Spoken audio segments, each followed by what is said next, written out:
I think, guys, we should be good now, and the sound should be okay. We're gonna turn the music on, and we're gonna start. Uh, let's go into the tables. We're gonna do four tables. Four tables. We're gonna talk about the range. We're gonna do. Okay.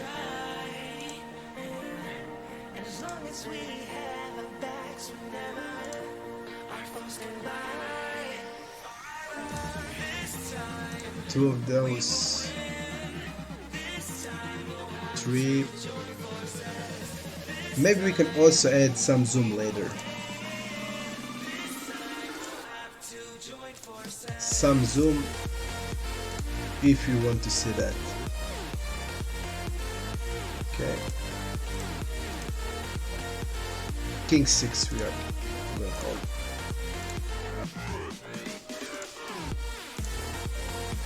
One more tables. I'm gonna put myself on the waiting list somewhere. Okay. Big one versus cutoff we can do with check raise. I'm 3-betting 9, so my value range is pretty narrow. With 6s are the strongest hand we have. King 9 we only have suited and King 6 suited, so I'm going to be calling this most of the time. We have one more table, and that's great. Okay.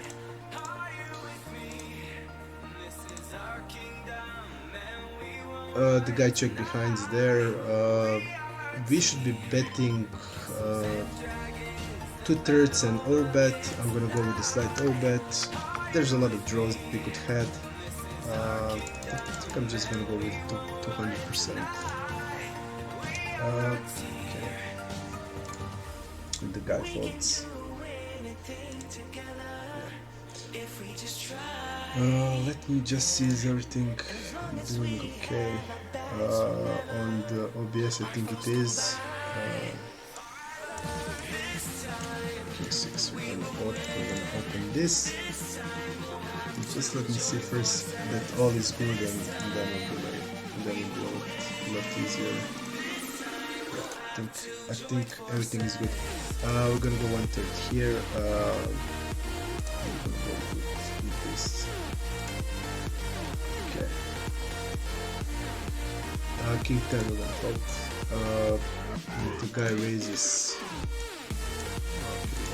Don't have anything about on fold, so we're gonna go fold. I think everything should be good now. I think all should be good. Just try to see the chat. Ace Queen, we are mixing calls and 4-bets. Mostly calling, 4-betting some of the time. Yeah, now it's all good. Okay, great. The guy seems tight. He didn't 3-bet till now. We don't see it, but we're calling. We are 4-betting like 20% of time, so we are mainly gonna call. He should be betting range in this spot. We are calling with ace queen. We are floating it. Okay. We're gonna call it. He should be still betting around 30% of hands, so he should be still betting hands like King X hands, hands like jacks and tens with spades. So he should be betting decent amount of the time. I expect him to be checking.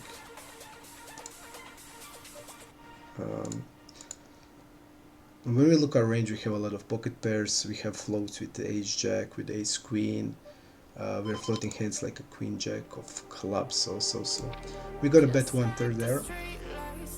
Hit hard, man. Hello. How are you? We're gonna do 4 tables today. There's gonna be a lot of action. I'm gonna try to be. I'm gonna try to give you my thought process in every spot. It will be fun. We're gonna just be jamming jamming the river. We're 3-betting table number 4, so table number 1, table number 2, table number 3, table number 4. Okay.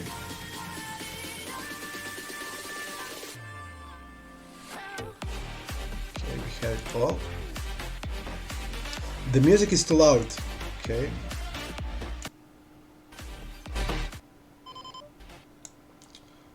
Okay, I'll try to find the right volume. Okay, the guy had the Jack 8 of spades, so he played it really good. He did play it really good. And we would get called on the river, that's for sure. I'll just try to see the volume of. Let me see if maybe we'll do like this, and then put the music back. We are called forwarded here, which is gonna be folding it. My labels are generally red ones are winning regs based on my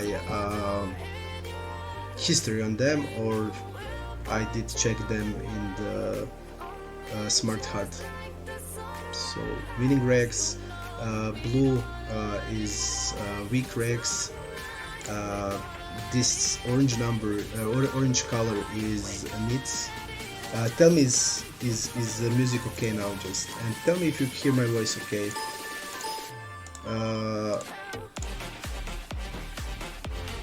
I bought a new headset, and I think it should be good, because when I made a poker strategy series, people were complaining about the sound quality, so I think now it should be really good. Okay, table number 4, tens, we're gonna be 3-betting or squeezing. We can call 4-bet also there. This guy rarely shoves on a call 4, so he folds really a lot. That indicates his range of 3-betting is wider. I'm gonna go with 19, and if this guy is shoving in this spot, if this guy is shoving, we're gonna fold, and if this guy is shoving, I'm gonna fold 10 still, because he rarely shoves in this spot. And let's see his call. You see if he even calls with the ace king. So when he jams, we're gonna fold the tens. Brené says, long time no see. Yep, I didn't stream. I'm in Germany currently for the last few months, so I didn't stream. I had some private things to do, and I started to work with Poker Strategy, and we have projects that we're working on, and we're going to work more on it. It's going to be a lot of interesting projects, so I'm asking you all to check it out on the Poker Strategy site. Next month we are at least 2 projects we're gonna be doing. One of which will be continuing of our series Crushing Limit by Limit, and other one will be a secret, but it will be really insane. So be sure to check it out, because it will be really helpful for the guys that will watch it, because it will be a lot of interaction between us and the guys that want to get better and learn. Okay, so on deuce, jack 6, we are 3-betting button versus cutoff. It's monotone board. We're gonna go small. We're gonna go 1/4, and we're gonna bet really a lot of high frequency. His range should be around 10% calling. We can go still 1/3, and I'm gonna do it. I still want to bet hands like Jack X hands. We can bet with this size hands like tens with a club. We can bet all our pairs, queens, kings, aces without the blocker to get that protection.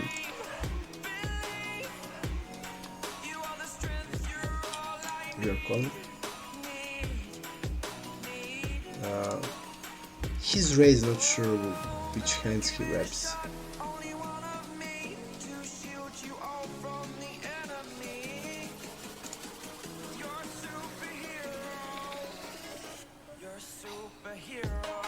We are folding the river on the shove. He should be a lot of still calling on our 1/3 bet on the turn on the monotone board. He should be still a lot of calling. We're gonna just fold the river. We are of course calling a raise on the turn with our hand.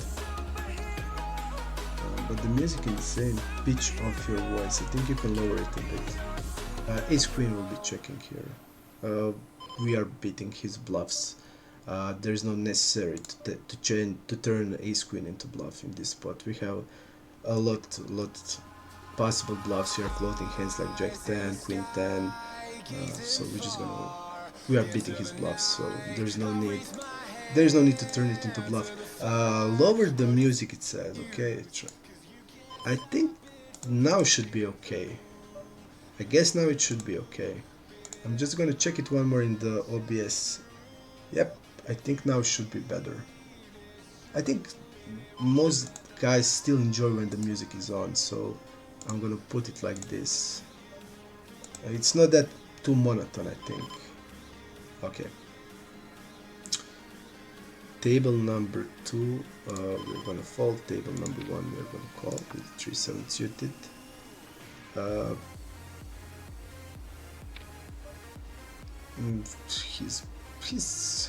should actually be folding this hand. He's opening only 39% hands. We're calling the flop.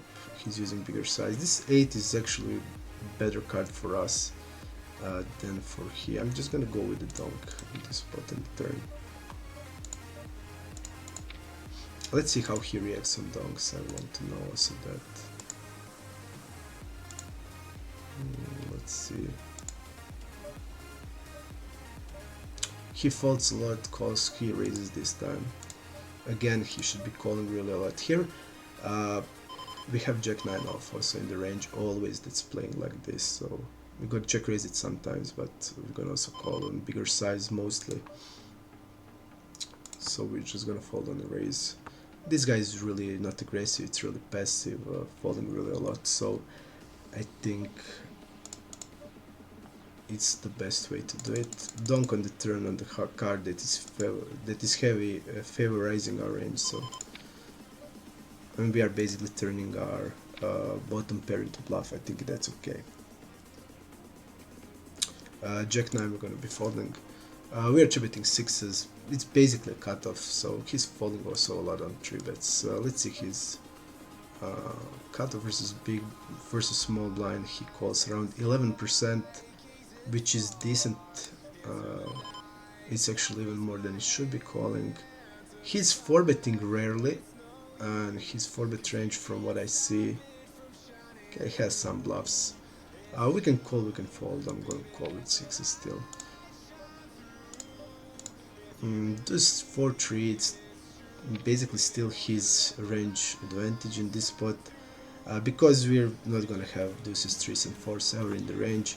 6s are rarely in our range also, so definitely we're going to just immediately go to the 4-bet pop-up.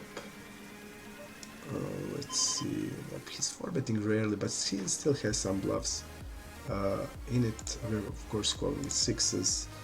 We are called 4-betting on the table number 4. He has some bluffs, you see. His value range should be he should be even calling a lot of queens, but I guess this player would be against me probably 4-betting it.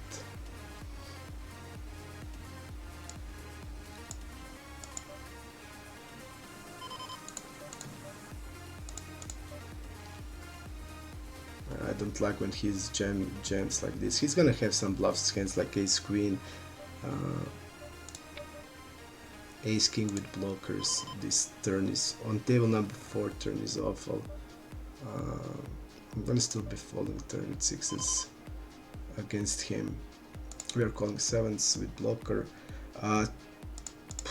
Here the turn is really bad. 9s are there, 10s are there. We're just gonna be checking the range there. The problem is I didn't see a lot of ace queen in you see his 4-bet is kind of low, so if he doesn't have ace queen and he has some random hands like, okay, ace 9 suited should be there sometimes, But if there is no ace queen, I think it's okay for us to fold. Basically, we are looking for ace king with the blockers, because this guy will not jam random stuff in that spot. This is pretty tough spot. The guy called our call for bet as a tributor. He did have the ace king here, but in this spot I think he would mainly shove it. He's gonna have ace queen. We bet 1/4 on the flop. He's still gonna float ace queen. He's gonna have some backdoor hard hands. It's heavily fair raising his, because 9s and 10s are always in his range, and he knows that. Also jacks are always there. We have some 10s, we have jacks, but he should be jamming quite frequently on the river, but ace jack is too good to be bluffing. And he also had the backdoor hearts.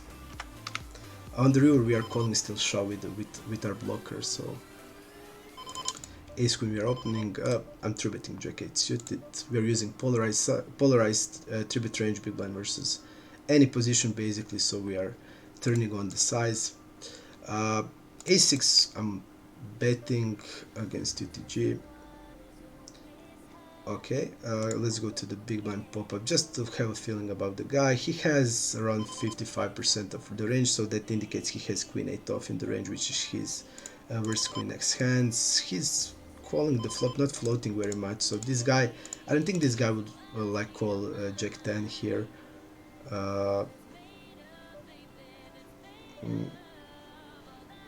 So when he calls here, he's gonna have a force. He's gonna have a lot of queen x hands. I'm gonna go with the block bet on the river, and we're calling the raise. Checking back with the a6 on the turn is okay. What do you think about Anemona and Rocco from Super Sport? How would you rate them? With Anemona I didn't play it basically really rarely, and the Rocco, you have a different version of Rocco. You have the Rocco when it's normal, and you have the Rocco when it's abnormal, so that's like two I'm gonna fold still against UTG A3. So there are two different persons. So when the Rocco is normal, I think he's really talented and has potential to be a really good player. When he's unnormal, which is most of the time, then he's basically acting like a fish. But when he's playing normally and it's in good mental state, I think he can be really tough to play against. We're gonna bet there.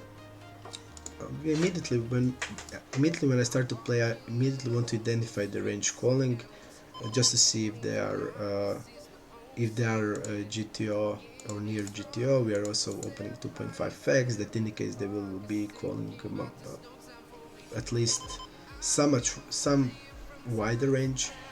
I'm gonna check the turn just to know what are they doing. For example, this guy is falling a lot on the c-bets out of position, so that indicates this guy will not be floating hands like a king 10 with 1/3 or hand like a king queen,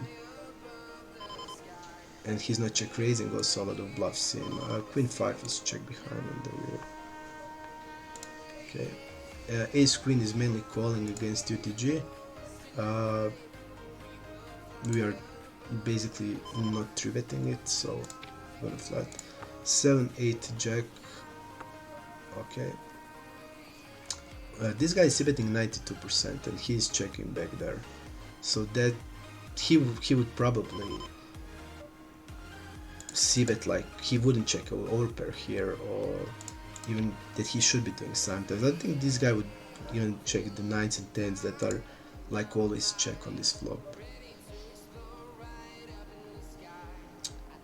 6s and 5s are possible, but I still think he would bluff those one. This is fold on table number 3, and here I'm gonna fold because this player is unknown to me. I'm gonna check without blockers.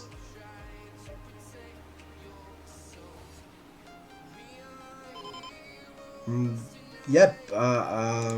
Hit Heart is saying about that hand where we had the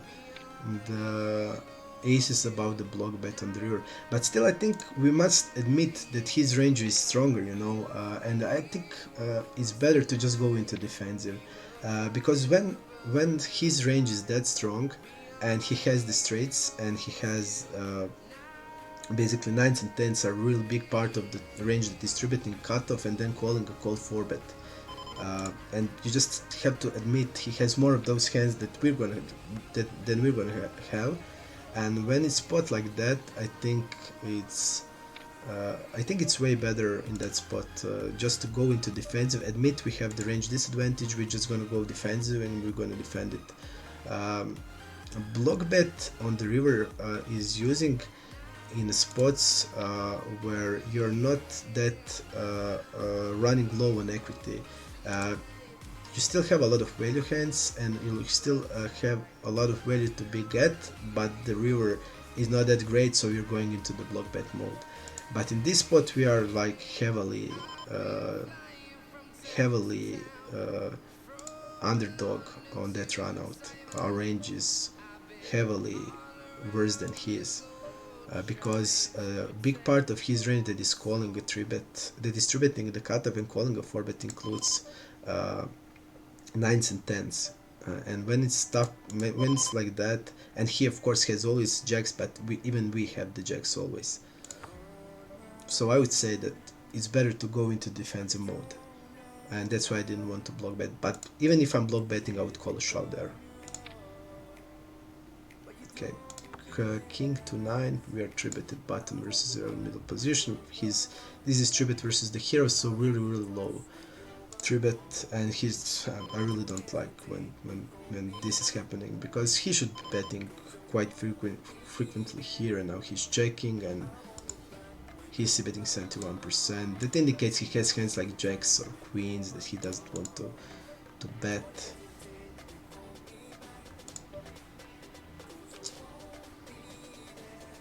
They're also blocking tens.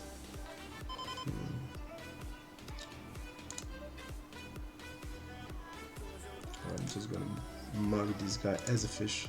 He checked the river with straight. He 3-bet 5-7. I'm just gonna give up. Just based on my experience with these players, when they are checking the board, which is high frequency bet, and he's gonna see bet with all bluffs. When he double checks, I would say it looks to me like jacks and queens. Now he's going with a bigger size. All his bluffs will be in the betting range in these spots. They're just playing like that. When you spot like bet range spot and somebody that is reg is checking, I usually don't know what that means. Why are you doing that when you know, obviously when you're playing, you know that is a spot like a really high frequency c bet and you're checking. That can be like two things. Maybe you want to be tricky and like check some or older bluffs and then try to make it look like you are only a showdown. And I try to identify those type of players, because there are that type of players that are doing that. Like they will check bluffs in a spot where it's high frequency bet, just that they want then to bluff on the later streets to get more credit. But generally it's not most of the times like that. They're just having the hand, some like medium strength hand, like jacks on that board or queens. Queen jack and deuce, we can go with the check, we can go with the bet. I think it's pretty much the same. We are against, it seems, wider type of the range. He's calling jack 7 off. That indicates if he's having jack 7 off, he's having 70% of range, and when we sum this up, it's 80% of range that is calling or 3-betting. So a lot of hands. He's gonna have queen 7 off also in the range.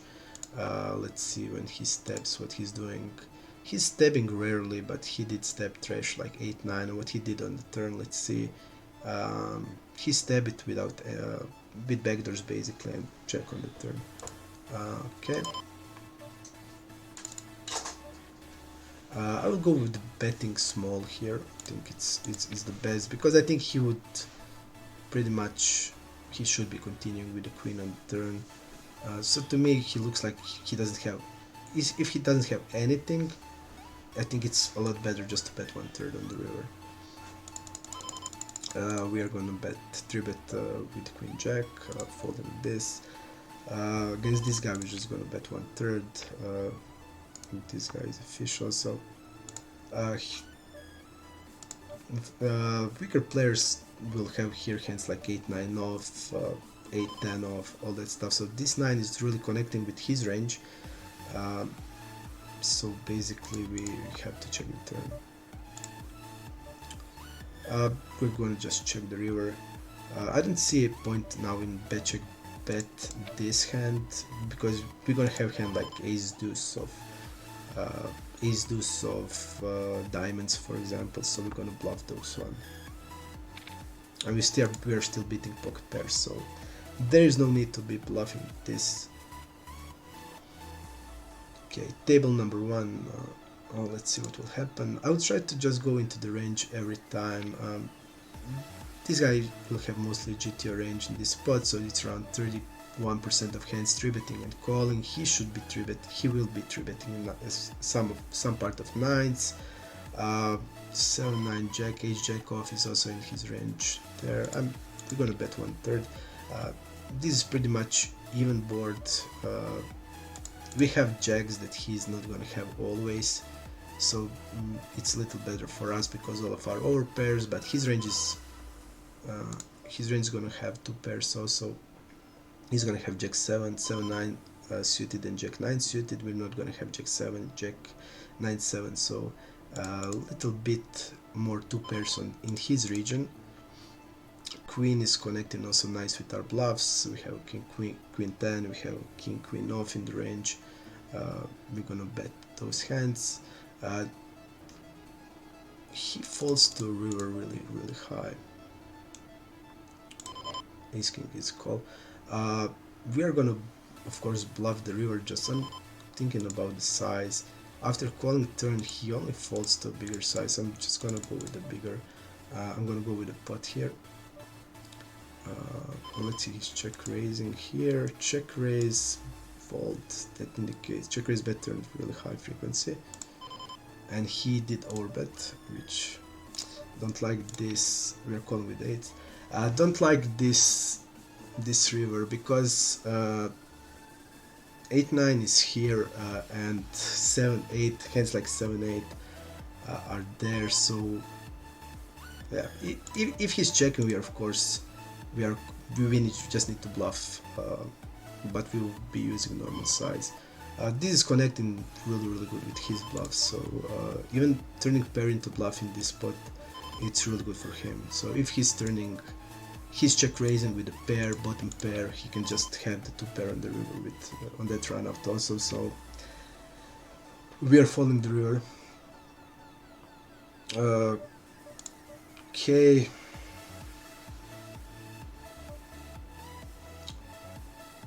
I'm just thinking about the size we want to use. I think we want to use bigger size here. I'm not going like this. We are calling always here.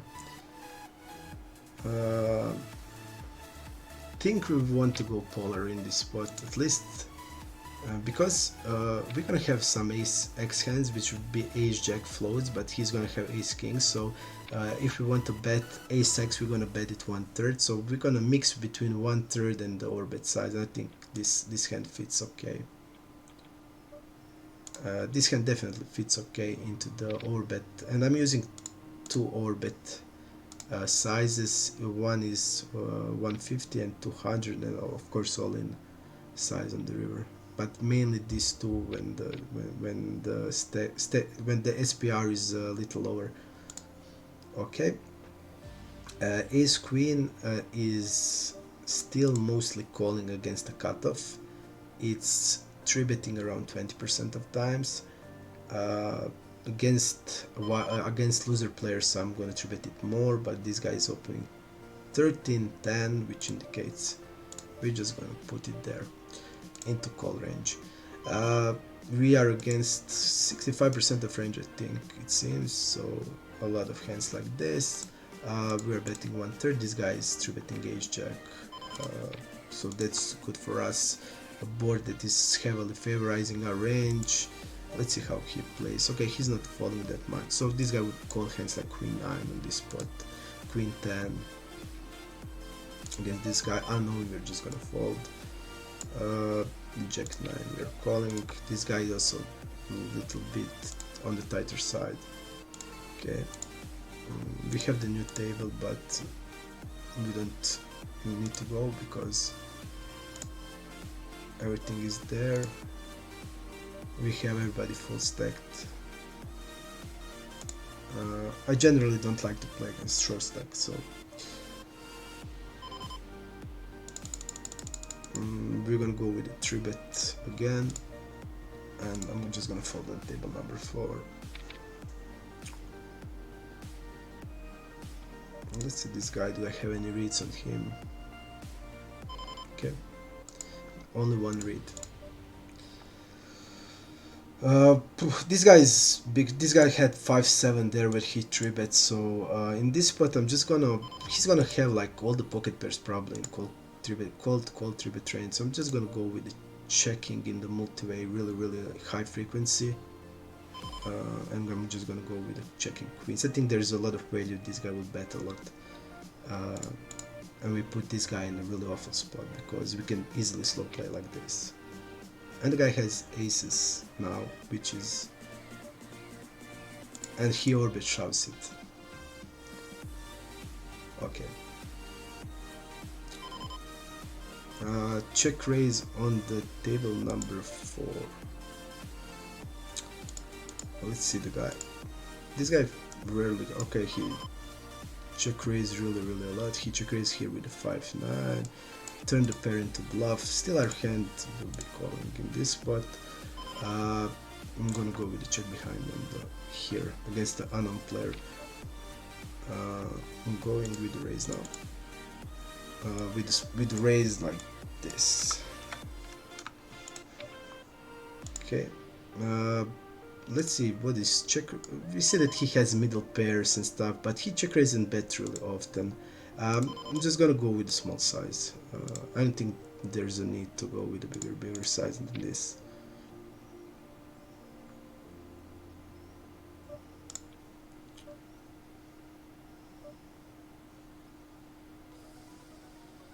To me, he looks like 10x now most of the time.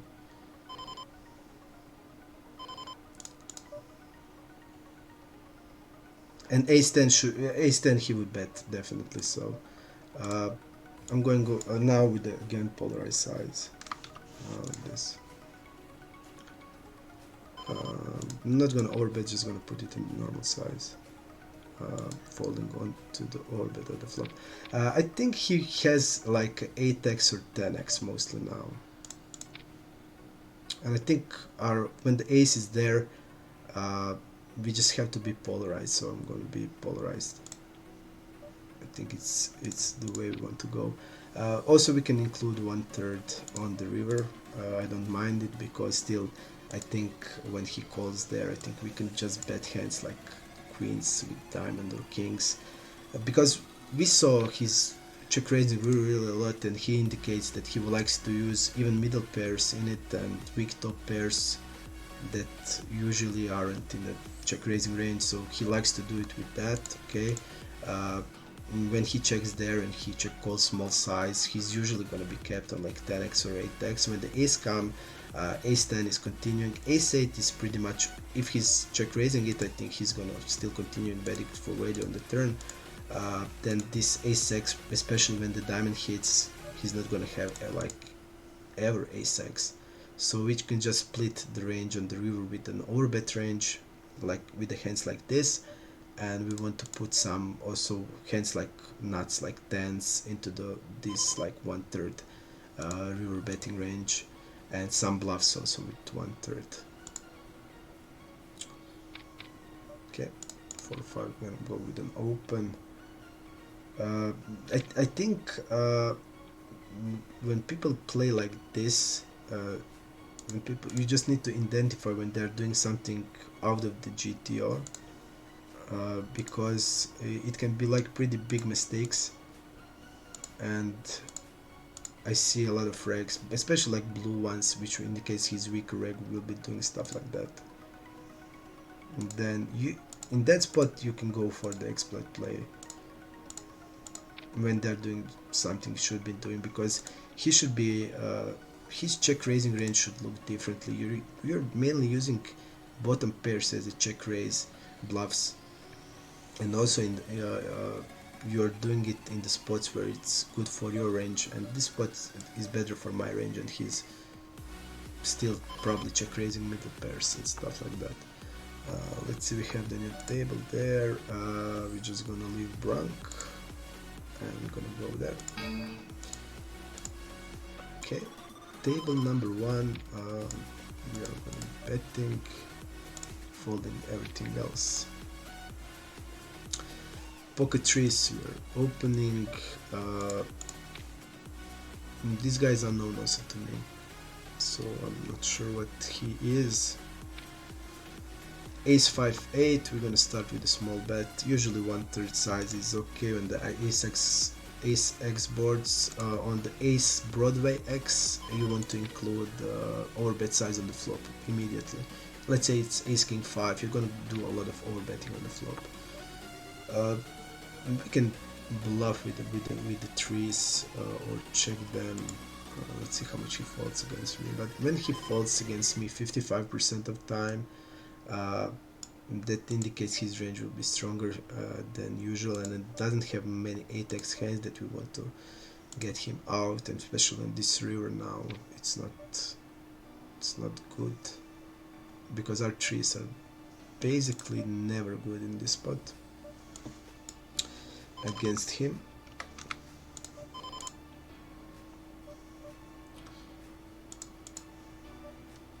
We are just gonna fold. 4-9 folding. Deuce 7 against weaker player, we're gonna go with 1/3 usually. Usually pair boards likes to have the 1/3 size, but also you're gonna mix it with a bigger size because a lot of hands needs protection, and you're not gonna protect it very good with 1/3. He's distributing only 7%, so nothing we're gonna do with Ace 9. Ace Jack is usually check back in this spot, because our hand is still good against 1/3 bet size calls on the Deuce 7, so I think it's clear check back on the turn. We are betting because his range is a lot wider. Let's see here. I'm just gonna be folding because his river aggression is pretty low. Even our hand is called. Against this type of player, I'm just gonna go into the river bet pop-up just to see. You see, he's really unaggressive at all, so calling like this doesn't have a lot of sense. Even our hand is called on this run out. Table number 3, we are against the weaker player again. Deuce 4 Jack, we're gonna go 1/3. This guy is not fold happy at all. Okay.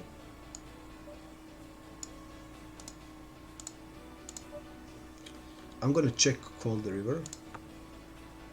This guy is stabbing insanely on the river, so he calls the 7 off. Table number 2, we have A7, we are gonna call it. King 10, we are calling on 1/3. He c-bets 99%, he now goes with the check. He should be betting frequently again.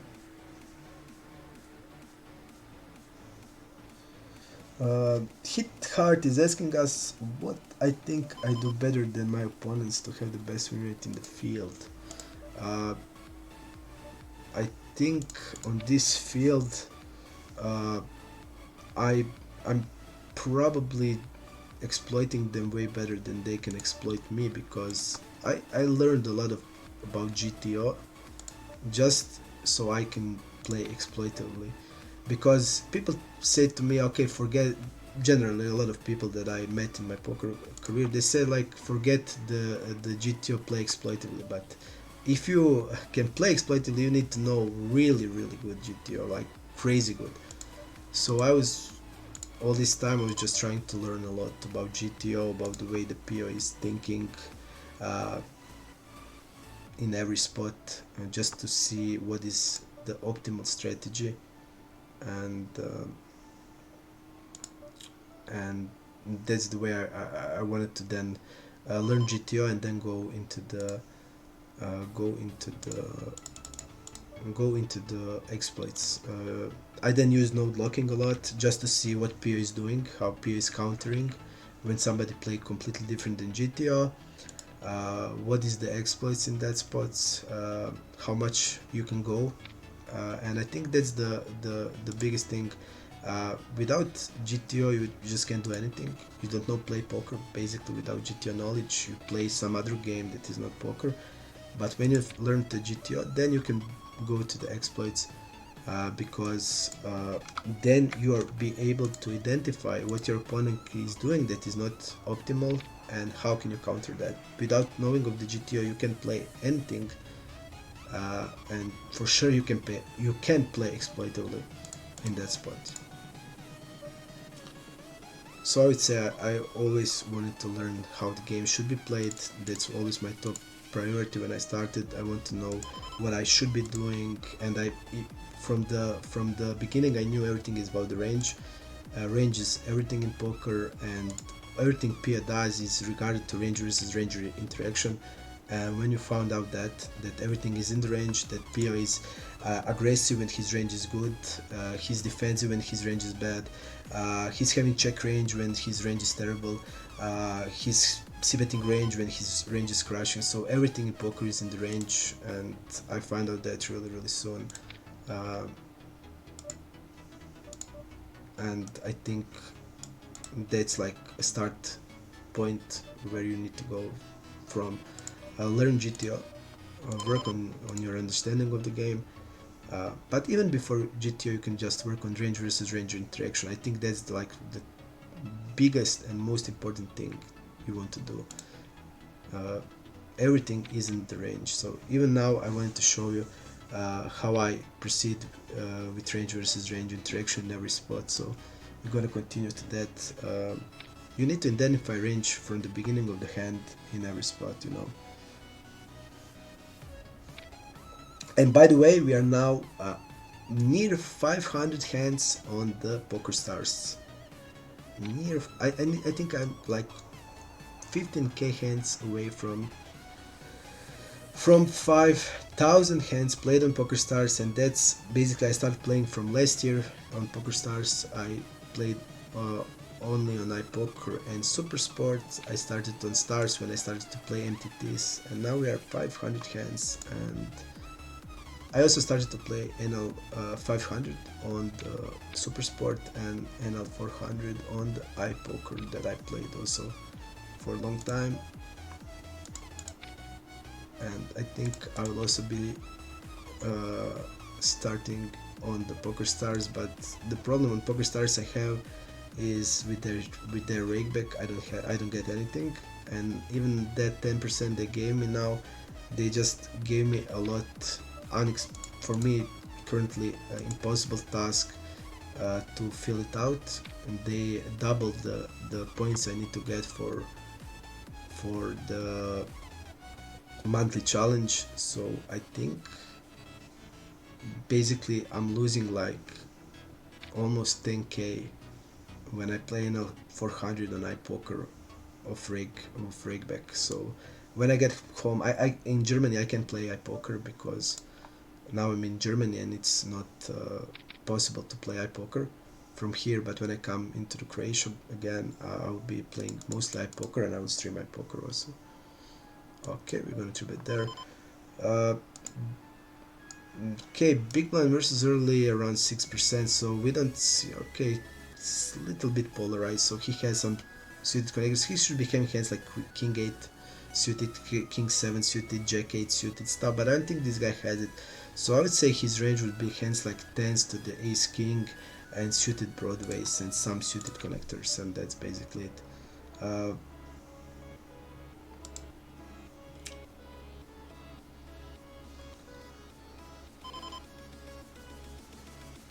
I will be jamming against this guy. I think he's pushing it too hard. I mean, we see nines, which is okay, a lot of ace queens.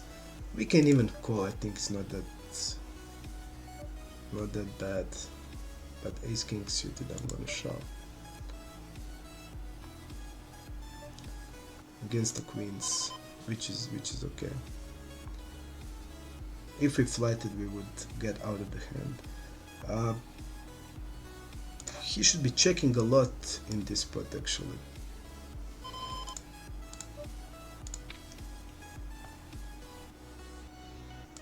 But he probably bets range, because if his range is like ace king and tens plus, queen x not gonna hit them that hard. He's gonna hit kings and aces only, but not that hard. So I'm gonna be shoving the turn with eights. We're gonna fold on table number 2.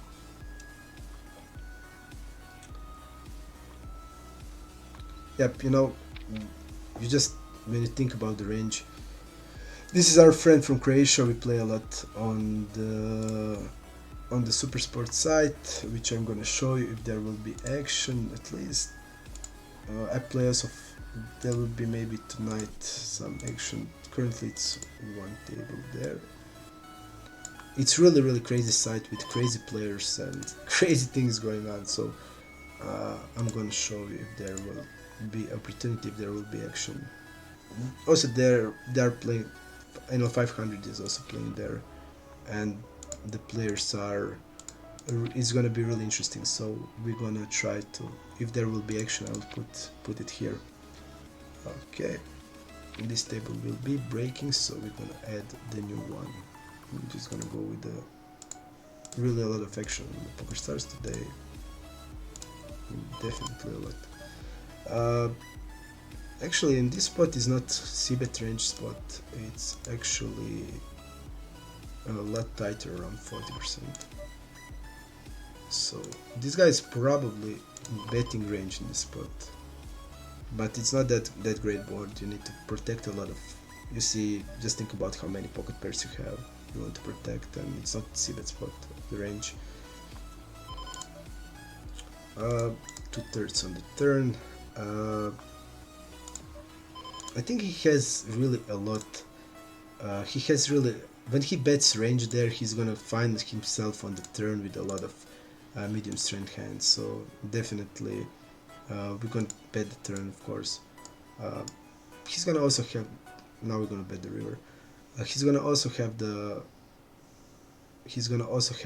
hands like Queen X, which is gonna call the river for sure. Let's see, after calling turn out of position, you see he's not falling that much, but I'm like really betting every King X there. So he's still gonna have under pairs that we are not blocking, and this is also good for our bluff. So definitely I'm gonna go with the 2/3 because I think I rep more like this. Overbet I don't like with ace 9 because you want him to have it, not you. So I wouldn't overbet with this hand ever. He caught the Queen X there, but which is okay. It's always calling his queen no matter what. Let's see. We need to. Okay, we have the old tables. That's great. 3/7. We're gonna go with opening it. This guy range.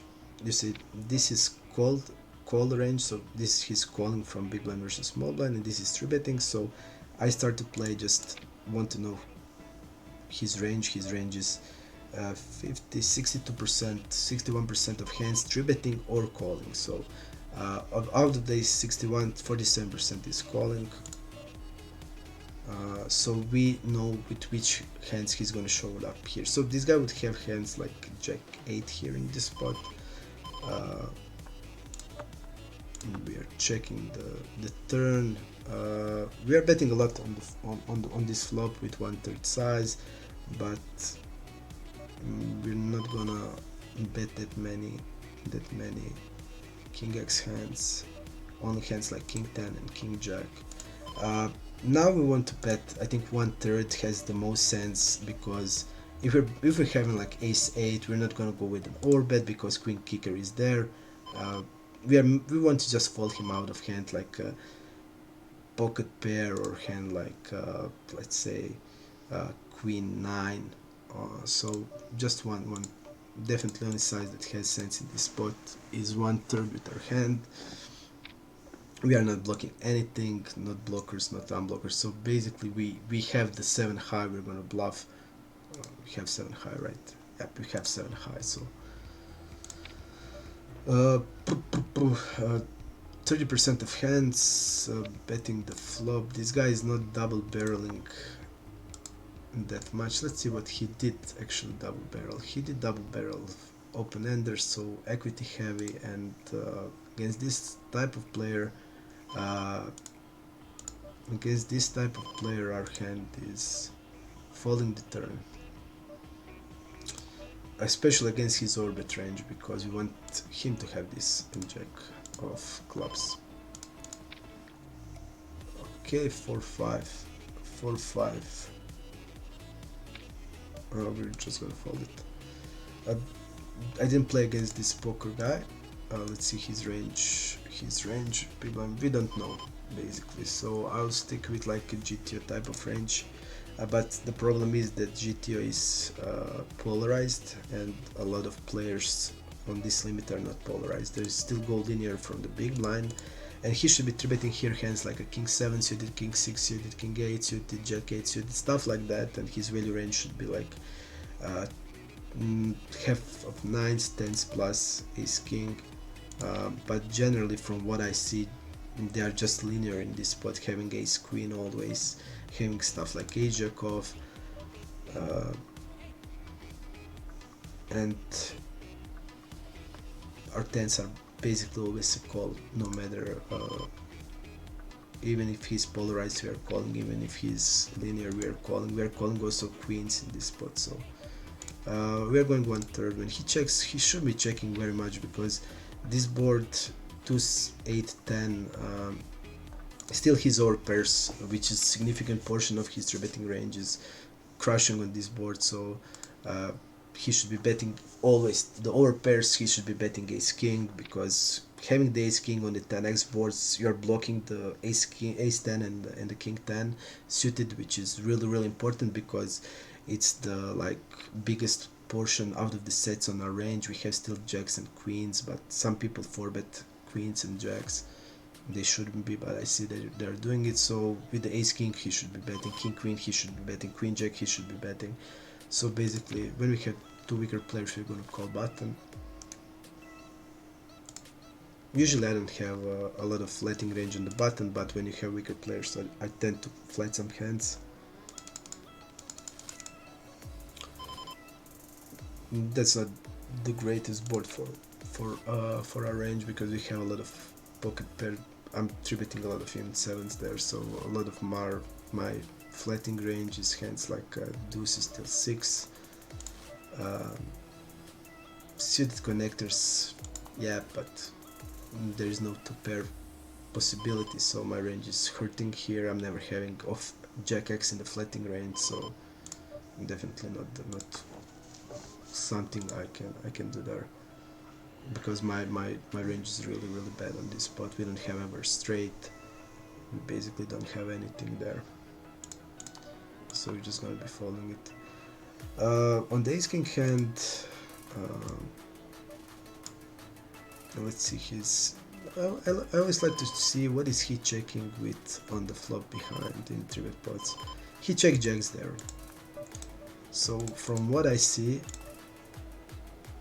his checking range is bad. So I would bluff here hands like a queen jack, like a king 9, like a queen 9, but I'm not gonna bluff with ace king,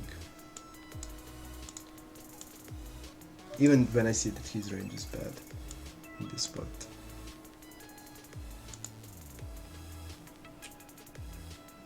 Now look at this, check back turn, so he should basically never, if he's not stabbing his Never check bet turn as a bluff.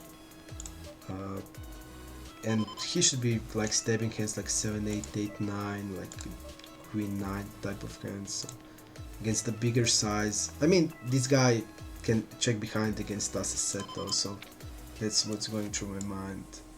Oh, so we're gonna go, this table will break now, so I have immediately other table, so I'm just gonna go there. King Jack, we're gonna go with the 3-bet. Fold there. Against 3 players, our hand is not that bad as a bet. This guy is not folding a lot, but it's really hard board to be hit, so I think it's okay. I think definitely it's okay. This guy folds a lot, but it's on 200 hands. So what's he gonna call? He's gonna call like all the pocket pairs. I don't see in a multi-way calling in the big blind overcall. We don't know his range, but he didn't ever call in this spot, so I don't think he's gonna have many king x hands. I'm gonna go 1/3 in this spot. I'm gonna call 4-5 suited. I'm gonna go 1/3 on the turn, just basically because I want to bet all the 9s, 10s, jacks, queens, and I can go do it with the bigger size, but I can do it with the smaller size. I'm just gonna go with 1/3.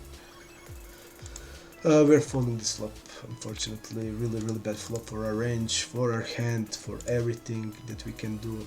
So we're just gonna fold it. 4-5 suited is basically 0 EV hand, and when it's something 0 EV, that means you're not gonna win money, you're not gonna lose money, but the good thing you can do is to have the board coverage, so it will give you board coverage, and if you're better than your opponents, you can make it plus EV, but generally it's 0 EV hand, so especially against that size.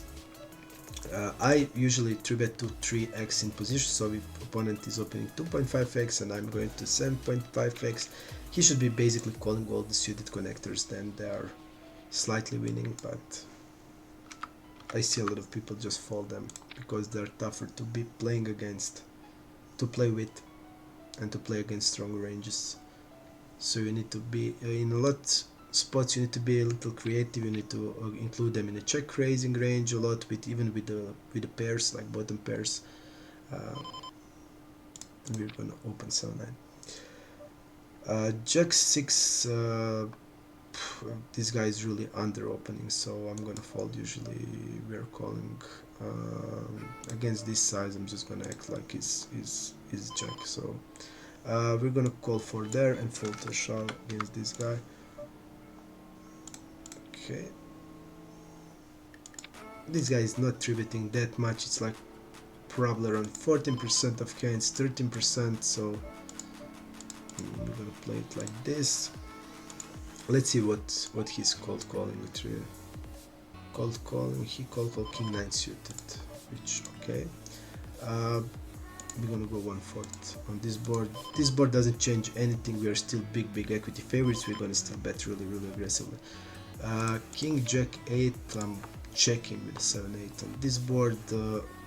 You can when you're playing against UTG, you want to have bigger size than the King Jack 3, so you don't want to bet 10s or queens or Jack X hands a lot. Some Ace Jack, like Ace Jack, you can bet, or Queen Jack you can bet, but not like all of them. And when it's spot like this and you're against UTG range, you want to be more polarized, so bigger size, like 80% to a slight overbet is okay. We are checking the turn. This guy is not stabbing a lot, so this guy, I just know I played against him a lot. He's gonna just continue checking hand like a king 10 in this spot. On the turn, on the river, I think it's also clear check, because this guy will not stab Jack X on the river against me, so there's no value I can get from 7-8, and if he did stab, we need to call sometimes, but because we are in our double check range, we are slightly on the higher side, so we need to call sometimes. Table number 1, we're again polarized 3-bet, big one versus the button. We're gonna have really big size in these spots, so I'm just gonna with the pot. people just go c-bet range with 1/3, but when you're 3-betting with the polarized, it's like the worst thing you can do. You on this type of boards like ace 10, 7, ace jack 7, ace queen, ace king 7, which is flush draw there. You are gonna be, if you're playing polarized range, you're gonna be like really just like obligated to use big size and a lot of checking. You generally want to like see bet around 30 to 40% in these spots. And also I see people like 3-betting smaller versus button, even ace king 3 rainbow, and they're c-betting range on. It's c-bet like 30%, like really not high frequency bet. So definitely you need to be careful about that spots. Table number 2, we're against middle position, we're going to be 3-betting. This guy is calling around 8%. That would indicate hands like 5s plus part of ace queen suited broadways. He should be having jacks and queens also up there, some kings, but people not doing that. A lot of ace king people are not doing that also.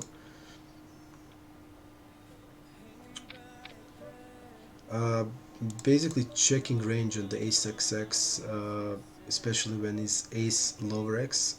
If it's ace broadway x, then we have a lot of betting, and we use a bigger size. But on the ace 3-5, I'm having check raise, button versus button.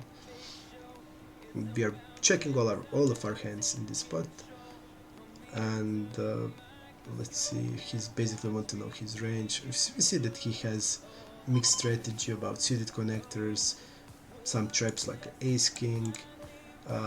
He should be using really big size in this spot, so I'm not sure what this means. 4-5 is also called. He should be using a bigger size and be polarized, because like betting like this indicates he's betting trashy hands. Okay. Well, jack 10 is the backdoor stuff. Okay. We can check raise, we can call there. Okay. I'm going to check with the 4-5. With the 7s, I'm going to still be checking it. And here is interesting.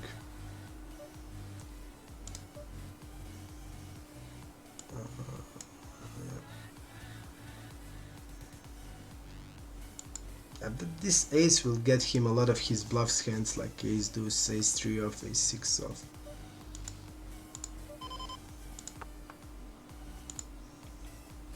A lot of his bluffs will come now, and he's not gonna value bet them. Okay.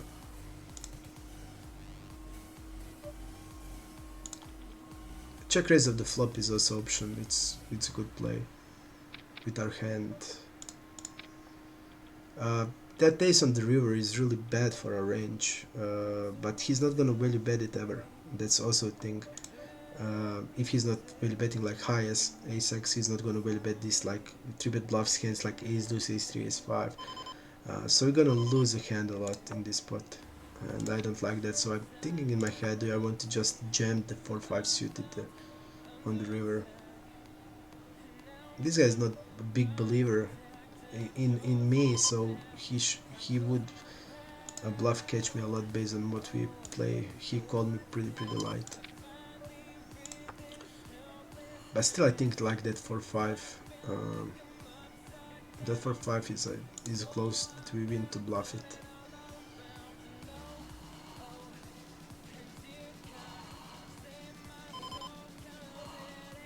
Let's see his double barreling range. It's gonna versus the hero, he's not double barreling that much, but he did use the ace king, which is a gut shot there.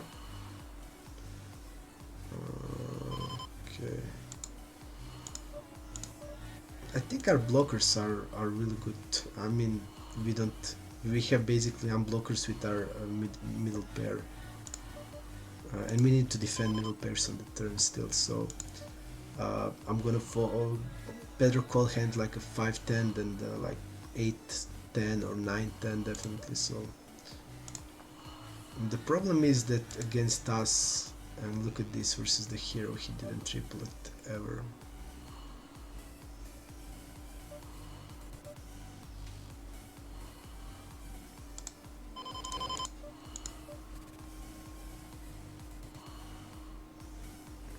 gonna fold it on the river. Hithard is saying that he get the royal flush for while grinding. Like that's all about me, man. I made that possible. Hithard, you know. Uh, I don't remember when I get the royal flush last time. I just can't remember it. Uh, if it was like in last 1 year, I would remember it. Or maybe I did have it but didn't win anything with it. But I just don't remember. I think the feeling is great. But you want to get it in the big pots. What was the pot? Is it a big pot or small pot?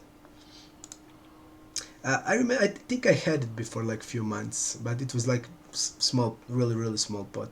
I mean, I think I flopped it or something, and it was immediately fold on the flop. Something is in my subconscious, but I'm not sure. But it doesn't mean a lot if you don't get value out of it, and it's hard to get value when you have the royal flush. We are on table number 1 folding it. We're also gonna look on other table what is going on. I always take full attention to other tables, what are they doing. It's gonna get you a lot of value from the meta game to see in which state, table dynamics, which state of mind your opponents are. For example, this guy is betting on the 5-7-9, which should be a lot of checks also. This Lex guy is better reg, he understands that he's raising and he's not raising that much. Interesting hand. And he calls raiser. Usually this week regs, when they bet there and you raise, they always shove their overpairs. They even shove like aces and kings, which is big mistake. And they are doing that. And I always, and you see what happens now. That is like really great thing to know about your opponents, and I always take that note if I see it. You see, this guy raised him like 2.5x, that is great. He raised him, and this guy is calling. And if I have the note that they're gonna shove their overpairs, which I know the weaker regs are gonna do it a lot, then you have the easy game there. You just know, okay, this guy doesn't have an overpair. I can bet 9x. I can bet like 10 jack with this size and call shove. I can just do it without any problems. We're just gonna call there.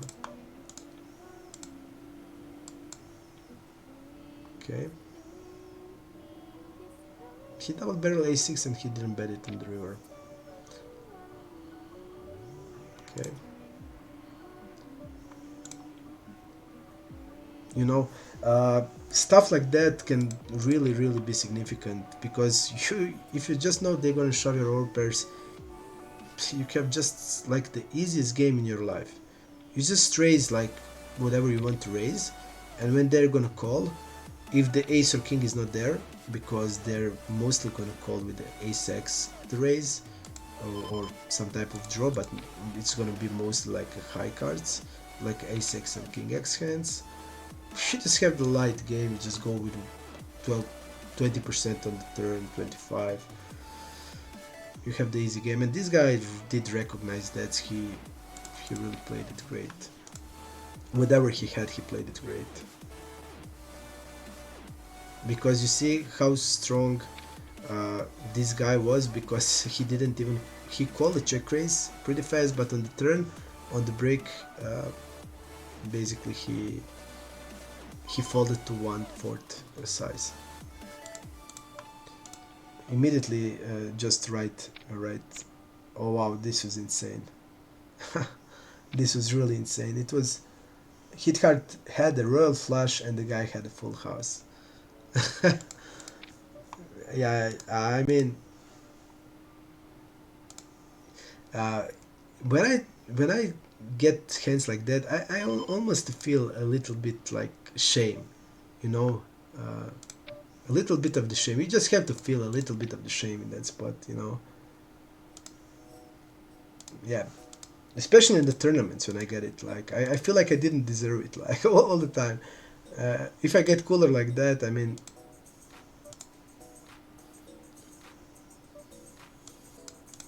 we're just gonna shove there. Nothing wicked dwells.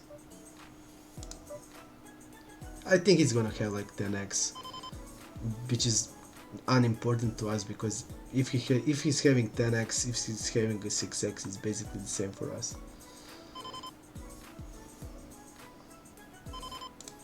Let me check there. This guy will be having the ace like always.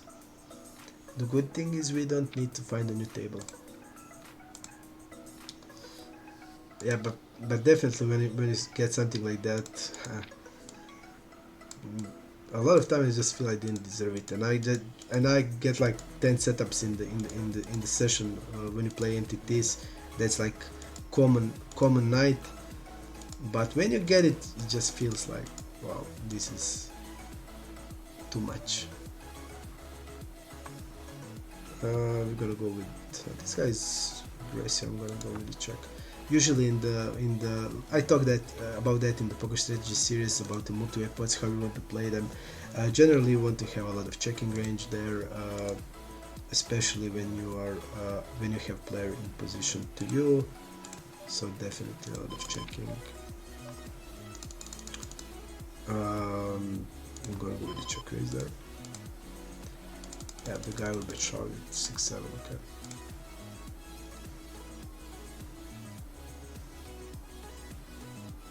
We just have to include sets into a check raise, especially when we have the weaker player.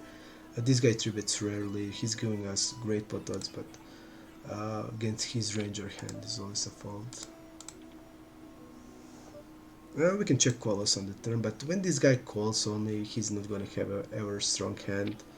So basically I just want to make the pot bigger immediately, and we want to include also bluffs there, so it's not going to be that much. You don't want to slow play against the weaker players a lot. You want to slow play against the good players to protect range. I'm going to also call here because of the weaker player on the small blind. When you're slow playing, you are doing that because you want to protect something, you want to protect your range, and you want to do it against a player you need to do it.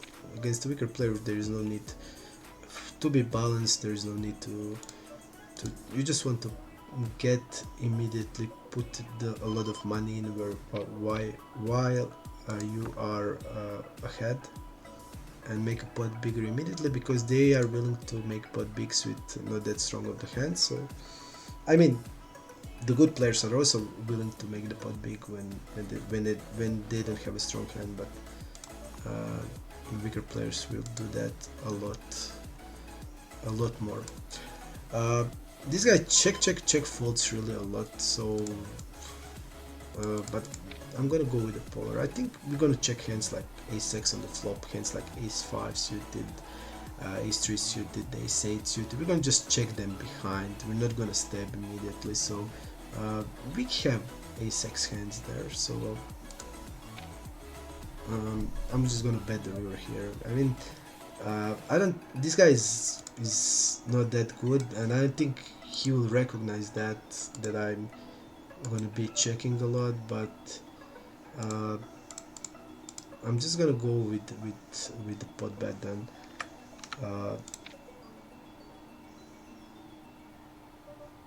His range is weak in this spot, so he has hands like 7s probably.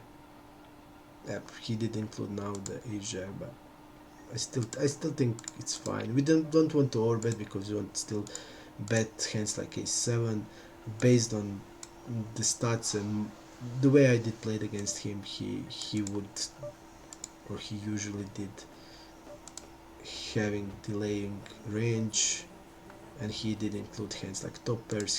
He trapped us now, but I think it's still fine. Against this guy, we're just gonna go with the 4-bet. Okay. When you see that he's check falling 70%, I don't think we need to think what we need to do. No. When it's like that, you just want to When it's like that, I think you just want to immediately attack. Immediately attack. And that's, I think, the best way to go. Um, for 7, we're gonna go with the call. We just want to attack the weak ranges. He did put the strong hand there, but I don't mind it. Ace-Jack shouldn't be there, I think, ever. I think Ace-Jack is a clear. He's clear betting the turn, but he did put it there, so okay. We're gonna call. I'm not check raising this board where I 3-bet even 6s, and I think my range is not that great. Let's see when he's checking the turn. Yeah, the guy still a lot of middle pairs, so I don't think we can really bet here against this guy, but we can definitely check it. If he's going with the bet check bet line here, let's see what we're gonna do. Bet check, he's basically wrapping a king now. Let's see, after check turn or bet, I want to know. So this guy really bluffs a lot in this spot, so I'm just gonna go with the call. You see, he actually bluffs this line really a lot. He reps a king x, and we see that he has top pairs in the check behind range, but he heavily likes to bluff these spots also. Okay, king jack, we're gonna be folding still. I didn't have the time to see here, but this guy seems really not aggressive, so when we block bet there, I think this guy did try to raise us one time. He reps tens and jack 10 that we block, and jack 10 is bet on the turn quite often. Jack 10 suited he only has, and tens I don't think the tens are betting like this, so I think I should be calling. I didn't have the time just to go through the hand, but when you think about it, you see he's betting a real big size, and you're not going to be bet tens like this size. Why would you want to do it? He check behinds here, so like 9-10 probably is betting the turn, but he can maybe check it, but that's on like 3 combinations of straight that he's gonna have, and I think hands like queen 10, king 10 is gonna double barrel always, so I think on this spot we were probably bluffed on the river. If I had the time to go to the hand now, it's obvious it doesn't have a sense for him to raise the river based on his flop size, but I didn't take that into account. But definitely I think he reps really nothing basically. He reps 10x that I don't see is there ever. Okay. 1/3 here. Let's see the guy. Seems normal range. Okay. Folding 50%, but against us he doesn't fold that much. He raised here with the ace-9 without the reason why. We're gonna call. We are calling the turn.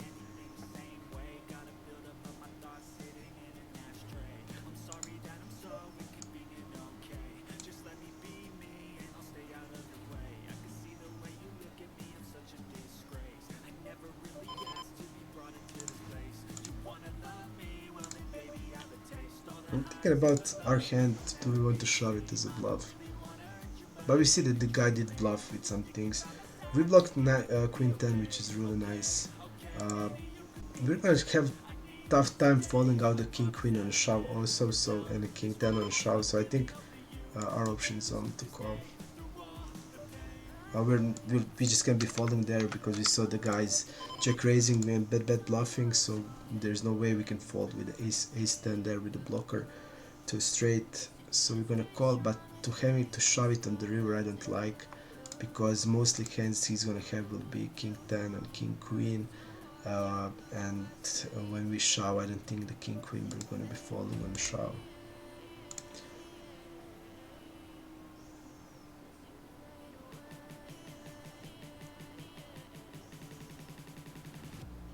Okay, the Hit Hard is asking us, Marco, do you think the actual meta game of the higher limits is having a lot of calling stations and our bluffers?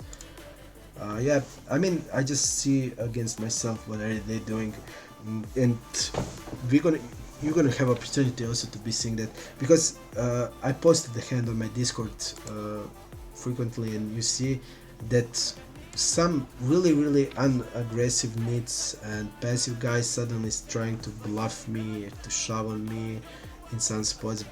That's all, and I like make a lot of calls in these spots based on my table dynamics, because you can sense when somebody is changing their game from their usual, and I think that's like biggest thing you can make EV out of nothing,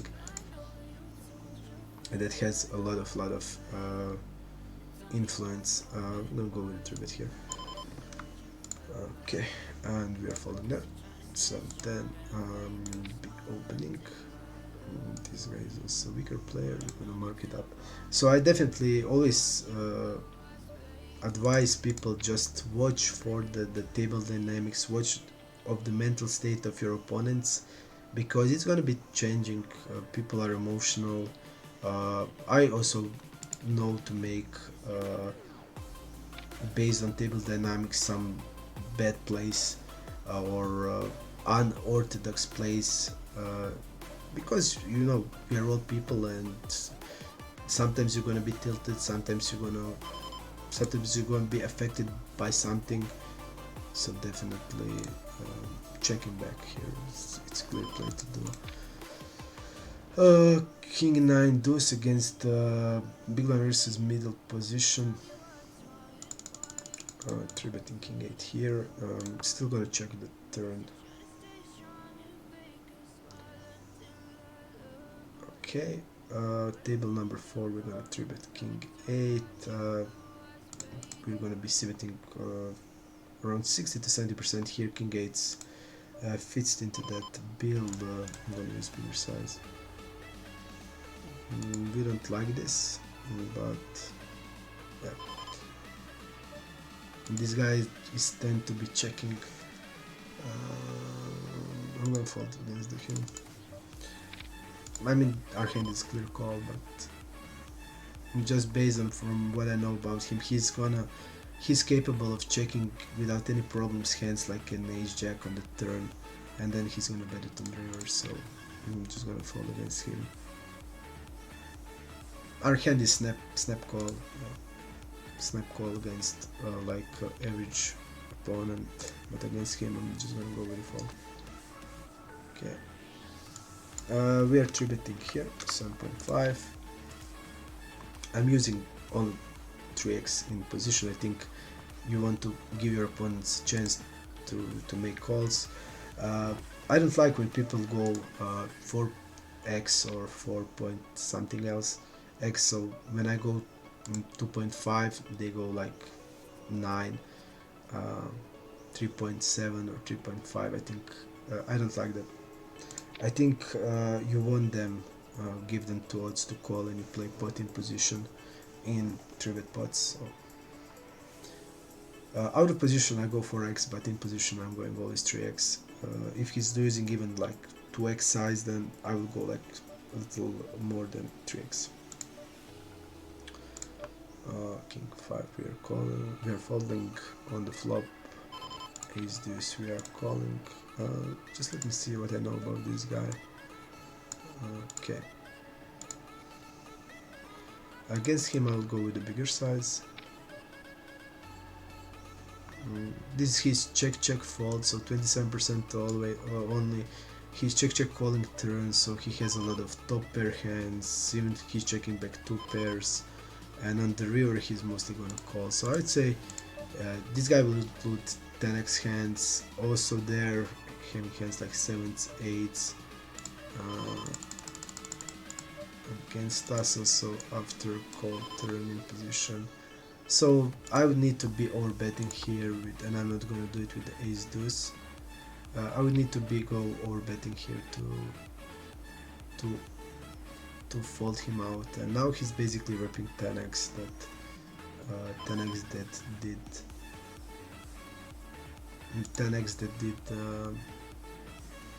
check the flop behind. On the river, I also thought like, would we want to raise the river, but I don't think that line will be that he's gonna, we're calling for the there. I don't think that in this line he's gonna believe us just based on my usual style of play. I like to overbet immediately now, and if I'm checking there, I mean, it's really cool to check here 3s and 5s or 6x, but hands like 5-6, but the problem is to be able to do it I must credibly rep something, and based on what he knows about me, he's not gonna believe me that I would go in this spot to check raise with value based on my step or bet frequencies on the rivers. So because if I'm having a bluffs there, my bluffs want to bluff the river. It's tough to put bluffs into the check raise spot on the river because you would need to be sure the guy will bet river there, and he's gonna have hands like 7s, 8s. That's not gonna ever bet the river again. So that's the reason I didn't want to do it. Because when I'm making some play, I want to know that I credibly rep something, and based on what my opponents know about me, that they will find that that it will be authentic, that they will believe that I will be playing it like that. On ace xx, I'm just gonna go with the polar size. Okay. So I want to credibly rep something, and when I check the river, I don't think I can credibly rep anything against these guys. So I just decided to give up. Sometimes it's okay to do it, just give up in this type of the spots. On the river, I didn't like to go to an overbet. I think basically when I want to bluff with the ace deuce on the river when my perceived bluffing range gets there. So when the river is like 7, 8, 9, 4, then deuce, then definitely I can go with no overbet on the river. But when the river is basically brick, and I don't think we can rep trips because we bet with the bigger size on the turn, so we're not gonna bet 6x very often on the turn in that line. So I credibly rep nothing, and I will not be doing that because of that. Table number 4, we have interesting hand here. The guy is immediately jamming. Red boobs. I put him as a fish, I don't know why, but I had to had some reason to do it, but his stats are I would say reggish, so I'm not sure why I did it. I'm gonna check behind his queen. We can bet it, we can check behind. We need to check behind sometimes. Bet is also okay. I'm gonna call the turn. 7 is completing some of his bluffs, and it's way better to call the river with ace king, so I think we're gonna fold it sometimes. He goes with a big bet now. Immediately when he goes with a bigger bet, I think our hand is a better call, because yeah, I'm gonna call with this bigger size. Okay. I thought if he's having hand like a jack 9, jack 10, he's not gonna bet it that big, but he did. Okay. Let's do it here. Big blind versus early position 4%. So I don't see against cutoff he has some polarized range, but against early position he didn't have it. 5% basically. I think he's still gonna include suited connectors. We are calling jacks, we are raising queens and kings that we have in these spots. Mix it with hands like an ace 4 suited and some flush draw hands. We are of course calling the turn and river.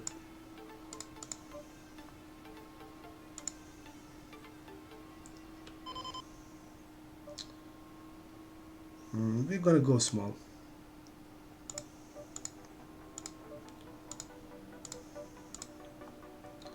We are calling the shove there.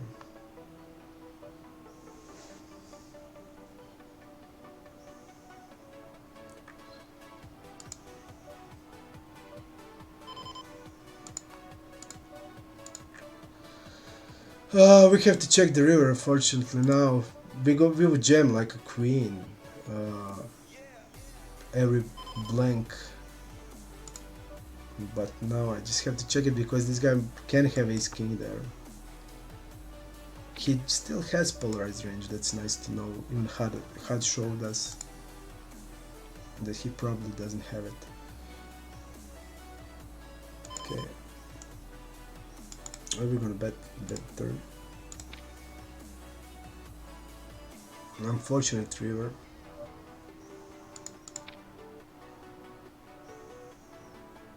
He can also have the hands like hands like ace king of hearts that doesn't need to check shove because he's dominating our bluffs. So I just can't shove on the ace because we saw his check fold is on the lower side, so that indicates he's gonna call with ace x on the turn. And when it's like that, double checking this tree doesn't mean anything to me, so double check, I think it's okay. On the river we're gonna go 1/3, I think it's fine. This guy is betting 65%, so we're all bet stabbing the turn with 150. I think it's okay. On this board he should be betting all lower pairs without any problems, so when he's checking there, and I think a lot of 8x hands doesn't have sense to be checking it, I'm gonna go with an overbet on the turn. On the river, pardon. I don't see ace 8 checking, king 8 he doesn't open, he probably doesn't open hands like a 7-8 suited, so this 8 doesn't help him at all. And he checked kings without, I don't see like any reason to do it. Yeah, just there's no reason to check ever on this type of the boards. You don't want to check kings ever. Kings needs protection. Aces you can check, but you still are really heavy favorite there. You need to bet a lot range there. It's not like it's deuce 3-5 or deuce 3-4. It's like deuce 3-8. It's disconnected low board. I just don't understand why. Why would you want to do it? There is no sense. But he did it, and it paid him off. But I don't like it. Let's see these guys check behind range here. Check flop. You see that he's basically having the bad check range, so I'm gonna go with the bet folder. Okay. Unblock bet there. We're just gonna call there. Okay.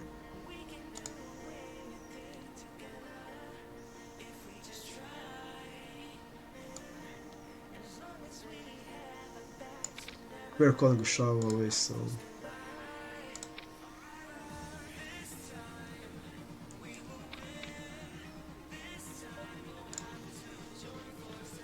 just want to see it. I want to see the hand again. Okay, this guy folded. I just want to see a hand again. So positions are UTG against the big blind. Yeah, we have 31% of hands tributing or calling in this spot. So I just don't see. We don't have any two pairs in the range, so I don't see how or why would you check kings there. We have nines and some tens in this range. You want to like bet big and get value from it. Why would you check kings in this spot? I just don't see a reason to do it. Basically, kings I think shouldn't be never be checking. I mean, it is now. It looks perfectly for him, but I just don't see the logic for. Because I mean, you want to bet really aggressive on the deuce 3-8. You want to bet hands like jack 10 suited, queen jack, queen 10 suited, king 10 suited, king jack. You have to bet all of these hands, you know. Hands like ace king, you're gonna bet. Because you have the range advantage still a lot. Your over pairs are like 10s plus. always that we don't have it always. We don't have jacks like ever. Queens, kings and aces we don't have ever. You want to make a pot bigger against our pocket pairs, against our top pairs, especially because you don't have a lot of top pairs, you have the or pairs, so you don't block top pairs. I don't understand the logic, because I mean, he just played it against us, and it now went super against us, really great, but I don't see the logic. What will and tendencies do you tend to assume when you have no information and are about to bluff or bluff catch? Interesting questions. Interesting question. Really interesting. Let's see here. Okay, hold on. I try to just first to know, is the villain a reg or not? If he's the reg, what type of reg he is? I mean, even on like 20 hands, you can just have the feeling about the guy. Is he a tight reg? Is he on which side he goes? Immediately, I think you can know that even from really low sample. Just have a feeling about the player. So if I'm thinking he's and also first you can always know, is he winning reg or not, even without any hands. You can just check the guy out and you can know, okay, this guy is winning reg, this guy is not winning reg. Because if somebody is losing reg, I think that's like telling you really a lot. Even more, even like it's showing you that he's doing something he should be doing, and that is like signal for you, really big signal for you, that you can have assumption that he's doing something wrong even in the hand that you're playing, because he's losing, he's not doing the correct way that he should be doing. We're gonna go with a 4-bet, 23.5. Folder. So first I want to know, is he a reg or not, is he a winning reg or not, and then I need to know what type of the winning or losing reg he is. So is he aggressive, what is his like general impression about him. You can also check him out on these sites and see even his stats, or like just basic stats, just see aggression, VPIP, pre-flop, 3-bet. I think that can show you really a lot. And then based on that, if I don't have any hard stats, I would, based on that, make assumptions what I want to do. In general, if you're playing against someone that is passive, you know, when I have the hand that is GTO call, I'm gonna make a call regardless who I'm playing. Like, I need to know the guy in the solve to make a fold, which is like 100% calling the GTO way. So if the hand is mixing between 50% between calling or folding, then I'm just gonna go with stats, with my reads about him. And if I don't have that, then I will just make assumptions based on what I said. Winning, losing, aggressiveness, general way of playing, when soft flop. Because when you don't have information, you just get whatever you have. Like in the fight, you're in a fight, you're gonna, if it's a big fight and you're on the street, you're gonna just take whatever you can to win. It's same in poker. You're gonna catch yourself for anything you can catch on. Check calling, I think with ace-3 there's no, he should be stepping hands like 7-9, 9-10, hands like 6-9 suited, Jack-9 suited, Jack-7, stuff like that. He should be all stepping that hands. We don't want to check raise ace-3. If we are check raising, we want to check raise hands like a 5-7, hands like a 6-9, with the backdoors hands like a Jack-9 maybe. But this hand is like fitting in the call section. He's stepping with the, that indicates like he's gonna bet maybe even 4x in this spot. Still our hand is, he should be having a lot of those, so our hand is still check call in turn. If he's betting now, I think he's only betting 8x, and he's gonna bet ace king, which is insane, but It's gonna sometimes do it like that. He's gonna call big blind versus small blind with the ace king, and I'm gonna talk about his range, and I'm gonna look like a fool because what the ace king is doing when you have 40 blinds and you're calling, pardon me, calling big blind versus small blind. Why? Okay. Check. I think checking back. This type of the board, like 4, 5, 7, is the board where you're going to have a lot of checks. You're going to check here like queens, king, and aces always. But deuce, 3, 8, I would never check kings. Yeah. I don't like to play against short stackers, even if they are like fish. and I think we just have to go with the hand now. Basically, he's not falling to a 3-bet, he opens 53%, ace jack is just going with the hand. Against him, we're gonna fall. Okay, small blind versus early position, like 6% of hands. We are against like 9s, ace queen, plus, and suited broadways. 7-8 is not that great, but we can play it in position. And mostly we are doing it for the board coverage, I think, because our hand is not going to win that much against 6% of range that is like 9s plus. Gonna call there with the king jack, and here we're just going to go with the 4-bet there. We did 4-bet against this guy and he did shove on us. We're going to hope he do it again. Let's go there.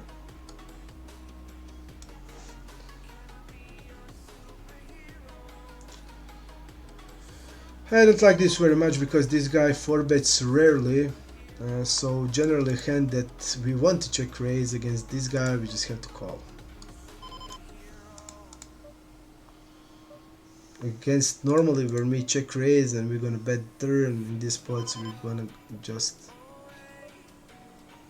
yeah, we're gonna go with a check, and this guy is not double barreling anything. Usually I would be like thrilled to be in the spot, because here his bluffs would be like ace jack, ace 10 off, but in this spot is not looking that great actually. We are calling the turn still, but I would give him the credit immediately when I see like this. I don't think like hands like ace queen, yep, it's generally all that great. He should be betting the turn with ace jack, with ace queen. He should be jamming ace jack now, probably even ace queen.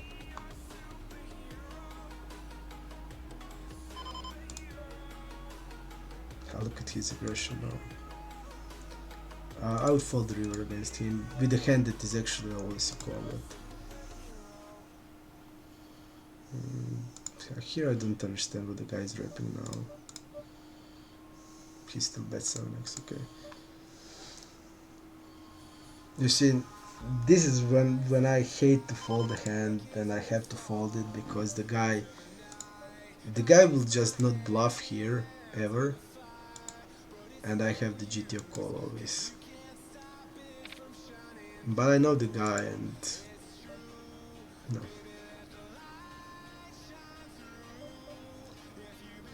Yep, against him I'm just gonna fold. If the guy is red, I would never fold, but this guy I will just fold it. I don't like it, but I'm gonna fold it.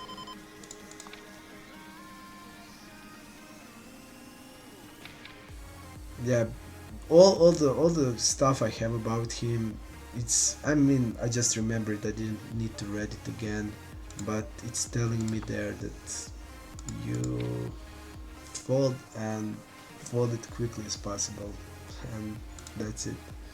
Even the hand is a call, because our range is wide on that flop. We're gonna have a lot of worst hands. Then we have king jack is like really up there. This is like king queen king jack. We just have to call those type of hands always. you know, but when you put that his range is not GTO range, you know, he's not gonna have hands like ace 10 off, ace jack off, he's not gonna have hands like a king jack off, he's not gonna have even ace queen. I don't think he's gonna 4-bet bluff it. So when you put all of this, what is he bluffing with?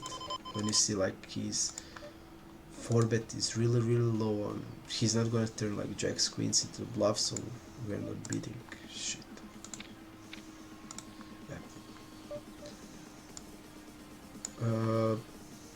I'm just gonna check there on the ace 5-8. Really, we are polarized again, big blind versus button. This guy likes to stab with bad hands, and we need to check really a lot. I'm gonna put ace queen into the check now. C-bet is 30 to 40%. We are betting most of our ace king and ace queens. But this time I'm just going to check with the backdoor draw there. I'm going to check call. Let's see. Okay, this table will be probably break, but then we'll try to find a new one. Until that we can play.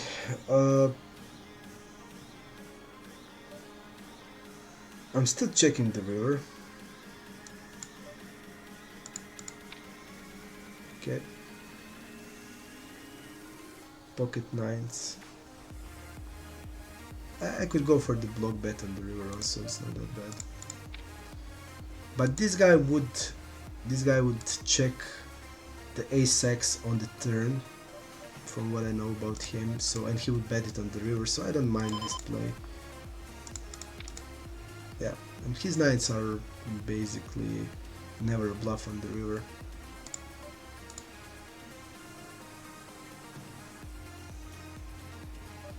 I mean, it's okay. We can go for the block on the river also. It's not that bad. But when we have the queen, it's less of the chance that he's gonna have hands like a queen x that check behind there. That's the reason. For example, if I had like ace king there, I would never check the river. But because his bluffs here would be like hands like a king queen, queen jack, queen 10, and when he gets this queen, he's gonna just check it. But when I have the ace queen, that is like less likely that this is the spot. So if I'm having the ace king there, I would just probably go with a jam here or a big bet. Ace queen has sense for block bet also, because you block the board, but also when you block the board, it's not a bad idea to check it down. This guy would check on the turn ace-x hand, and he would bet it always on the river against me, and he wouldn't fall to a raise against me, so not a bad spot to be checking it again. 7 queen queen. We are gonna fold on the c-bet. When he checks there, look at this, he's c-betting 73%, but he's only check folding 25%. That indicates his c-bet is full of shit, basically. I'm just gonna go with a check again, and when he double delays here and he's gonna late, we're gonna go for a check raise. Yeah.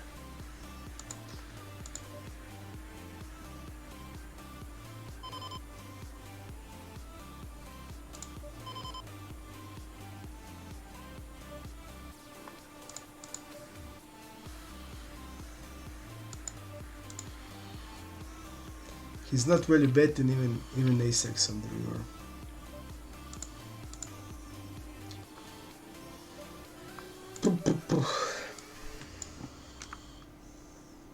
We're gonna go with 3-bet there. We are 3-betting jack 10 suited. Okay, let's see his cutoff versus small blind. I would expect around 10%, which I think he has basically. This guy is really tight. I'm gonna fold against him. Yes, so I had a nice plan for the hand, but I think even his like ace 4 should be delaying. Yeah, well, I was pretty confident he's gonna go for the delay bet here, and he did so us now that we did slow play. So I think we would get a lot of credit in this spot, but unfortunately it didn't go that great. Uh, this guy doesn't fault a lot on the call for, um, but still I think I'm gonna do it. That indicates his 3-bet range is more stronger and he's not gonna fold it on 4-bet. But we are a little deeper and we can put pressure on it, so I think it's okay. Folding there. On the table number 1, on the 4-5-9 queen, on the double check, we saw that this guy, exact guy, did check 2 times with the top pair. I'm still gonna go with a bigger size and check the river. I think that's the best. In this spot, the best thing you want to do against this type of player, you're just betting here to get to the showdown. You're using bigger size just to get some value if it's possible to get it.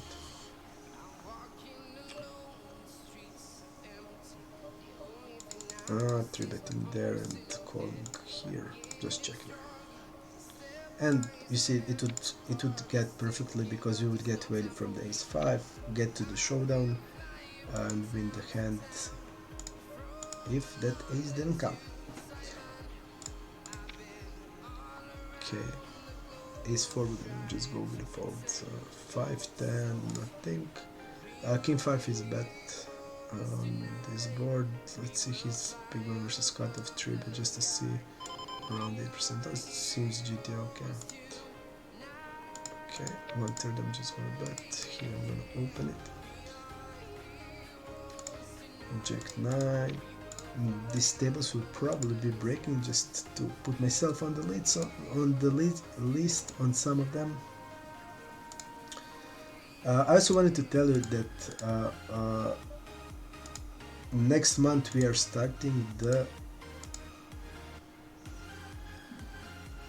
sequel of our video series on poker strategy. Check it out. It had helped a lot of it helped a lot of beginner players, and now we are going to the next limit, and we will go till NL 500. That will be our final limit, or 400.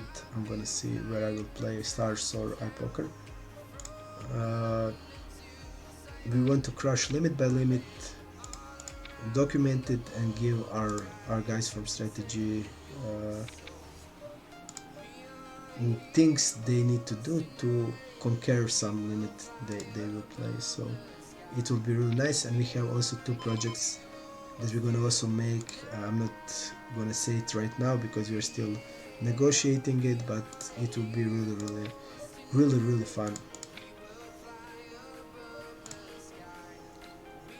So be sure to check it out on Poker Strategy. 3-betting table number 1 with ace queen. And this guy should be checking really a lot here on the turn. Yeah, and he is doing that. Do we want to bluff with the Jack 9? No. We want to bluff here hands like 5s with the club, hands like 7s with the club, pocket 4s with the club. Jack 9 is check.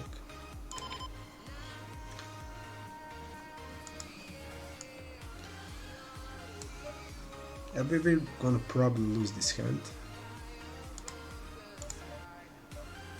I would say he has queens from what I see now. But this guy can just bet with the ace queen and check it also on the river, so this is 10, okay.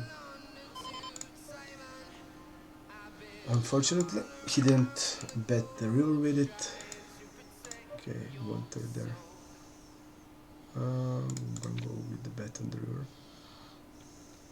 Yeah, I knew we were gonna lose the hand, but the hand is just too good. We just can't bluff those top pair hands on the flop. But I probably knew we were gonna just lose it. We're gonna move from this table. Or Rosalia, okay. I'm gonna fold back. Okay.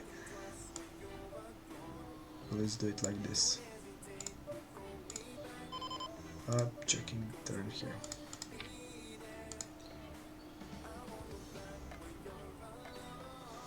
Hit hard, thanks man. Good night. Hope to see you again. A7. We're gonna be live more next month. Definitely next month I'm gonna make a couple of projects. It's gonna be great. It will help a lot of players, and I hope to see more of you, and I'll try my best to be better than last time. That was my first project with Poker Strategy, so I'll try to be better now, because now I have more experience. 3-bet 8-10, call there. This guy is not checking back here the aces and kings. I would say that for sure. He bets all his overpairs, so check. Check, call, turn, top pair. Yeah, he did check some top pairs on the flop, but he's not gonna bet those. We'll go with 1/4 and lose this time. And this guy is really not aggressive. I don't see like what hand he could bluff now, because hands like Queen Jack are straights, but hands like King Jack are probably betting the flop also. I'm gonna fold the river against him. We're betting the turn here, for sure. King 10, we're gonna go with the check on the river also.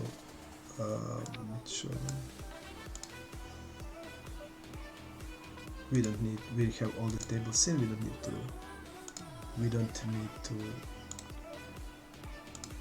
to find the new ones. Yeah, really a strange hand also to be played. For example here, what is he basically repping on the turn? I want to know. What is he repping on the turn? Let's see the hand. Is he saying he has a 2 pair on the turn? Let's see if I can find the hand. Maybe it happened there. Because basically he's repping a 2 pair with this 10x, and we're blocking that. We are blocking the straight, and I think he's checking the Queen Jack ever.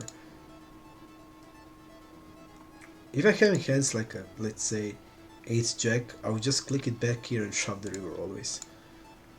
But now when I think about what hand, if he's having like the hearts, he's get there, but he would need to bluff here hand like a King Jack that we also block, or hand like, let's say, Ace7 with Ace of Hearts that he's raising like a semi-bluff, because I don't know, he thinks I'm gonna overbet my straights or whatever he thinks. My step range here would include this size, 1/3 size, and overbet size, and I'm gonna have all the value hands in all of that sizes. So when he's raising here, what is he repping? Tens are never checking. He's basically repping, I would say, hand like a 9-10 that has sense to be raising with this small of the size. He's raising like 3x, a little more than 3x. I would say, I mean, if he's having the Ace-10, he can raise it also. If he thinks I'm not like having the straights in my size, and I'm like 2 pair only, or top pairs only. Really interesting hand, but now he bets like this, so he doesn't have full house there, I would say, ever, and I don't see what full house he can have. But so I would say he reps basically, I don't know, 9-10 or a backdoor flush, and bluffs that he can have with his aggression of 34. It's hard to find. Let's also see after betting turn. Look at this. Yeah, he did have bluff here with the Ace-10. But this was the bet line. You see, it's completely different line. This is check behind flop range. Check behind flop line and then raise turn. So if I want to give some parallels, I would try to see a raise of the step. Let's see here. Check, check, raise turn, 16%. 16%. I'm gonna check against him. Check, check, raise turn, 16%. So he's definitely doing this. Yeah, it's not like that one time, so I don't know, maybe he can have it.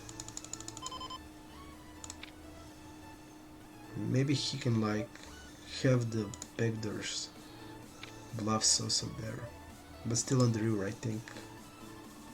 If I'm having the heart, I would call Jack 10 because I just can't put him on any value range at all. Yeah. Here we're just going to be jamming against the weaker player. I told you I usually don't like to slow play. I'm just going to immediately go with the jam. And against this guy I would jam here like ace king also.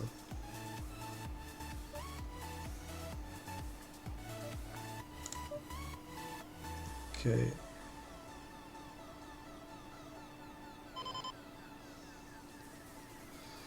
We have two weaker players on the blind. We're gonna be calling this hand. Really, really interesting hand, I must say. I'm just thinking about my head, what hand we win against, and I think it's only King Jack there. Not good flop for our range because generally we'll not be having a lot of two pairs. Ace queen we can have, but ace queen is not that good as a raising here, so we're gonna mainly be defending by calling. Ace king queen, he has all the nuts range, all the ace kings, ace queens. He's now checking it, and I think we will bet, but I'm gonna call because of the weaker player also. I'm gonna bet, and I think I want to use the orbit size here. I think I will. Because mainly what we're betting like ace queen plus, so I think orbit size is the only side that has sense. We're not gonna bet ace jack now into that type of range, so I'm just mainly using a lot of check behinds and stabbing with an overbet. It's the only thing that has sense in my opinion. Okay, and here we would go with, I'm gonna go 1/3. I have still a lot of low pocket pairs I want to protect with my high 10x. Okay. The guy is double barreling here. I'll call that.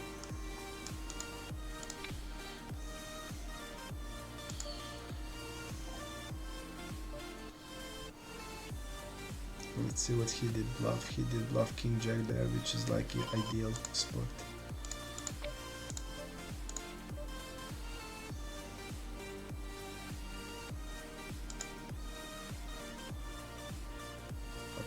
Let's see after betting turn.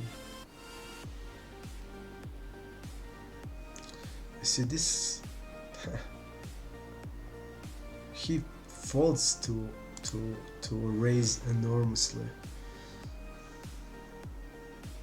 He basically reps king queen plus.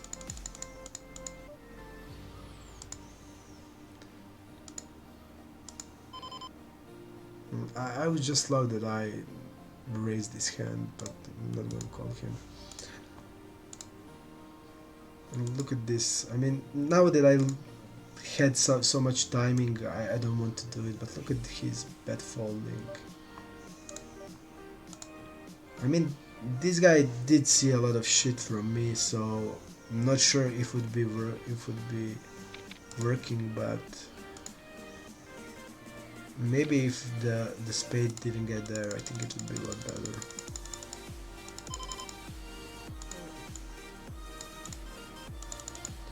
I'd say like king queen plus with a spade is betting this.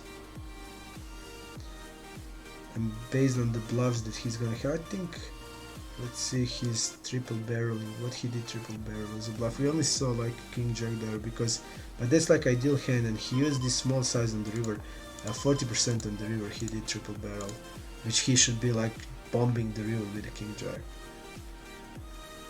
Yeah, I would say that was value, like 90%. But he's falling really a lot on the shove and blocking kings, blocking king queen. It just felt not that bad to shove.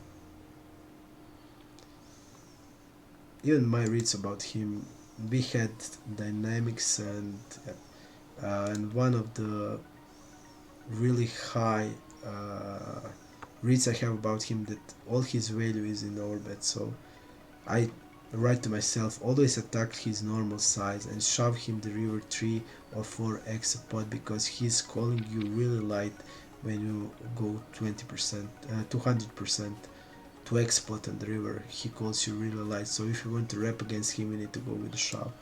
That's what I write to myself.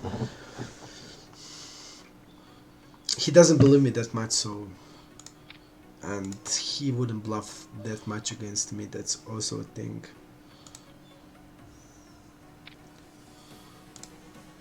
Sixes we're gonna be calling mostly against the middle position. Even here, when the weaker player calls, we're gonna call sixes. We're gonna squeeze like eights plus in this spot. We are still, sixes are still just be best playing as a call. We're gonna go into the multi-way pop-up just to see what kind of range the guy calls, how he didn't have the hands to see that, unfortunately. We see only that he did step flop one of the two times, you don't see the hands. You generally want to bet and step small in the multi-ways, but weaker players will step here like a 9x with this size. Multi-way pots are really art of be playing. You need to play them. You need to first. It's important. Are you having a player in position to you? If you're having a player in position to you, then you are mostly checking range on most of the boards. You know, that's like a big thing. You are mostly checking on, like, there's like only a few boards where you actually have the range advantage, so you just can't be c-betting that much. Usually like 85% is checking, 80 to 85% of range is checking, so you're gonna be just checking really a lot. I'm gonna fold here to a donk in three-way. I'm gonna call nines.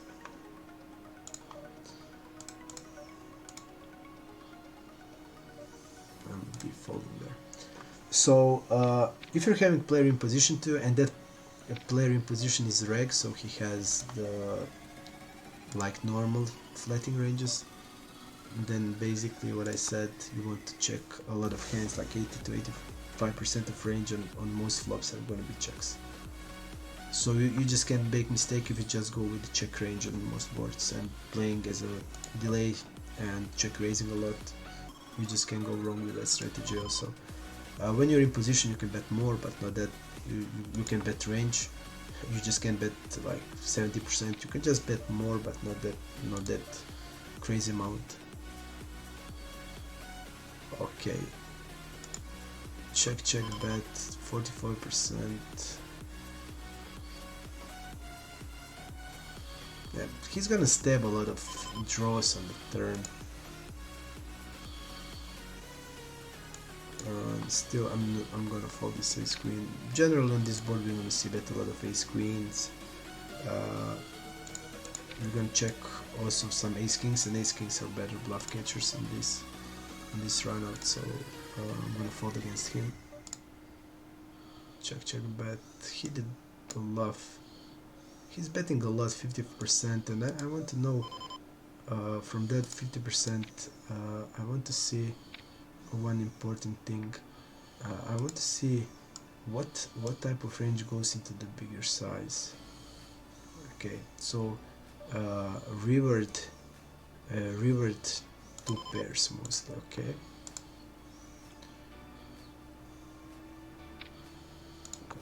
check here. So rivered top pairs. Okay, just let me see here and then. So here doesn't have sense a lot. So basically I think he's saying he has Jack X or good 9X there. So I think now when I say it, I think it has sense. It has sense to bluff catch with ace queen. Because generally on this runout, when it goes like double check, he should be betting small on the rivers. And when he's using this big size, that indicates he's gonna check twice with the top pair hands, and that's not gonna happen because he's tapping 57%. Yeah, definitely then. Definitely we need to bluff catch or bluff raise with ace queen. It's similar. I don't mind bluff raise also. I don't mind that bluff raise with ace queen with the blocker.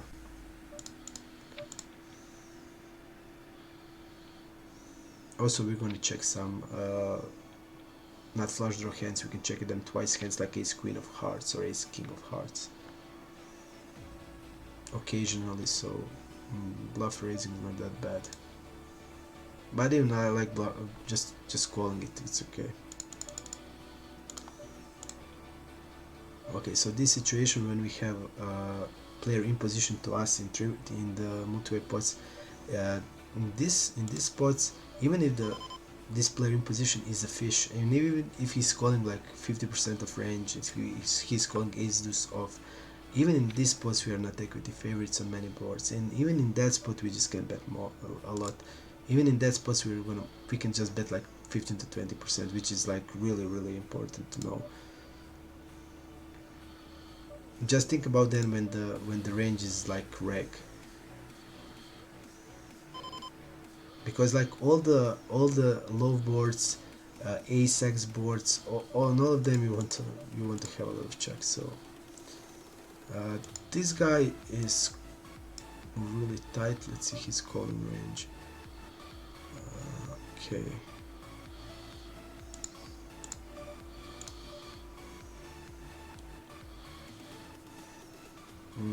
Okay.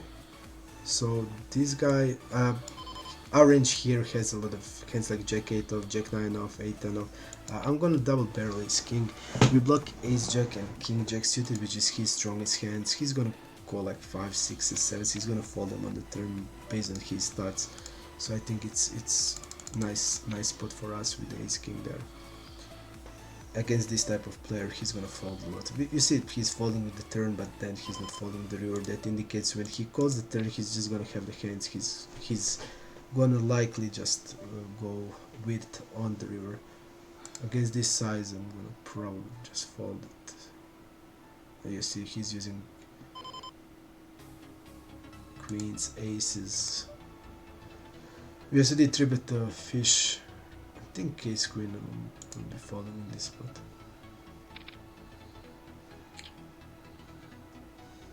King 10. Both king 10 we're gonna be opening. King 10. 3-betting here. We are in the middle. In the multi pot again, in the middle. So we have a player behind. We're gonna check there. And we're gonna check here. A lot of multi-way pots suddenly.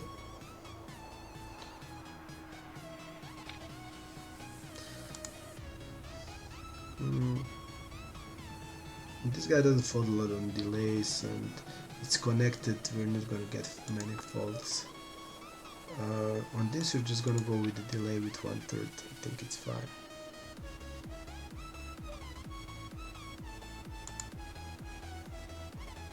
Check bet turn. He didn't do it till now at all. With bigger side ante, I don't know, not sure what he's repping, like a queen x or hand like 5, so 4-5 suited or 5-6 suited with this bigger size. I mean, our hand is a fold, but I'm just thinking what is he doing. He should be betting small. Okay, bigger size here. think it's good. Let's see, in the multi-way he's... this guy likes to overcall in the multi-way. He calls in hands like a 6-7 off. Which in this spot tells us he's gonna have a lot of pair plus hands, so we want to get bigger size on the river. I think our size is okay. We did bet 80%, which I think it's okay. Magic Orange, did you play tournaments today? Magic Orange is our MTT player with, I think, the highest ROI I ever seen in my life from all players in MTTs. He's having a lot better ROI than I am. So really good MTT player.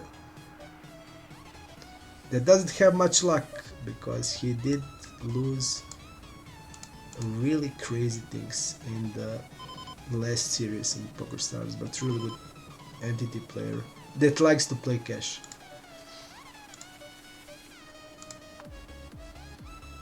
I'm still checking the king queen against this guy.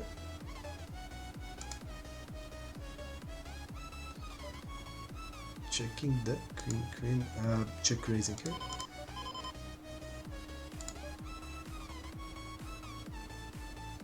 I'm gonna fold king queen.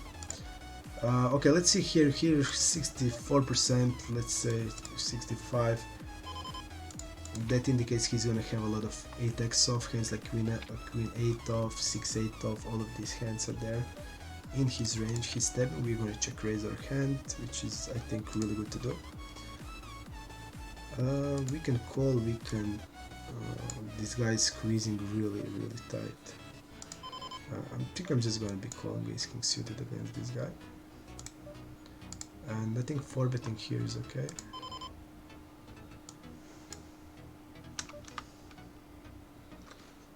Let's go like this.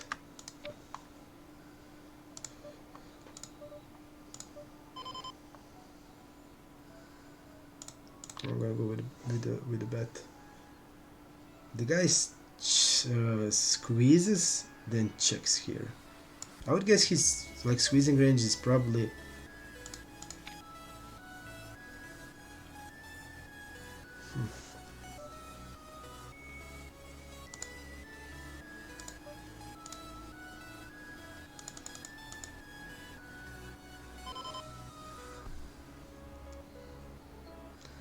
I would say his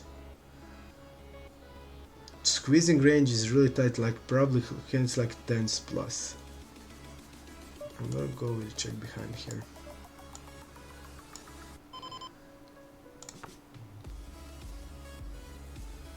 What is he calling when the queen? That is like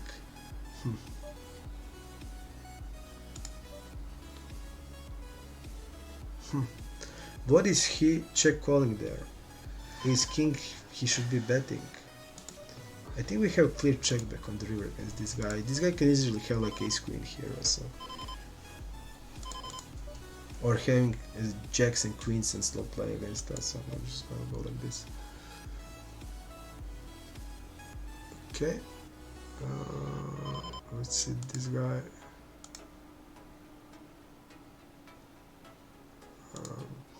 Close.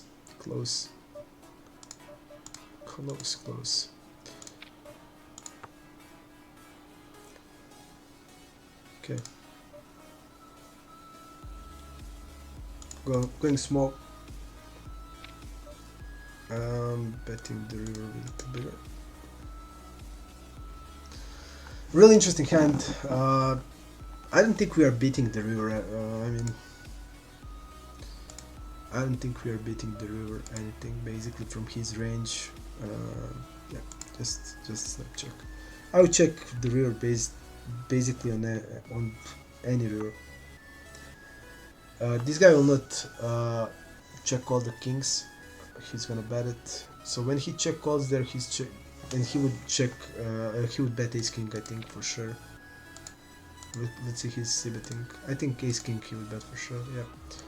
So when he's check calling, he could maybe even fold hands like 10s. So when he's check calling, I would say He's having a hand like a queen X, and that's like only ace queen that he can have. So we are losing from ace queen, we are losing from jacks queens. Ace king will not be there, so we can get value from anything, and we are losing from everything in his range. Unfortunately, that's it like it is. Nothing we can do in that hand. 4-betting doesn't have a lot of sense against this guy. When we are deeper and he's squeezing, you see this 2% is probably like 3% is something that his range looks like, so I just don't see value we would get by 4-betting ace king suited there. I mean, it sounds really sick, but it is honestly like that. I don't think we get anything out of that 4-bet, so we want to play it as a call. We were in the good spot pre-flop, but post-flop he did get the nuts on the flop, and that was the end of story. King Jack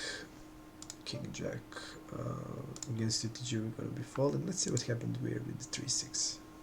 And I also feel okay by, usually when I stream I play only 2 tables, but I feel okay playing 4 today.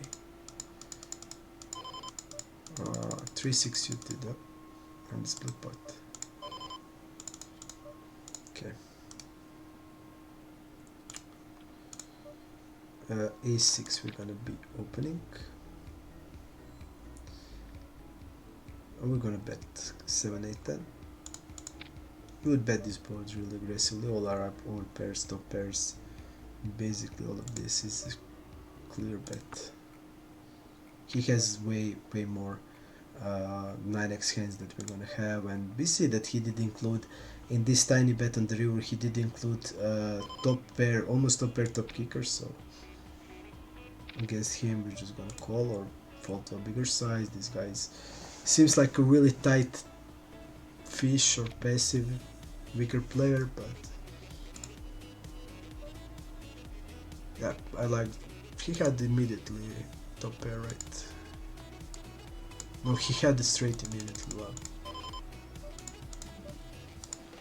He had a flopped straight. A6 is a fold here, and on this board with 8, 9, 10 monotone. I think our hand is a check.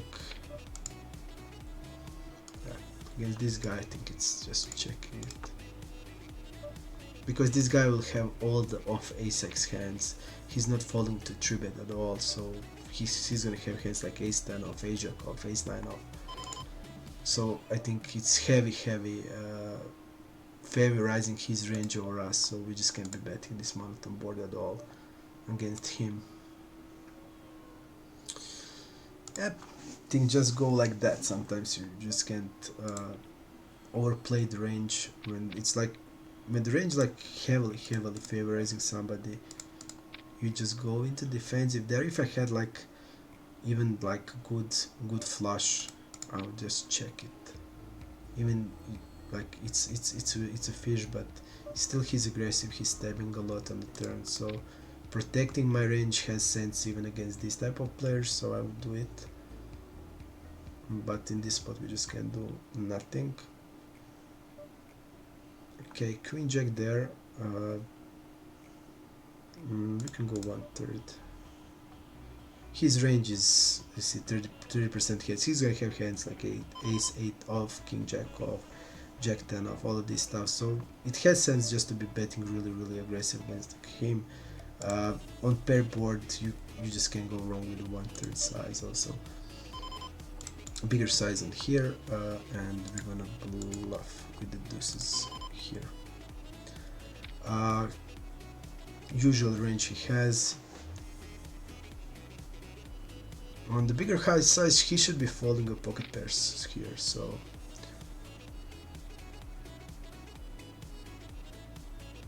let's see. Yeah, he folds a double barrel against us insanely amount of the time, so we're just gonna double barrel here. But the problem is he's still gonna continue hands like ace-9, 8-9 suited, 9-10 suited, queen-9 suited. He's gonna continue all of those hands. 7-8 is continuing. Yep, and now we don't trap that much. Actually, now he has more straights than we're gonna have.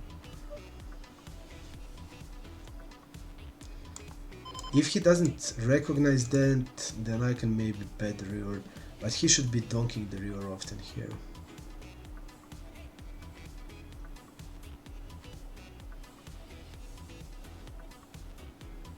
Yep, he should be donking the river really, really frequently here, and he did think about it now a lot. I just think we just have to pull it off, I mean. But I don't like that he did thought about it that long. I'm just gonna check it now. He did try to think he wanted to turn it into bluff, okay. Yep, he should definitely bluffing this type of hands instantly, and he did think about it. Now our bluffs will be successful here, but I didn't know what it means to be tanking that much. That's like in my head. I immediately thought he's thinking, is he donking the straight or not? Because I mean, Queen 9 is a clear donk. There's no way he's gonna be good often enough to be anything else. He's not gonna ever check call the river with it. Yeah. He did now did it good by tanking, because if he didn't tank, I would bet immediately with this hand. Yep, on the turn we don't have many fold equity on the rivers.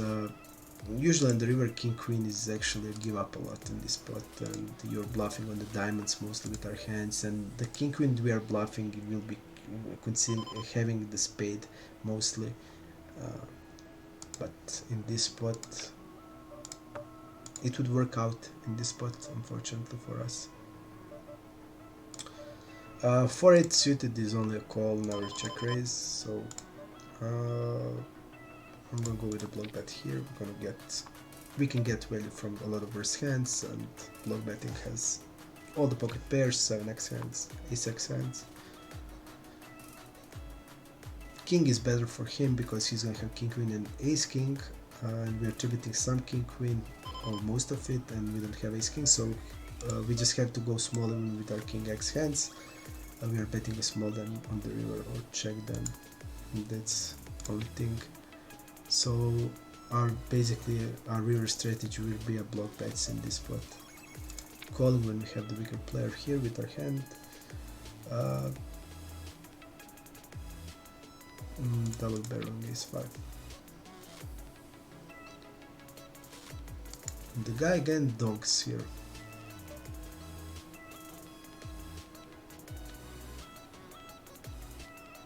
And he usually has trash here. I'm just gonna go with the 3-bet. I don't like calling. I don't like calling here because we are giving him the gods. And even if we have hands like let's say a draw, we can just play it like this. It looks way better.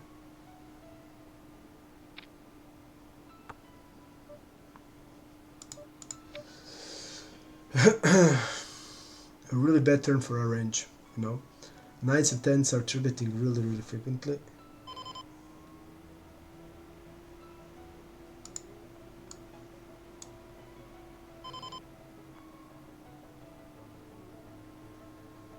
We have to check.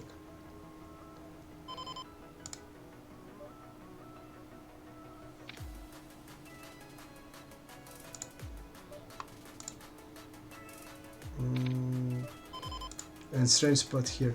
I'm just thinking about in table number 1 what we want to do. I don't see a way that he can check with an overpair here.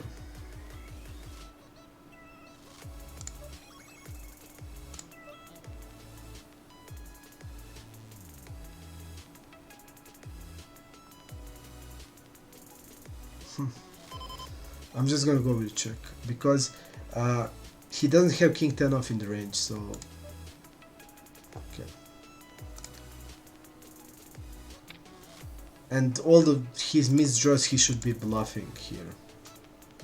And I don't see, you see, he's opening 70%, so ace 10 off is the only ace 10, basically an ace 10 off. I think it's a clear bet on the river, so Hand that can be checking are hands like a queen 10 or king 10. And he could be trapping us there because he's really unaggressive. Yep. And I mean, probably should be block betting the river and bet calling it off. Yep. Really strange spot. A really strange spot, but the guy is really passive. You see 29 on the river. I just feel that he would check the overpairs on the river. That's the problem. I think he would bluff his bluffs if he didn't get it. But I think he would check his overpairs on the river. That's the problem. And I don't see what we are getting value from.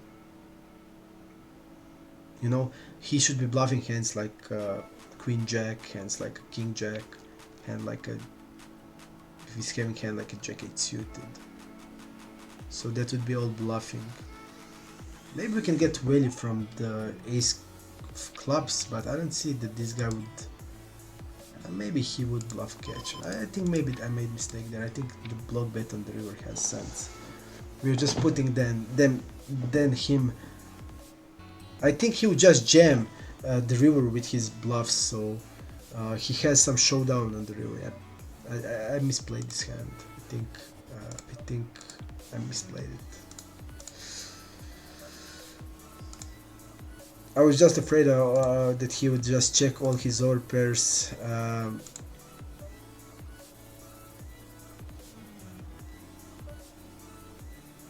we're gonna just fall there, unfortunately.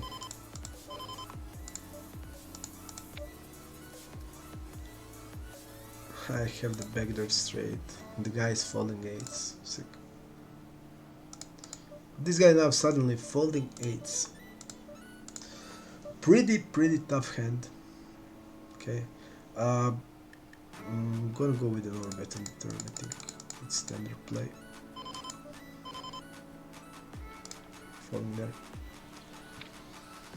Really interesting hand. I mean, I was thinking really much, and now after some time I see that I misplayed it.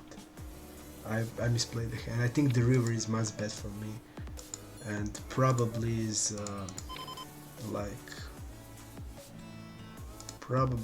like smaller size on the river. So definitely 1/3 size on the river, and we would get the job done. He would call. I'm pretty sure he would call, because all the other draws broke. Yeah. And the turn is like the worst turn for our range. We don't have 9s and 10s basically ever. Yeah, the turn is really bad. And when he's calling that raise, his range is strong. Really good draws and overpairs. And I don't think he would ever shove an overpair in this spot. When I go in the multi-way, donk raise, and I go with the re-raise, I don't think he's gonna shove the overpair. So just based on the, if you go into the combinations of the hands, we would be mostly against an overpair there. Yeah. And on the river, I was afraid this guy is really passive, really passive, and I don't see what value will I get, especially when he's opening not that much. There is no king 10 off in the range, and you know, hands like a jack 10 can also be folded in this line, blocking the queen jack. So I'm basically only getting value from ace 10, which is okay. It is now it was like 8 combinations that I can get value from. Yeah, definitely one of the most interesting hands I played lately. I weren't that confused for some of the time. I mean, I didn't know what to do. And I made a misplay. Now, when I just go through a hand, I think I made a misplay. Because we're gonna have some bluffs, I think. We just have to... I mean, we're definitely gonna have a lot of draws, and some of them we just had to bluff on the river. Some hands like a queen jack, we just had to bluff on the river, because we're gonna still have a hand like a 7-8, and on the river we got the straight, so we just have to bluff something. And I would bluff like a queen jack without the flush draw. So I think that we should have bluffed, and I think the size we should have used was 1/3 on the river. We're gonna go 1/3. We have the kings with the hearts.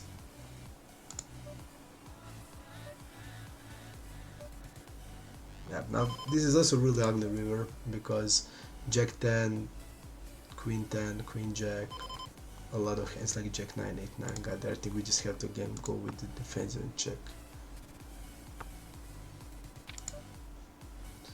Because this runout is again heavily favorizing him, and ace queen, he's betting 14%, and now he's flatting ace queen. But I didn't thought he has ace queen. I thought he would three bet it based on his stats. Okay, table number 4, something is going on. Check raise is a PFR, I think. Okay, queen 2-6. To have bluffs there, except the gut shots, you need to be creative. You need to use like a king jack or jack 10 or hand like a 7-8 with the backdoors. We're gonna see what will happen now.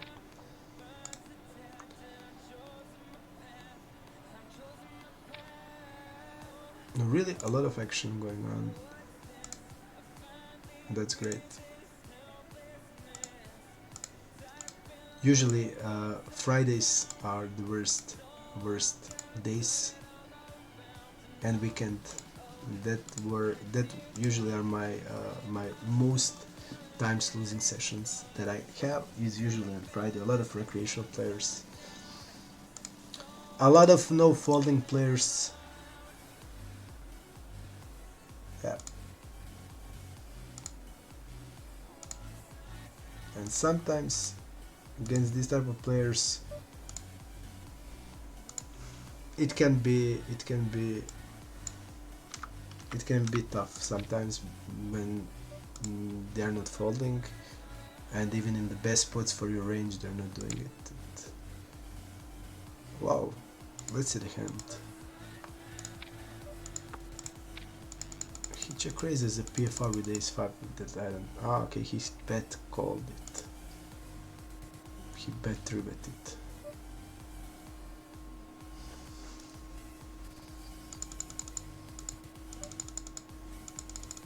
No, doesn't have a lot of sense, but okay. Checking range basically here. We 3-bet against this guy and the 4-5-6. It's really rarely a c-bet. We mostly check all our range, so we're just gonna check the range and that's it.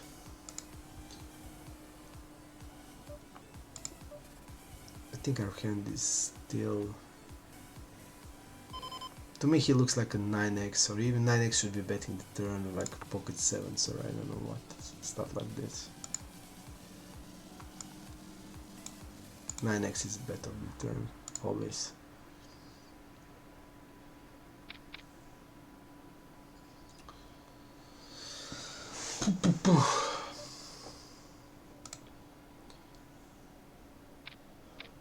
I'm gonna open jack 5. We're gonna play a little bit of heads up.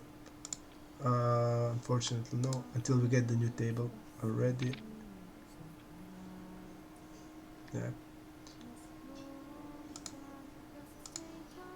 We're just gonna have to wait a little bit.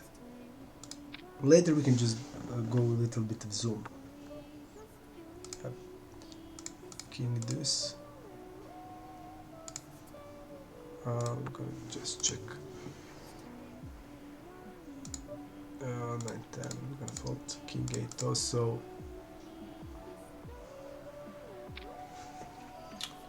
Let's see. Let's see if we can get another table. We can zoom one until we get it. I think it's okay. We can zoom one until we get the table. I think it's okay. And we're gonna fold there. Ace 10 we're gonna be folding. Ace 9 also. Queen 5. Okay. 6 7. We are gonna be opening if we get opportunity, which we don't. Interesting hand on table number 2. Let's see what happens there.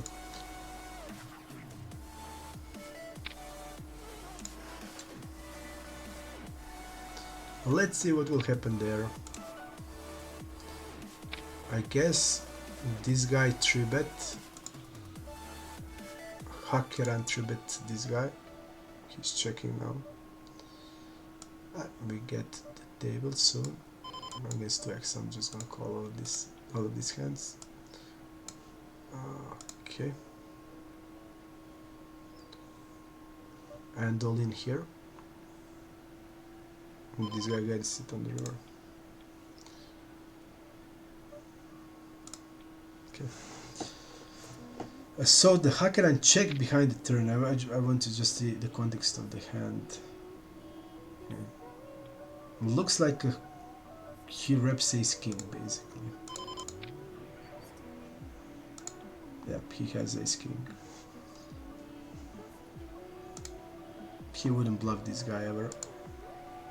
And this guy has a nice jam, but he didn't do it.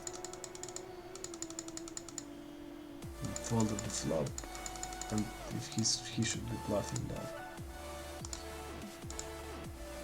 Even I think this guy shouldn't be folding to shove. Tens are folded the flop basically, that's it. Tens are 4-bet before the flop against 4x, I think also.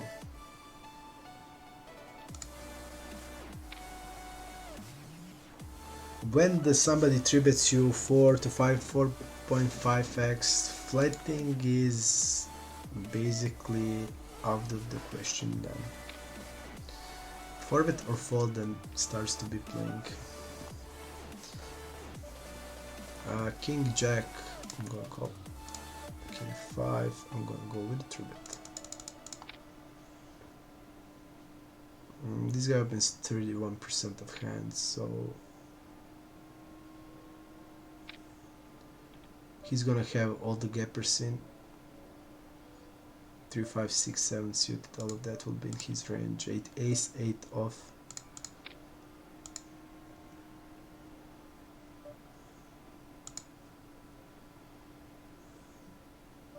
He's sitting 73%, but he's check folding only 24%.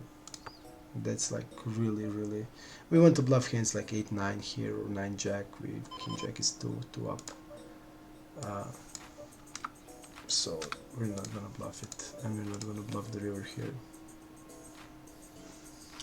But it's like insane when you see this type of players. So you're c-betting 73% of hands, and you are check folding 24%. That means your c-betting range is full of shit, and your check range has a lot of strong hands.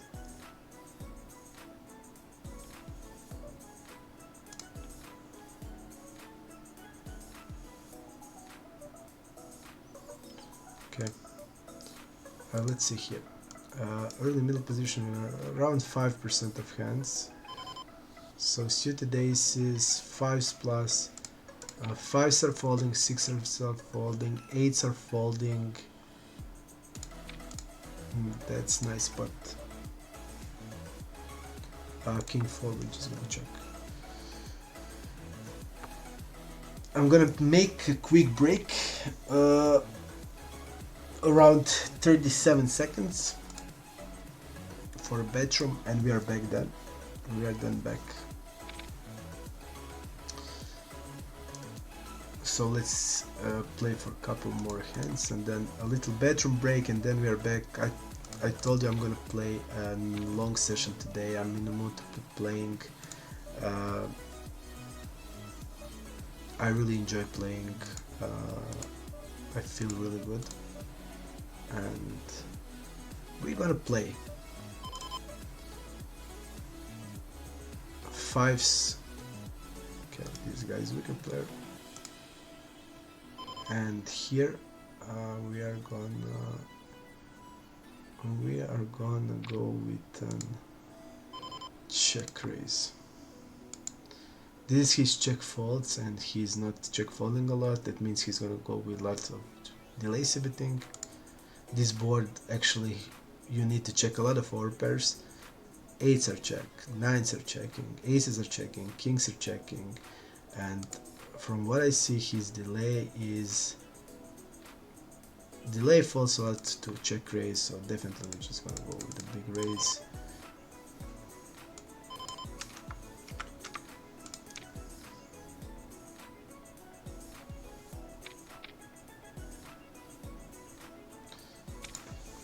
I think it's okay. He's not check folding that much, so our step's not gonna be that effective, but his delay exhibiting a lot and our check raise will be effective, so we're just gonna turn around and check raise more. Okay. Check raise more as a bluff and step more as a value. I think that is way to go against this guy. Nice.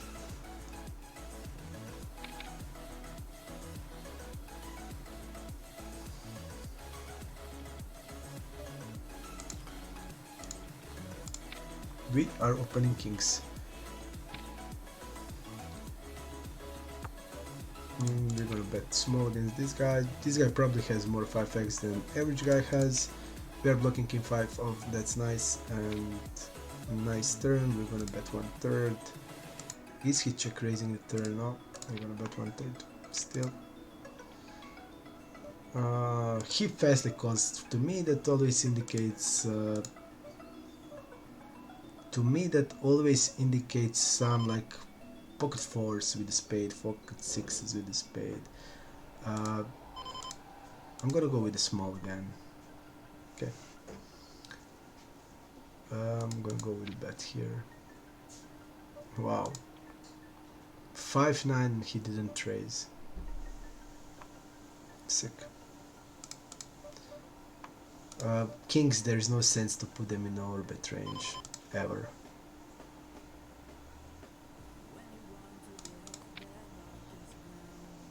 You just want to put him in this range to protect all of your other hands.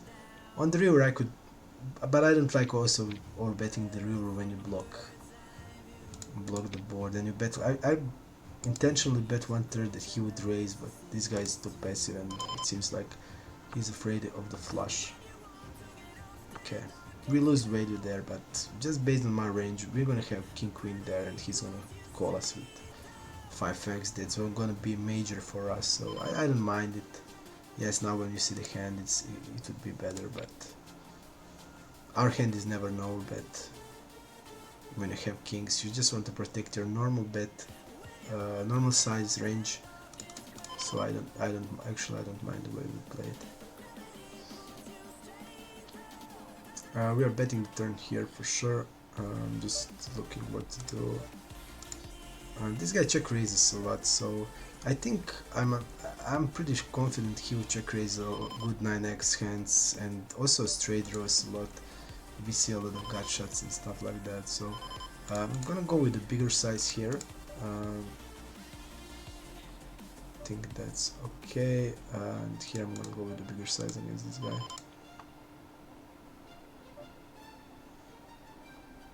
I'm gonna check call the river. Smaller size there. It is a split, okay. Ace-8 is a call. We got the new table because I think this one will be breaking soon. Until it breaks, I'm just gonna keep playing. Okay, interesting thing here. The guy checks the flop, which is again ace-3-7. 5%. He c-bets 76%, but okay, he can check queens, kings. Is he gonna delay them? I don't think so, but you see hands, he did play like this with the nuts. We're just gonna be calling there. it's okay. And against him on the river we should be probably folding, which we unfortunately I won't, but I should be doing it. Yeah, I should be definitely folding here against this guy. His delay c-bet is really low. He's not betting queens on the turn, and his bluffs are in the c-bet range, but just based how high in a range we are, I have to call. But against him it's just clear fold.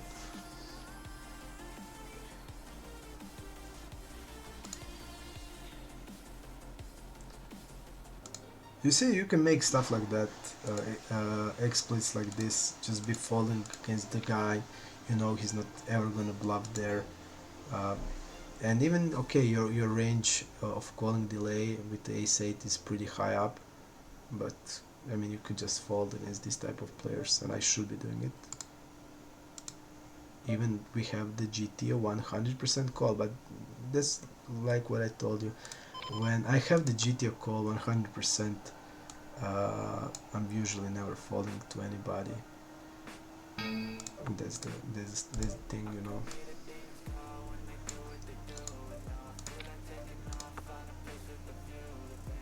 But this was the spot you can get away by folding it and exploit him really hard. And check back here stronger and then go with the jam on the river against this type of players. You will get massive EV in these spots. You know, you just, when he checks the board, he should be betting always. You just check behind like all the range, and then especially your value range, and then on the river, when he goes like this, you just go with the jam. That would be like really hard exploits against this type of players, and folding hands like we have now, that would be perfect if we did it. We're gonna lose hand on table number 4 now for sure. I would donk the river in this spot probably on many good runouts. Unfortunately, if the runouts were jack, I would probably donk it, because I'm not sure why is he double barreling this hand with a big size on the turn. I'm not sure why, but we have the hand that he's gonna get away from in this spot. Okay, let's see what happened there. The guy is calling 3-bet button versus big blind, 11% only it seems. Okay, he's not falling that much. We're gonna double barrel here always.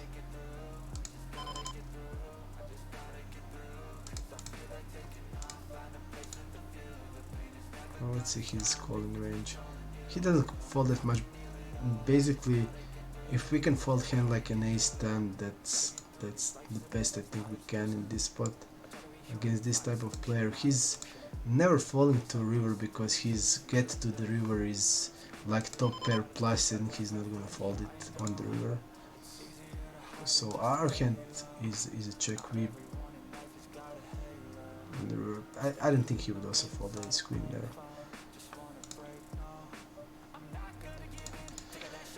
We're gonna try to find, we're gonna put ourselves on the list on some other tables also. King 7 is gonna open. Yeah. I just don't see that King Jack as a double barrel with that big of the size still. I don't understand it. He would basically check every river, so I have to always think about that. He would check every river, so definitely donking against these guys is the way we want to play. This guy folds 48%, check raises something 11%, but he usually with the draws go way more on the turn. Okay.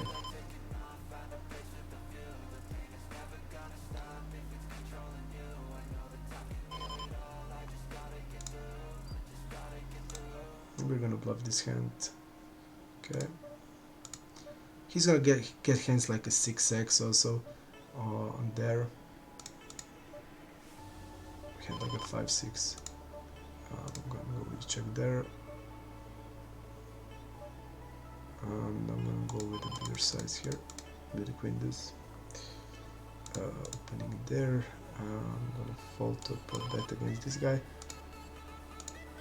Yeah, I think now, in retrospective, I think we need to probably raise the turn. And I didn't even think about the size that he's using, because now it looks like he's betting the top pairs, and that's it. Which I think it's okay, but I think top pairs are still in the big size, like 2/3. Okay, ace 3 we're gonna call. I have the table here. We have it, okay. Ace 3, I will be check raising it. 8.3, it's okay. Okay, and here we want to go with the bigger side with ace deuce. Or check. Again, this is the spot where we're going to be polarized, so let's see how he plays. Yep, against him I'll just go with the check raise, it's preferably better. Big check raise. The guy steps really a lot, steps medium strength hands a lot, so against this guy I'll just go to checking a lot. We are polarized in this spot. We're gonna bet like 40% of hands, and I don't understand again this play. I mean,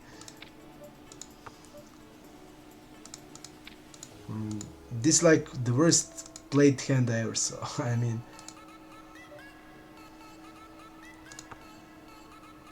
you're praying I have the hand I have, and the hand that you're flipping with.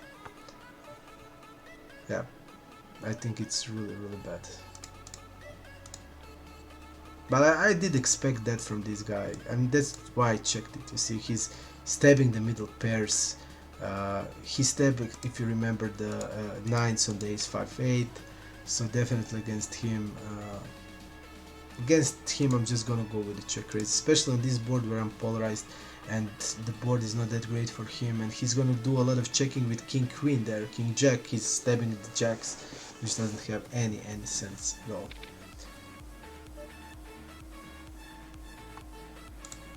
Okay, but the guy is really bad. I mean, and on my check raise he's jamming jacks. Okay, on one side you are blocking all the bluffs with the jacks, because you block queen jack, you block jack 9, basically block everything.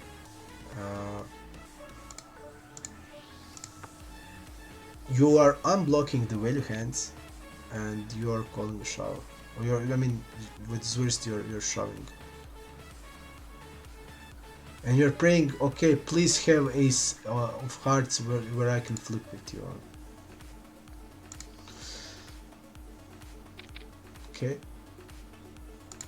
But if it pay off, nothing we can say. Let's see here.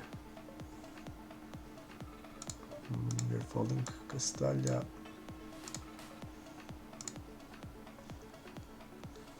I'm gonna leave this table because of this guy that is shorter. He has only 40 blinds. He's a fish, but still.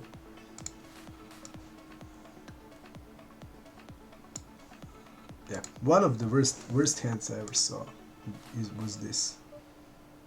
Probably the worst hand I ever saw that somebody played. If not the worst. Yeah.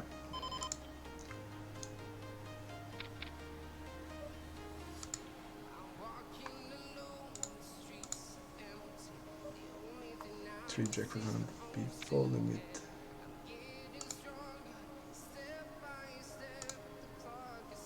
Okay. I'm gonna make a quick bedroom break in a minute. like I said, 37 seconds, and we're gonna be back. We are gonna be back. Let's see, like this. Okay. We'll play like two more things here. So quick break, and we're gonna be back. We are gonna be back. I'm gonna go 7.3. Let's see his strategy early, kind of around 5%. I like 7s plus, like 2 queens. Queens and jacks should be 4-betting, but this guy doesn't have that big of the 4-bet. So 7s to 10s suited broadways, which is also be some 4-bet, some calls. You should be 4-betting hands like king 10, king jack, ace 10 suited, king jack suited, king 10 suited. In this spot we are checking also really a lot. We are betting like 40% only, and kings we can bet 1/4 and bet little bigger. But let me see his stab on the turn. Yeah, I'm just gonna go with a check there.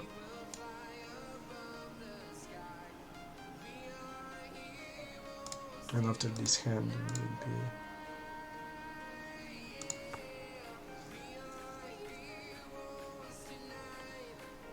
bad river, because 8s and 9s, which is big portion of his range, are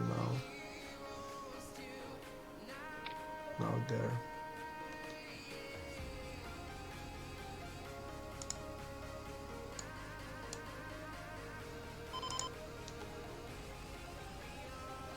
Now he looks to me like an ace jack with defensive bet. I'm gonna call this defensive bet because it's 1/5 size. Okay. Straight with a 4/5.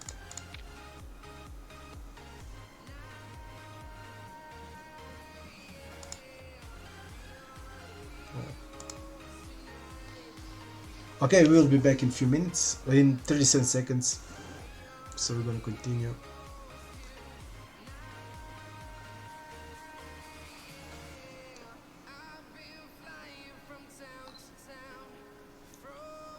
Okay.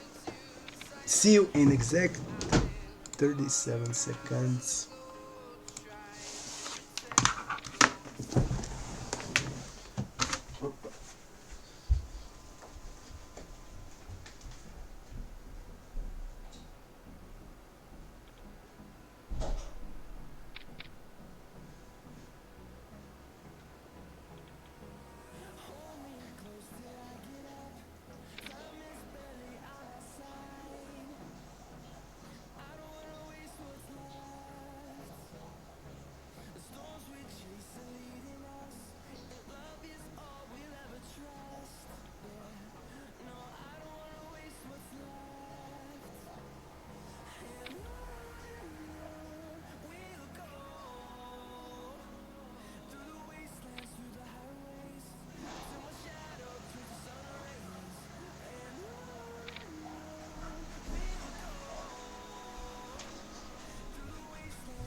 We're back.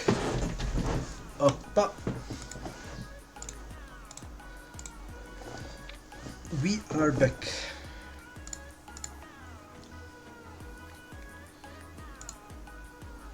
Let's go. Let's go.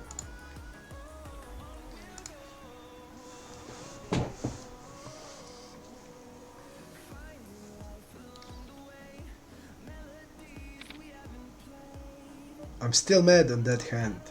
Really mad. That hand.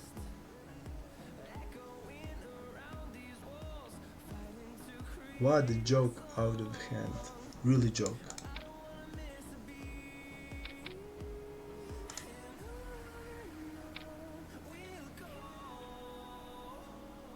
I didn't see ever worst hand.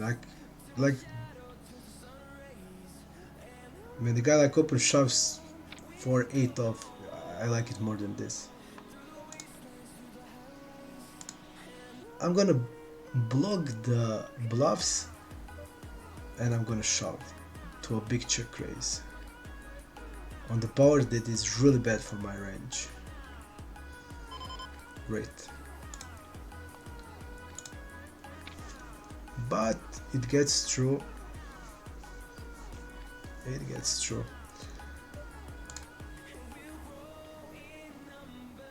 And Jack 10, 3-betting. Against the middle position that is tight like this, we can maybe not 3-bet, but against cutoff we are always 3-betting. Jack 8 also, I'm gonna go 7.2. 7.2. Let's see what I know about this guy. Don't have any reads on him. Okay. Cutoff versus button. Let's see how much he costs. 12% here, but it's without sample. We're just gonna put it like normal range. Jack 8, we're gonna be folding. And do 6, we're gonna be folding. Also, 6 Jack, I'm gonna. This guy's probably also a weaker player. Yep, he's a weaker player. I'm not gonna open Jack 6 suited. And play in position when he will call Jack 9 off, so okay, this is we are playing. This guy opens 48%, small blind versus big blind, 51%, Queen 8 off, okay. Our hand is mainly call, King 8 also. He's opening 3-8 suited, we're gonna be folding. He's using overbet size immediately, okay. King 9 is still calling.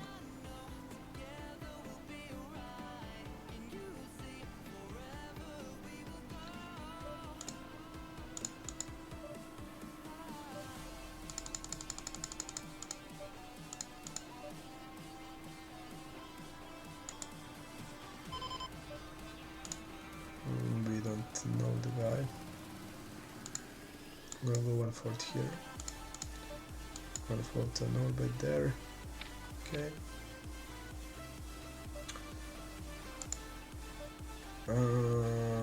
Ace Jack against this type is a fold. Queen 6 is folding.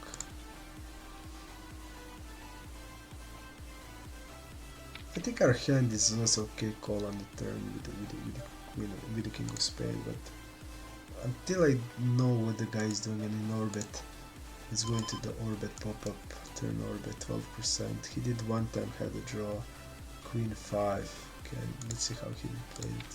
Actually, I want to see. He bet the flop. Oh no, he checked the flop. Okay.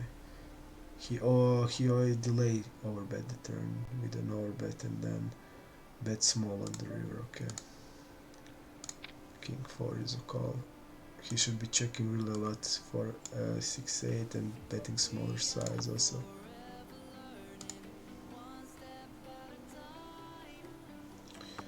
Turn a river that is really favorizing us. Let me checking. Calling with the 6-8 suited. King 8 suited. Fold. I think it's the best. Also here.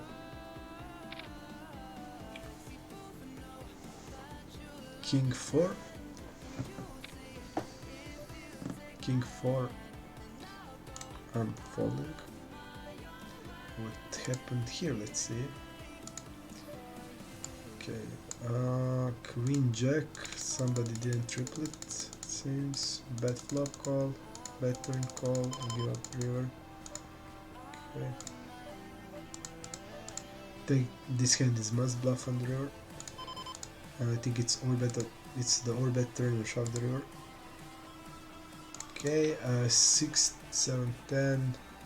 We mix 1/3 and 2/3 size here. Still gonna be a lot of c betting. Around 60% of range wants to be betting, so we're gonna still a lot of betting hands like a Queen 9, Queen 8, Jet 9, a low ace X hands. All is gonna be bet on the flop.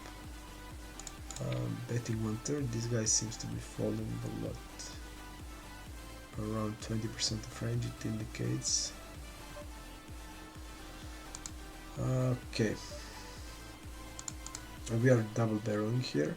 Do we want to all bet or not? That's the question. I think not, because we want to be acting like we are betting king jack and queen jack. With this hand we want to overbet hands like a queen 10 or queen 10, 9, 10, stuff like that. But this hand fits into the normal size. Opening 118%, so I'm not gonna three-bet it. Check.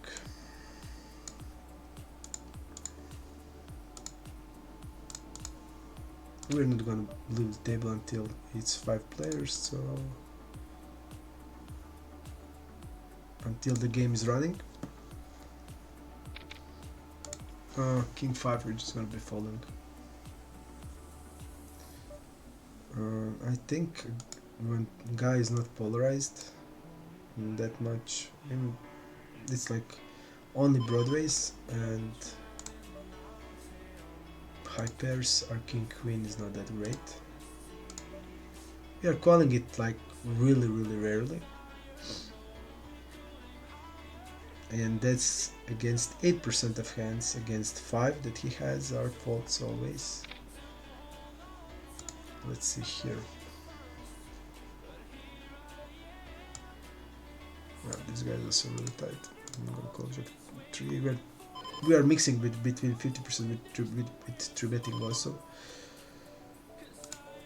Okay. Well, let's see his strategy. This is small blind versus big blind pop-up, where we see how he plays. Check folds. Let's see his check calling range. Has some top pairs. Our jack 3 fits the bet range. Has that's gonna call R7x. He's gonna call 4s, 5s, 8s, 9s, this all type of hands. He's check raising, or pairs, aces even here are check raise. He played it as a check raise. Okay, we're definitely just calling it. More betting here and calling with the 3-bet there. Okay.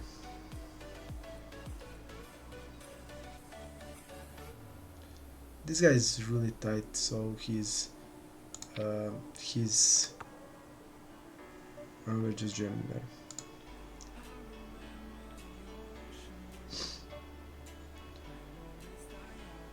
We are calling the turn still, and against him I will probably fold the river. Jamming there.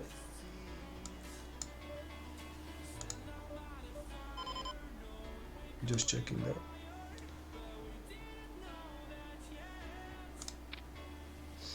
Showing jack 6, I think. When the 7 is got here, we just have to shove it. We're not blocking the space, which is also nice. We're gonna probably against 10x. Don't like the size on the table number 2 also.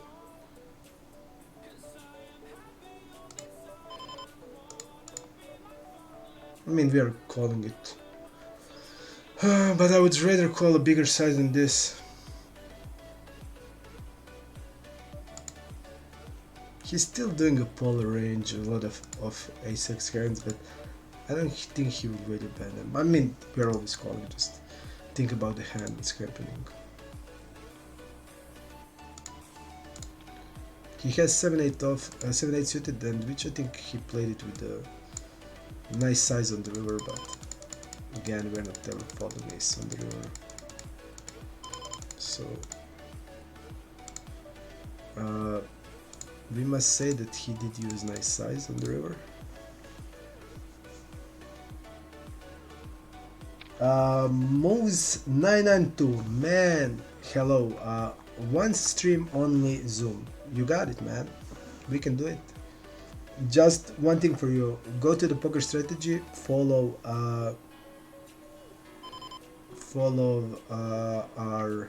my blog if you like that. Then you can give request, and I will be glad to do it, to complete it complete your requests, because a lot of people also ask me to play Zoom. Actually, I did play Zoom in decent amount of hands. Let's see. Reports. Let's see. Zoom. I did played. Let's see. I was trying to show. I did played, I think, around 10k hands on Zoom last year. I don't usually play it,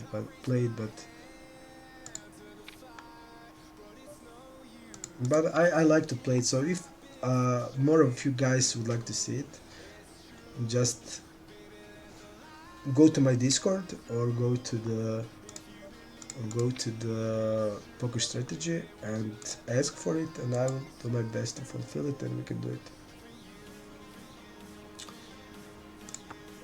Let's see why it's not showing it. I'm not sure. I'll try to find it. I think I did play around 10k hands on Zoom, actually. Maybe even more. Of 200 Zoom. Okay, let me see. I'll try to see it. I think I did maybe even more than that.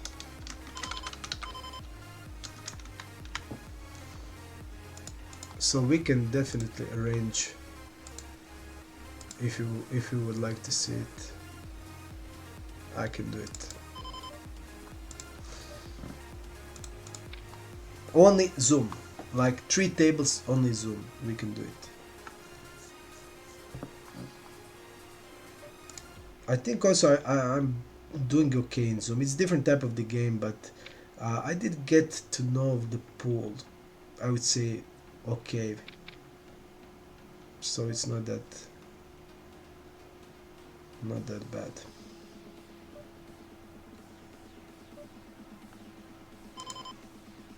Just gonna call there.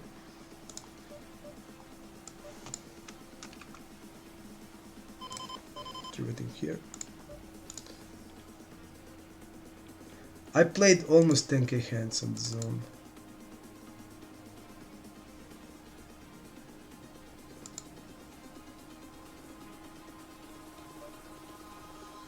Yep. Almost 10k hands.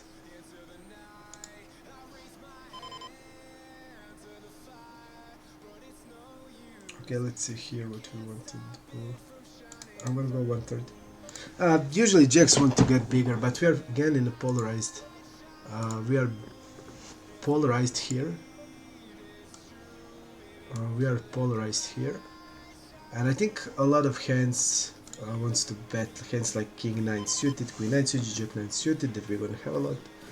I'm gonna check jam the turn.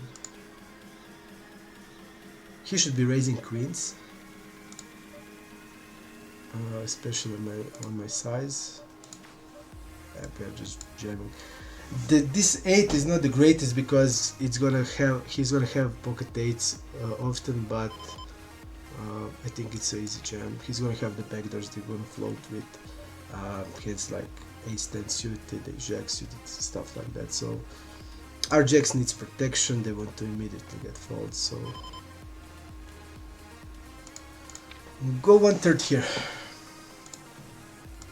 Yep, I did play it 10k hands, and I think we are decent there. 23. We run below EV also. 23.6 EV 24 on 9.5k hands. I think just we have to overbet the river here.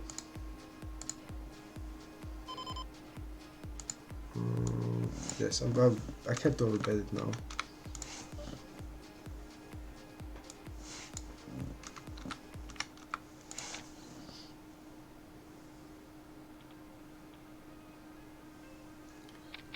So I would say I'm okay in the Zoom. Not too good, but I think I can play it. Basically, when I start sessions when my kids goes to sleep, so I play basically till morning, till like 5 a.m. and around 4 a.m. I start to play a little bit Zoom. And last year I collected 10k hands. Basically, when the normal tables are closing, I always set Zoom, a couple of Zoom tables, and that's it. So definitely, we just have to bluff there. I mean, our flatting range, we're gonna rarely have bluffs because ace queen is gonna be 3-betting the lot. We don't have off hands, so we're obligated to bluff here with this. So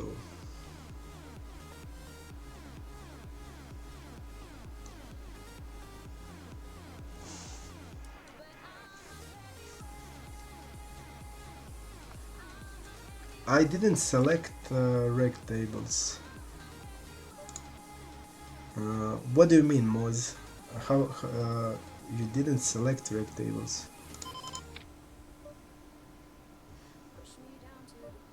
You mean in the results or what?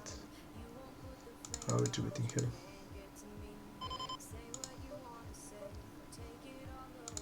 Okay. Calling queen jack. Jack 9 is the fault. Queen jack suited is fold on this board, and this is board where it's tricky to be playing.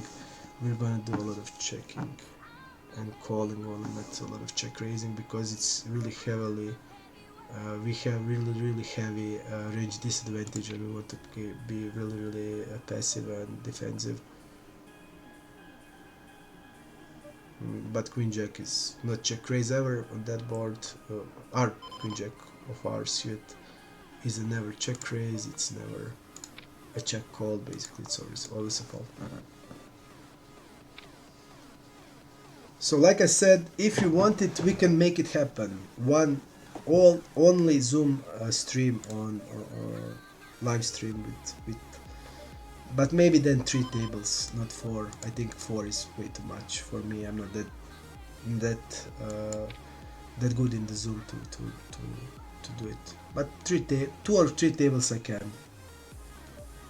Maybe with commenting would be better, like 2 tables. I think we're gonna just put it in normal size here. On this river we're just gonna turn like the worst 3s or 4s into bluffs, so I think it's gonna be fine.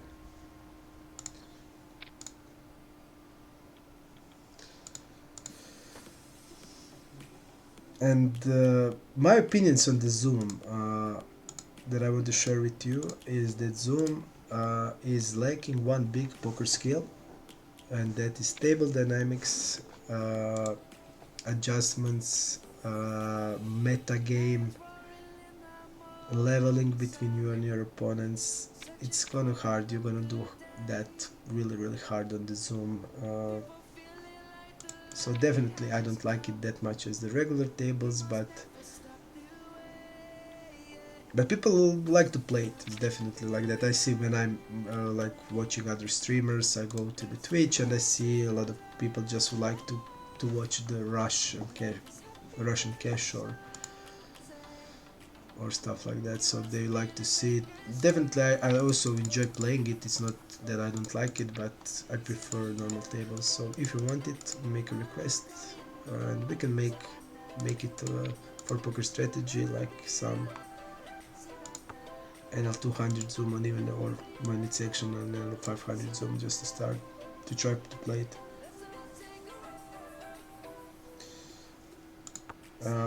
I did never table selected. I mean, you have on my website, you have my results with only regs at the table. I basically win the same. I never table selected because I want to just be the best player I can be, and if you're table selecting, you never be best player you can be. You're just using the easier way, and to me results are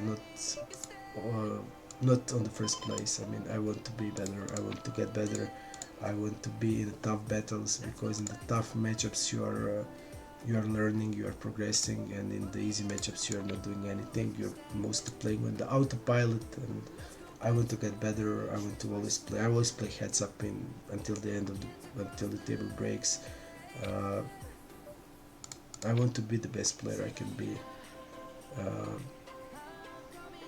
that's my key, and that's the goal I want to do. And if you're table selecting, you're basically doing it only to get better win rate. That's the only way you can ever be table selecting. Because when you play with recreationals, you're not gonna enjoy that poker that much. But when you play like a good opponents, you're gonna be forced to be making tough calls. You're gonna be a lot more into a game. So definitely, I think you're just gonna 4-bet there. Our hand is 4-bet, 50% 4-bet, 50% calling. So I'm gonna 4-bet it this time. We're gonna call there. Split pot, okay. So definitely I want to be the best I can be. All the limits I started from NL4 on microgaming when I started to play. I want to be the best player on the limit. I want to do whatever it takes to be the best, to learn how to play, to not just click buttons, or I just want to be playing the most aggressive way, and putting opponents in tough spots, making good plays rather than my results. The results are never too important to me. A lot of guys that are working with me on my Discord always says to me, against some sessions that I played like shit and win, I was never be able to have a good time sleep. But in the sessions where I lost even a lot of money, I would always sleep like a baby when I knew I just played it good. Okay, I played it good, and no matter what, that's the most important thing to me. The result is basically, what is the result, you know? Result is the end game. Basically, it's only an end game, but all the journey is learning and getting better. So for me, I just want to be better than I am now, and I'm working basically every day because of that. Every day after session, I go through hands. I train in the GTA trainer, all the spots. Yeah, I just want to be better. How do I plan to?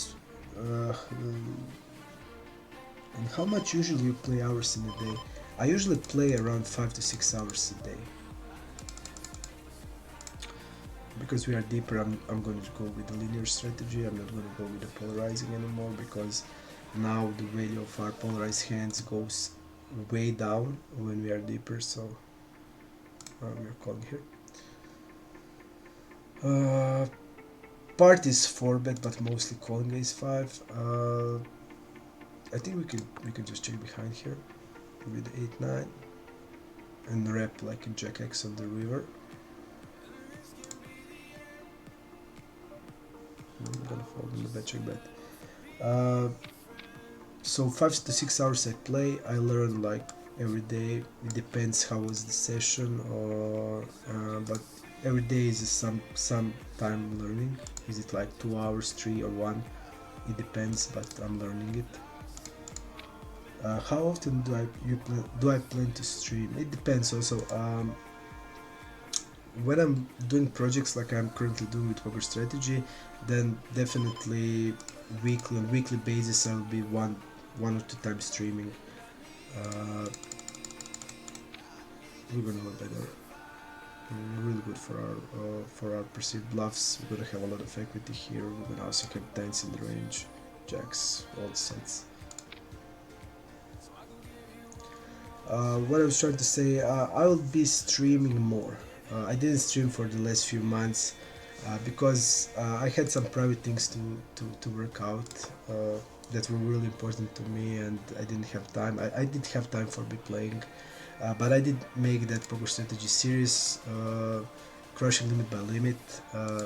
I finished that, and we are now in the second part, so I'll be streaming more, definitely more, and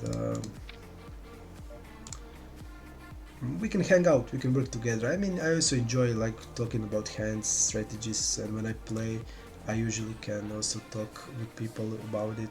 It's usually a learning experience for me also, and definitely I want to get better. So whatever much people are here and are willing to work, I will get better. That's my way of thinking. Okay. Okay, just gonna bet now. I think normal size. We just want to bet here hands like a jack, keep like a king jack here. So I don't like to go with an overbet. Still, I think this is better. Just to have it in normal size. We're easily calling a raise. That's also great. And we are protecting our king x because when he double checks, I don't think he has many king x hands.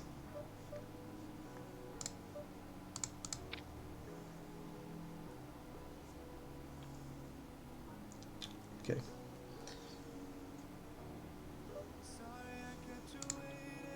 You know, money you will get.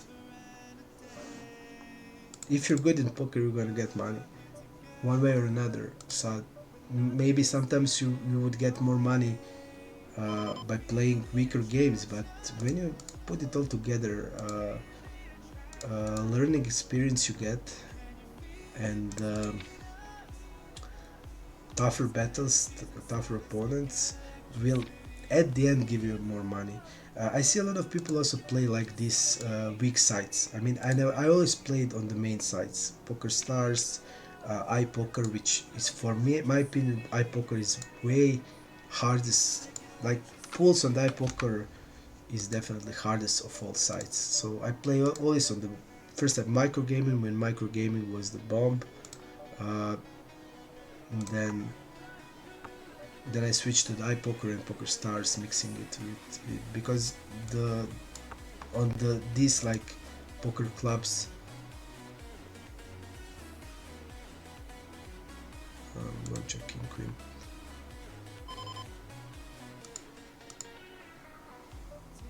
His river aggression is low. Let me see his river pop up. Do I have something? I mean, our hand is sometimes called, sometimes not. Having a 9 is not that great because you're blocking the bluff, so I can fold this hand. I don't need to call ace-9 in this spot at all. So do I have the reason to be calling it? Do I think the guy will be pushing it too hard? Because he's now, I mean, he's still potting it in the spot where I can have a flush. So I would say he's like repping mostly hand like an ace-queen plus. And I can fold this hand, so it's not that big of the deal.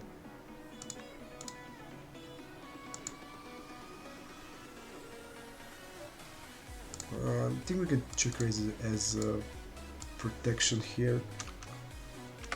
Let's beat this hand.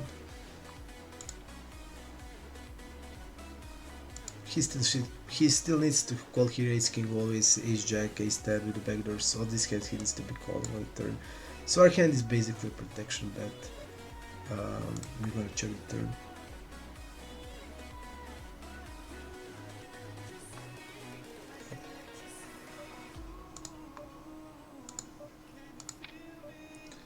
This turn is not that great. And now we need to include also in hands like some queen x, hands like an ace queen here. Our worst and our best queen x to slow play there. This 10 is not that great because his floats should be having a lot of 10x. He's having a king 9 that he didn't bluff the river. Okay, that's okay. So we played it really good. What is my goal in poker? My goal in poker now is to, I mean, when I get, I have 2 kids and they're small. One has 4 years, other has 10 months. My world stopped and I didn't move up and I didn't do a lot of work. I mean, I did a lot of work offline, but I worked on my game, but generally my world has stopped and I didn't do a lot of other things. I would just stay in my comfort zone. I didn't play that much. I did learn a lot, but I didn't play that much. We're just jamming queens in this spot against an ace king, which I think is okay. When he used that bigger size, I'm just gonna jam cutoff versus the button. So uh, here we just want to go with an orbit. I'm gonna go with an orbit. Yes, like I was trying to say that my world just stopped, and until that I was always trying to play the hardest games. So I moved up pretty quickly. I had a really reached, how you say, or conservative bankroll management. So because when I finished law school, I was going through poker. Or that was my only income. I basically didn't have anything else. So uh, uh, I just put everything in poker, and I was moving up slowly but fast, slowly in the. This is not that great. To be bluffing,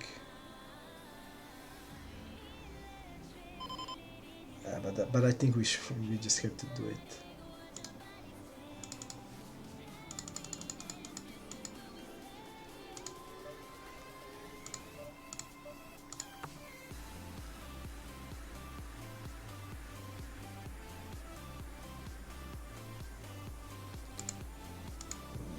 I was beating the games pretty quickly. That was what I was trying to say, but I was always sticking of my rule. I was starting with like 150 binds for a stake, but when the stakes got bigger, I knew because I didn't have anything else than poker, so I just had to be sure that nothing bad run happens that can jeopardize my future, not just my future but my family, because when I started it was pretty big crisis, and I just had to play it really safe. But I was beating games pretty quickly, uh, and when I got my first daughter, then everything stopped for me. I did still work a lot, and I did get better, way better than I was before, but I didn't try to move up basically because I had a lot of time with her and my wife, help my wife and stuff like that. So definitely I was trying. The world stopped, and now the world starts spinning again. Now I started also to play 500. I play 400 on iPoker also. So I think my goal now is to be better than ever before. Uh, I want to attack also high stakes. I'm playing MTTs also, and I'm playing basically till 1k MTTs, till 1k of the buy-in. I'm playing them. So definitely I want to be the best in both fields, uh, and I feel I can do it. And I'm also like to play live, and I plan to play live a lot and to uh, crush the live scene also. I want to in these next few years, because I don't see myself. I mean, I really love play poker. I enjoy the game. I always play when I just in the mood for playing. I never play when I don't like to play. uh, for example, now, I mean, I'm playing, it's 2 a.m. What I need to do it, I'm just love to do it. I enjoy now playing it, and I want to do it until I feel like this. Whenever I start feeling like this, I'm just gonna leave. Like I leave law. When I saw that my heart's not in it, I just quit it after I passed my exam and after I finished law school. I just quit it. And in poker, when I have this hunger that I want to get better, be better, that I want to crush every scene I get, high stakes, live, MTT, everything. I want to be best in everything. After that, I'm just gonna do something else, some other challenge in my life. And now we're gonna put ones on tables, guys. You see, it's always time for there. We're gonna find time if we need to. 6-8. I'm just gonna be calling here. Um, Please give me some tips on how to play on sites there is no HUD. Uh, mm, I didn't ever play on sites without HUD, so you are asking the wrong guy. But again, it's strange. normal size. I'm not gonna overbet. I'm just gonna do. We're gonna be called a lot with even a queen X, but still, I'm just gonna put it in normal. So I'm gonna bet here like a7. So not that bad. We're gonna be called, I know, but I'm not gonna put it in the orbit with the spades. Definitely, I'm not gonna put it in the orbit. So I'm gonna put it just in the normal bet size, like I'm betting. Like I said, we're gonna be called, I know, but still, just based on the range, I think it's the best to put it in this line.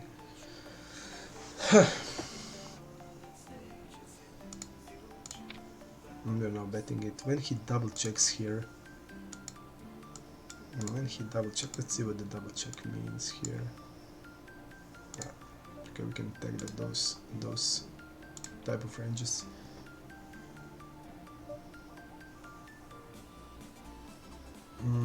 That means you play all your life poker and never have a normal job. Yeah, no, I had a normal job. When I finished the law school, I started to working and I worked for a year. And after that I finished my exam, and after that when I was able to start my career, I just quit. I just felt it like I couldn't do it anymore, and I quit, and I didn't ever have a normal job from there.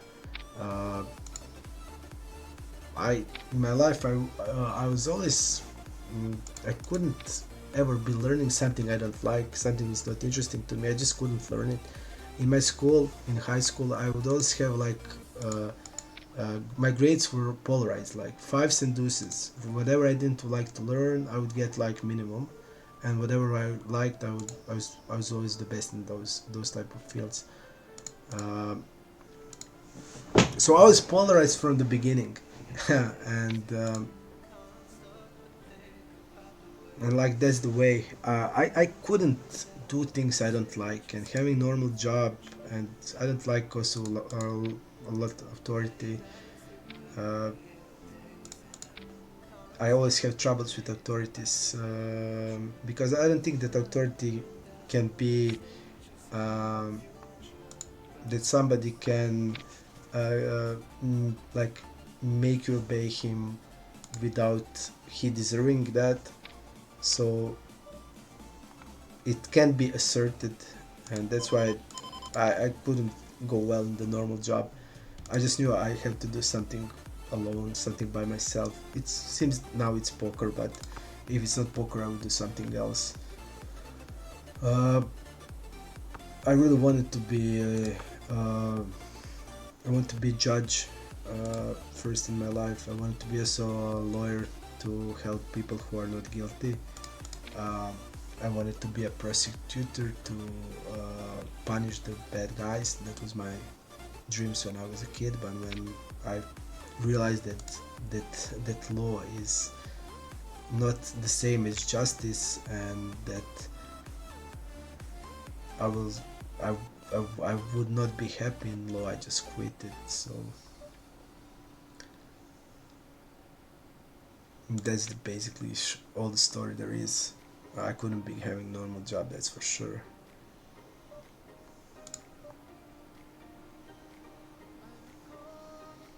H2N will be calling. We're gonna mix raises, so basically what you want to do in this spots like 10-10-9, you want to raise your you want to slow play your best hands and your worst hands, that has a lot of sense. So I would slow play hands like 6-10, and I would slow play hands like an ace-10. Now when he's checking it, we just have to be polarized, I think.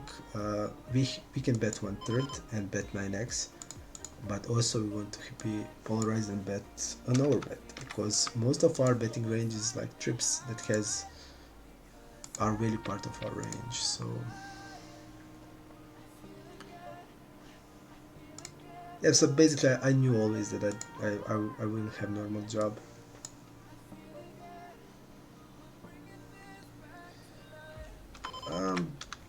In my country, poker is still not regulated, but I actually look forward to that it is regulated.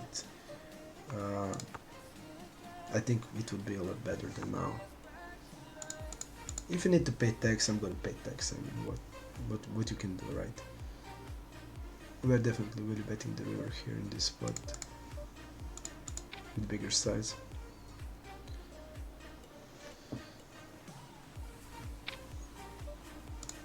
Okay, 10-4 we can open.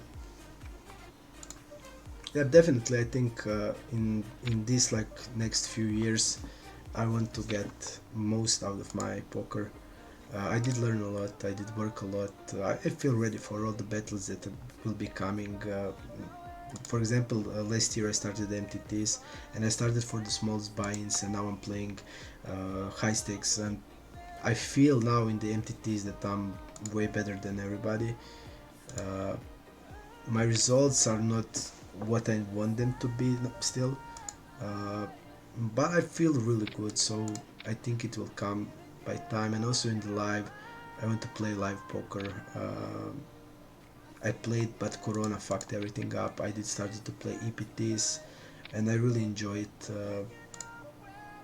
But unfortunately, because of the Corona, everything stopped. Now everything is again opening, and definitely I'm gonna be playing a lot alive, and that is my goals now. It's now is the time, and I feel in my heart that now it's the time for everything, and I just know I'm ready for it.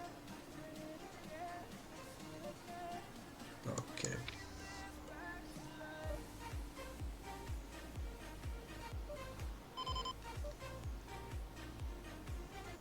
In the old age, so you're saying I'm old? Man, I'm not old. I'm young, man, in the heart. I'm not. I mean, I think the years are state of mind. I mean, nothing more. Uh, Normal size. I'm just gonna put a7 in the normal size. I'll check behind king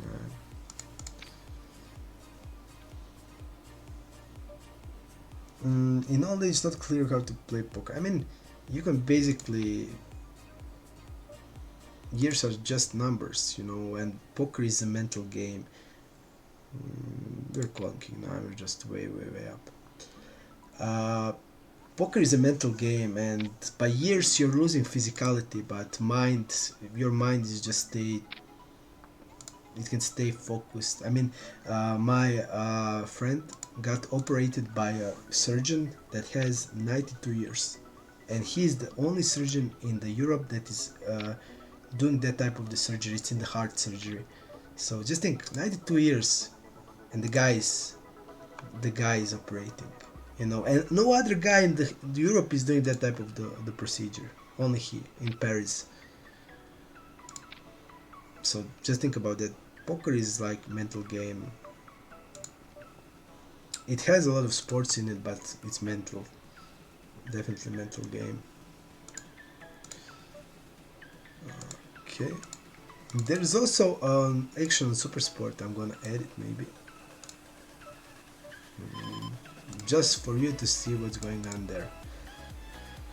Let's go with the squeeze here. Don't like it too much, but I think we have to do it.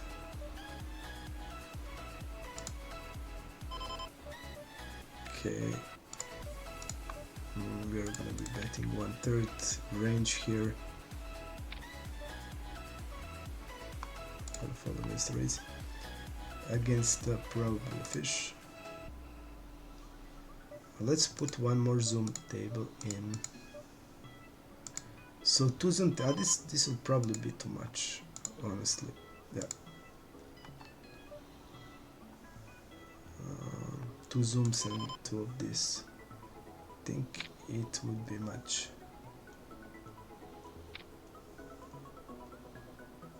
That would not be great, man. If you can play only with the residents of your country, but I don't see, like, we are only in the European Union. Now we're in Schengen. Now Schengen, basically the boards are erased. I don't see a point. Basically, I don't see any logic. Why would that happen? Just let us all be played against each other. I mean, I want to play against the whole world. I want to beat everybody. And at least I want to beat my guys. I want to beat all of other guys. Not my own guys. Let's play a bit. 1/3. So we're gonna see a little bit. This is my country site. I'm just gonna go with the. Okay. So we can make the HUD going on. Okay, so I'm gonna play with my residents. With my residents. Okay, just to see how my residents are doing. Okay, I'm gonna call that King 10. We are mainly calling. We are 4-betting some of the time, but I'm gonna mainly call it.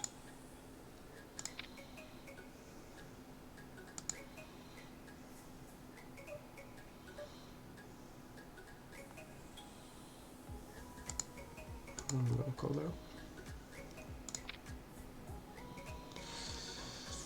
We get a 2-pair here, which is really nice because I don't think Ace-Jack should be in the range very often.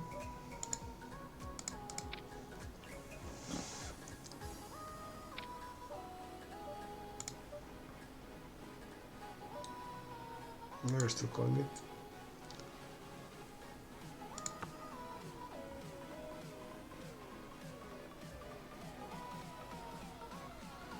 One of the worst rivers it can get, definitely.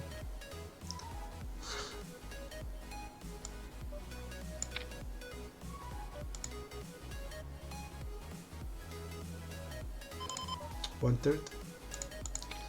One of the worst rivers. He was bluffing with the ace-8, which I think is okay.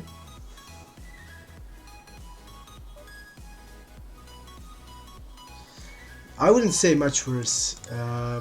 I think the brain is like muscle.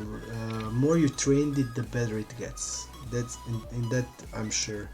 So I wouldn't agree with that. I don't think the mental. I mean, you see, you had like Doyle Brunson played it, like how old he is, and he was putting some lections with a lot younger guys. So I don't think that's it. If you put your brain into work and learn through all life, I think definitely then definitely for sure your brain will be on form. Okay, we'll delay here, mostly as a protection.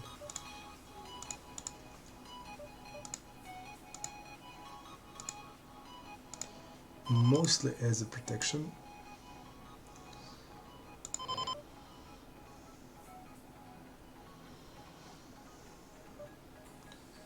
And now we just have to do it as an overbet here. And I think I have to go with a bigger size. I think still we have some queen X here. We have queen 3, queen 4, queen 5. So I still like it, and I'm just gonna go when this breaks up. We're gonna go just really big on the river. So I'm gonna fold Jack 6 here.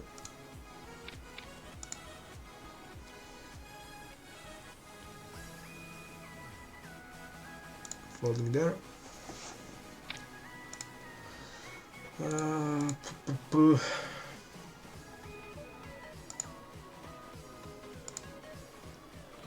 Jack 9 gonna fold. King 7. I'm gonna be isolating. 7. We can jam ace 5 on the 4-bet. Yes, I'm currently in Germany. Actually, I'm currently in Germany.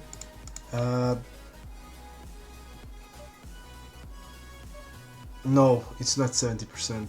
No. It's 1.5 BBs actually. 1.5 BBs. I also have few friends that are playing poker that are from Croatia and they moved in Germany. They're playing 1.5. They're paying 1.5 BBs, actually from their winnings.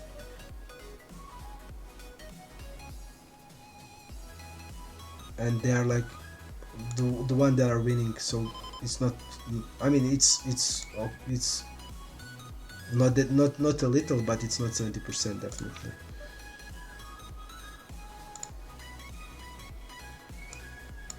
Okay, we're gonna go with the call for here.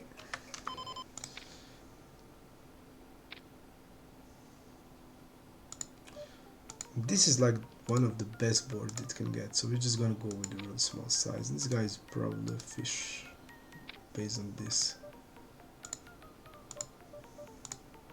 I think queens are still betting the turn.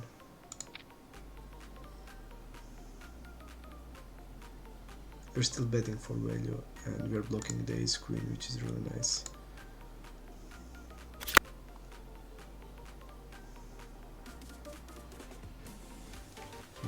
I should be calling here a lot with the ace queen actually. But this guy is probably weaker player, and he's gonna have a lot more ace-x hand that he needs to have.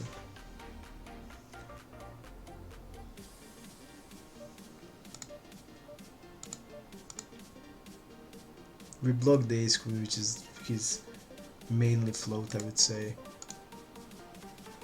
I'm not still sure if he's a fish, but it seems like he is. Then he's gonna have a lot of more ace-x hands, and he's gonna shove them. And like hands like a flush draw, he's gonna mainly check raise on the flop also. So based on my experience, I just know this, that when this happens, they usually. And now the guy leaves. Yes, he's probably a weaker player also. We're following this. Suddenly the action stopped. Wow, that's just suddenly.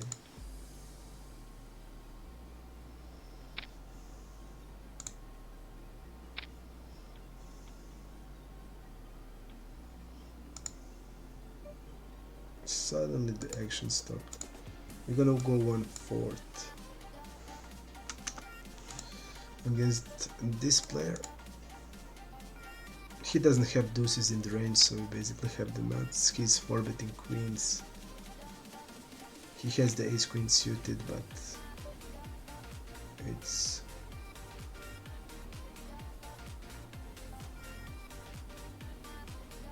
we're gonna be checking the turn here.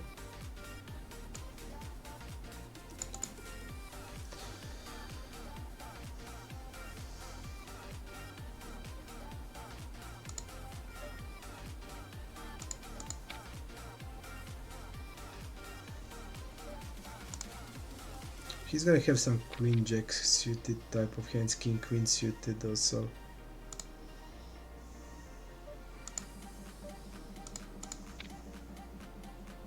So our hands like ace king is gonna be checking the turn, so having the ace queen there is I think okay.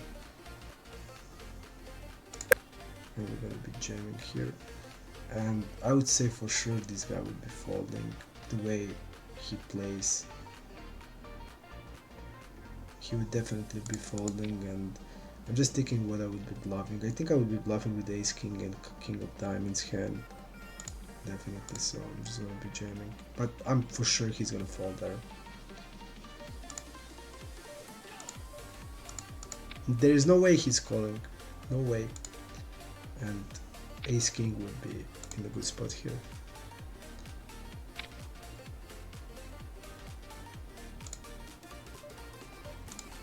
King queen is gonna be checking these spots.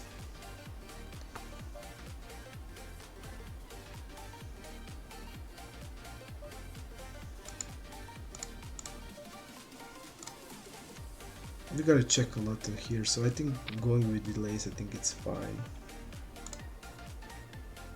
He's still gonna have 7s, 5s, he's gonna call probably even 8x hands based on his stats. We're gonna call for 9s here and 3-bet here. And folding there. Yep, I knew also that legislation in Germany when I was here last year that it started.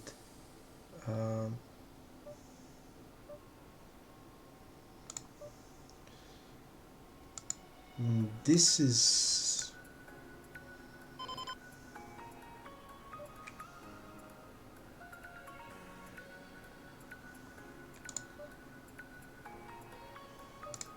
I think we have to bet it still.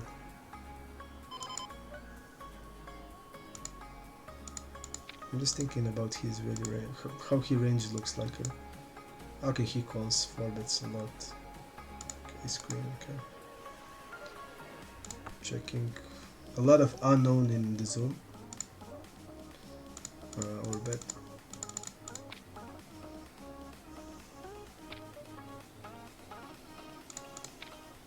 Bet.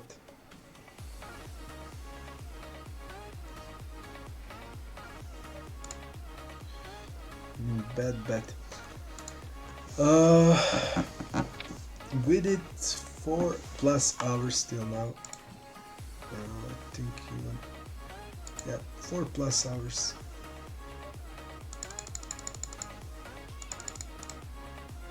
We have 2 betting here, and we are 2 betting here. A lot of interesting hand, I must say. In some of the hands I didn't know what is happening. So definitely it was really fun. Really fun. In this spot we're just betting 1/3. On board this crushing orange, around 10% I see that he has. So he's gonna have force plus here.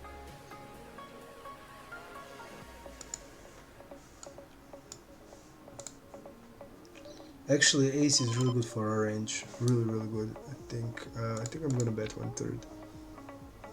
It's really good for our range. We have all the ace queen and ace kings that are betting here. So having the jack 10, I think it's also okay.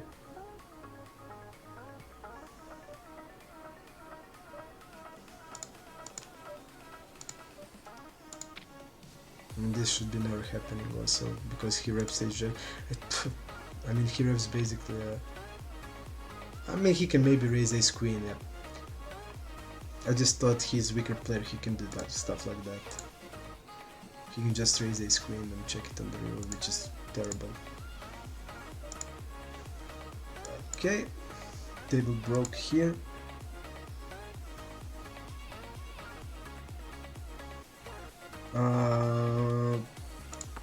How much money do you need in my country per month? If you are single, well, like 1,000 euros for apartment, all the bills for the apartment, heat, water, and life, where you don't spend it. Now, even if you want to spend in Croatia, everything is cheap.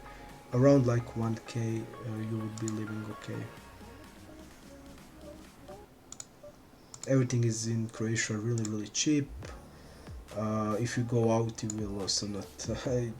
In Croatia, like for 70 euros, you can be king in the town. You can buy drinks for everybody all night. So for 100 euros, you will have the time of your life. So we are modest country, definitely. So okay, king jack, calling. So definitely, if you go here, and I think Croatia is beautiful. I mean, you will see Croatia is one of the most beautiful countries in the world. Definitely. So cheap. You have the sea, one of the beautiful seas in the world, Adriatic Sea. I think everybody would have the great time in Croatia. Maybe we'll start the table here also.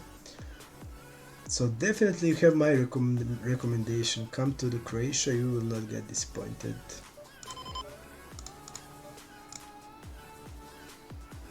And you don't need that much money for life.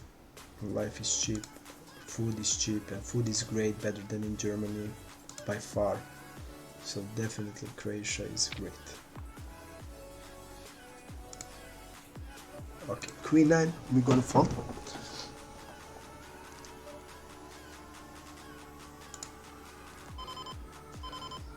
a6, okay.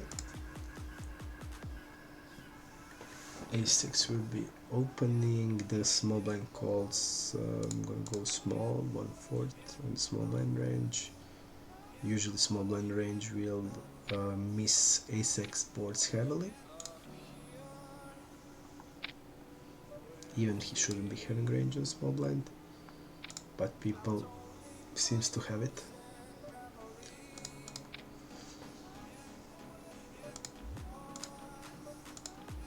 So guys, next month the really good stuff will be happening. A lot of good projects that I'll be working with on Poker Strategy. So just follow it, give your support, and it will be great. I will try to be better than before and better than ever. I'm gonna just go with the 3-bet with the 8s. For some, I'm gonna be folding.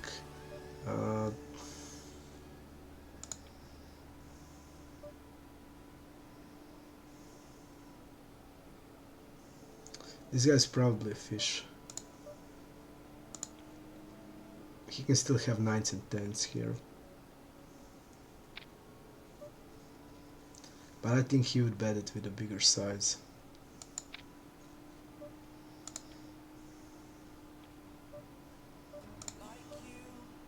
Nines. We are definitely calling. I mean, there's no way we can against the fish. This size here, I would guess he would bet bigger. And I wouldn't bet he would bet like 9s in this spot. Especially when the backdoor flush comes here and he doesn't have a blocker.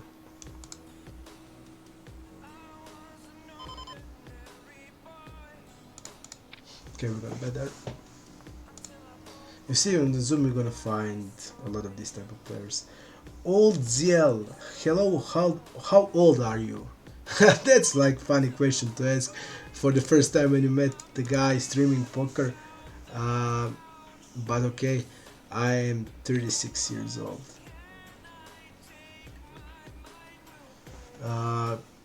Like I said, I was always pretty bankroll manager, BRM neat. So I guess you would need 100 binds, but I would advise you 200 plus. But for the lower limits, I think for the annual 50, I think it's 100 is okay.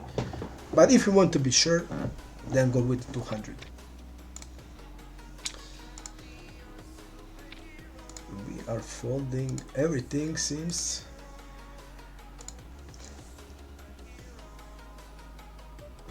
Opening 9s against 50-60% of hands, so probably let's say 62. That means he has all the suited hands in it. He 3-bets star hands, the call, polarized range we see hands like king 7, ace deuce, ace 3 type of hands, so 9s are going to be calling. We are going to check raise there because not a lot of 5x actually is 3-betting. It would be different if there is 7 or 8, then a lot of would be, but in this spot won't be a lot. 8, we're gonna go to 20.8.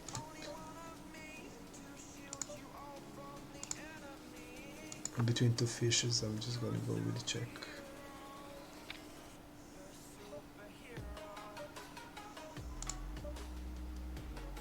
We are checking turn. Go with the defensive bet on the river.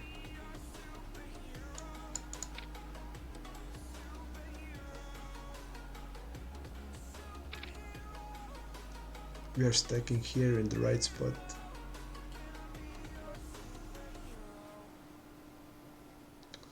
We are losing, unfortunately.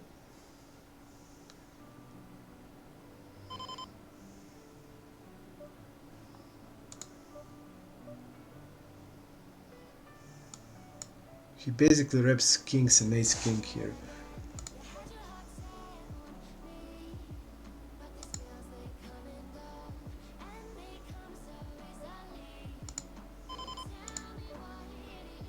King 5, okay. He raised a lot against 1/3, so we definitely, when we played like this, we definitely need to protect our hand on the river by calling a shove or raise in these spots. And King 5 is just a random hand because King 5 is never 3-bet in these spots. King 7 is, King 6, King 8 is, but this one isn't. So we're check raising, he's calling, and now when he checks here, I don't think he's basically when we defensive bet, we're gonna still get a lot of value from ace-x hands for hands like 7s, 8s, hands like we basically want to block bet the river here. When he jams, he reps like ace, king, king, so king 5 I didn't ever cross my mind, but definitely he reps really narrow, and this guy won't jam with the queens there because I can easily be doing this with the 5x also, and he knows that. So he reps basically ace king plus, and I don't think he's having many of those. He's also raising a lot, you see, after this block bet he's raising 30 in position 34%, so that means he's gonna raise it a lot, and his river aggression is also on the higher side, and he's repping really narrow.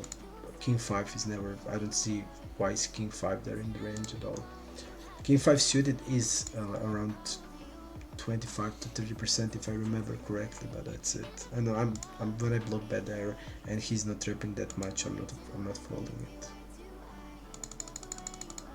So we're just gonna call it off.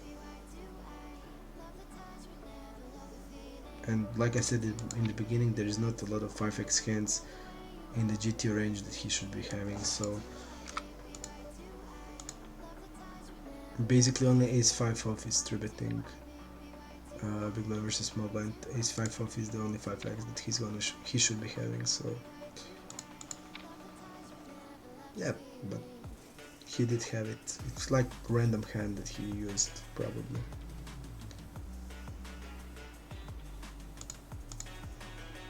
Random hand, but he did get it. Usually when you go with the block bets, you're just gonna have defend them lightly a lot. Even in the spots that this spot was like easy defend on the river because he reps basically. I didn't see what he reps at all.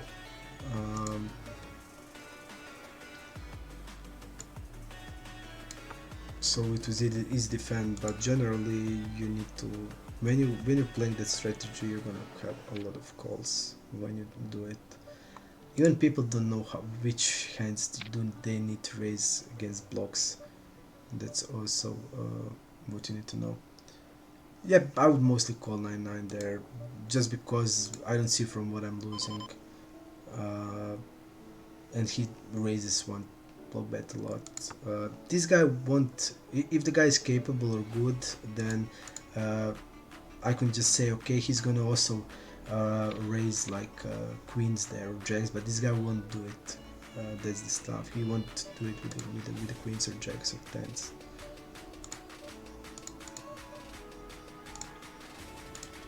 So yeah, I would mostly, when I block bet there and the spot is like this, where basically I told you he's mainly repping hand like ace king or kings, because king 5 shouldn't be there at all, so we're calling the 5s there. But generally yes, I would always call it when it's like this, when I don't see value range except in ace king and kings, and the guy is raising, so raising the rivers a lot. So he has like a random 3-bet hand which should be there, but I mean I don't know that, so I think it's okay. I'm gonna be 3-betting here. I'm calling there. On the river here,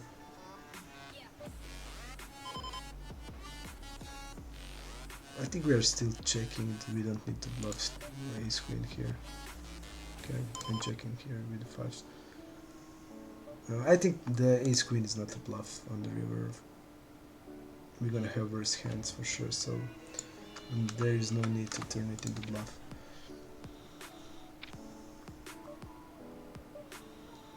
Okay, the guy called calls, which is gonna happen because in this pool now a lot of recreational players. I'm just gonna go with a bigger size. Usually I'm just going 1/3 here, but against the bigger player, he's gonna have king queen, queen jack, queen 10, all that stuff, and I'm just gonna go with the jam. Against the reg I would never play hand like this, so... But against the fish, I basically, you don't need to be thinking about it too much.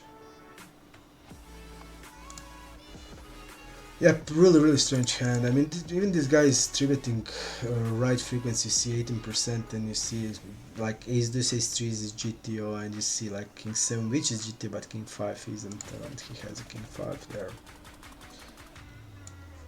Yep.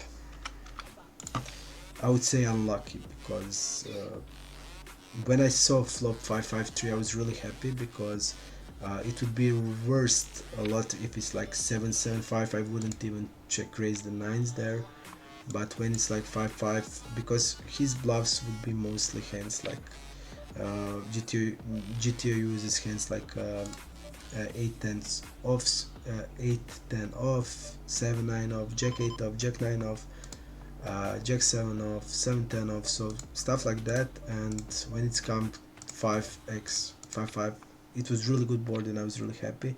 The turn on the king is not that great, but it's not that terrible still.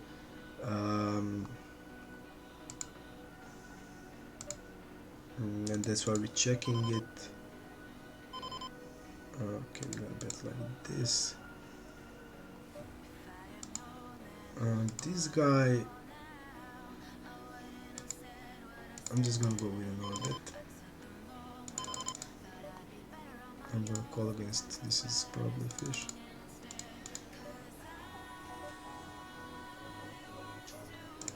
Gonna go 1/3 still.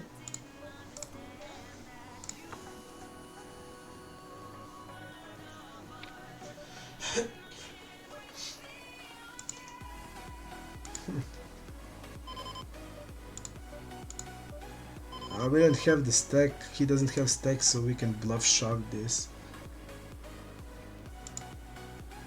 Yeah. I'm just gonna fold against this spot.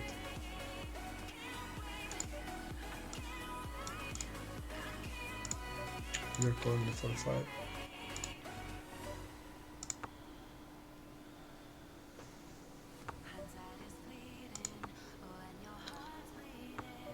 Six, 7 suited is a bluff that he's gonna have, but he's gonna have also hands like a 5-6 suited as a bluff.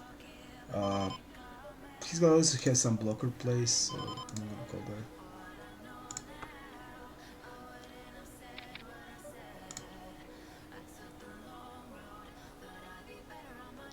We have far more club ace x club hands that he's gonna have.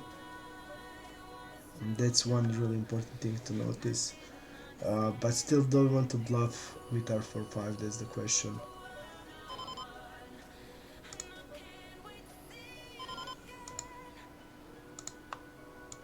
I'll change it to bluff. Obnoxious. Obnoxious. I think he should be jamming it for sure. There's no sense in this play. We are check raising it. You see, like random play hand, and he check raises here with the ace jack, which I think it's not that bad actually, but he now goes with a bet here.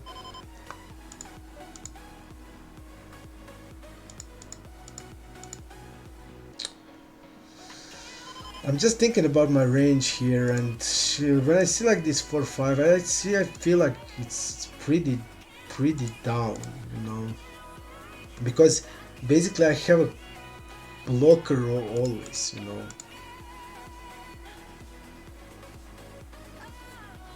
And just when I think about it, it feels like it's really low in my range.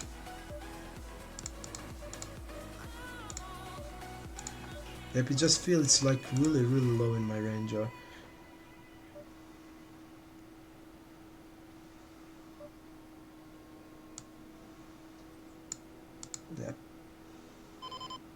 And I have, because I'm 3-betting polarized, I have so many. I have ace deuce off, ace 3, ace 6 off. uh, I just feel like, I mean, I have to turn it into bluff. I'm gonna fold this, let's see what will happen there. I just felt it was like really low. I could also shove the turn there when he bet that small size. I mean, I had needs protection, but I want to also see what would he do in any other river. But interesting hand also. We'll go with the check raise here.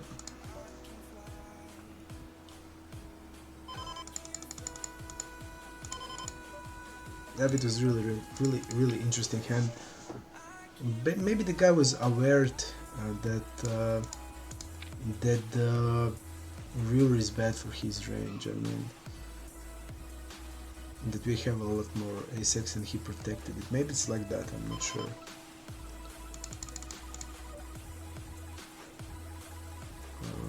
Steps. I'm just gonna bet it in the normal size. Actually, this jack is not that bad because we're blocking queen and now it's king jack blocking it, so I think it's fine. Tens are calling. Okay. Let's see here. We're just gonna fold if he shoves, I think.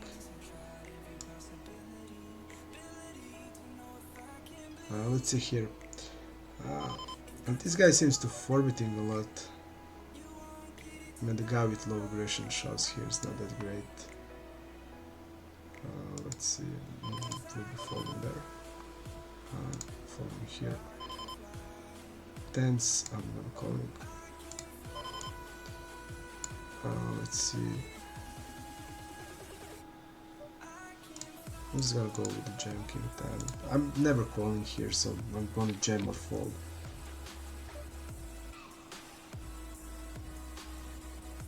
We're still calling here. What was my biggest downswing?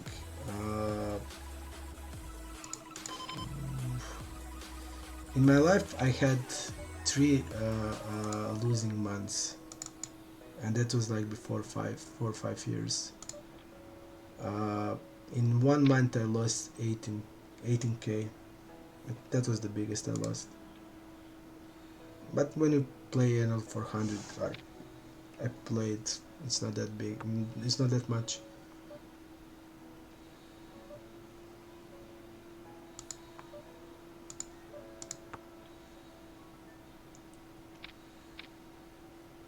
And we are losing everything they get.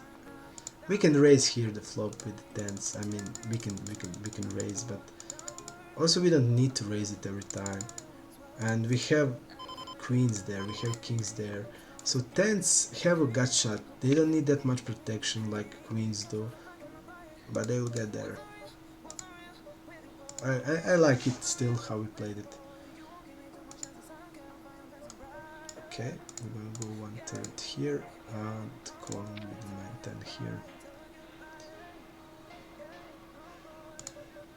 I'm gonna check and call the river. Our hand can be bet on the turn also.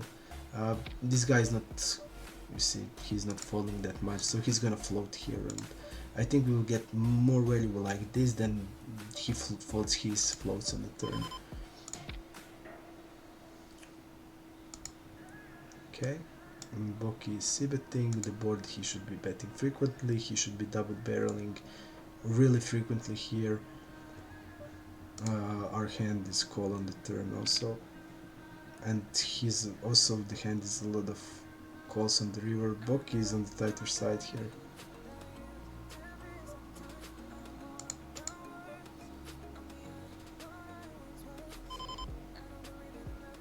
I mean, he can play queens like this, I guess.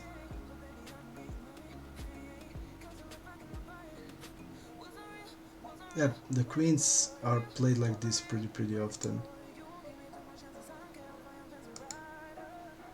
Of course, he can. I mean, I don't. A king queen will be also played like this a lot, and the combo draws.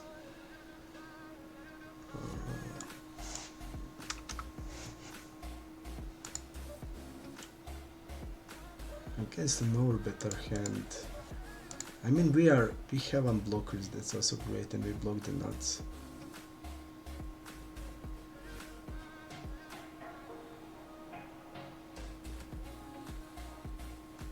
I think it's close.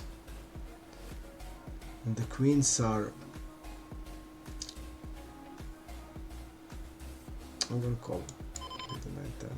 Yeah, queens. Queens are the 6 combinations and all of the other stuff. I mean, there are also other stuff is also like a lot equity heavy. I think it's close because our hand is really good bluff catcher basically. We are having blockers and I would rather call this than the queen jack. So I think it's fine, but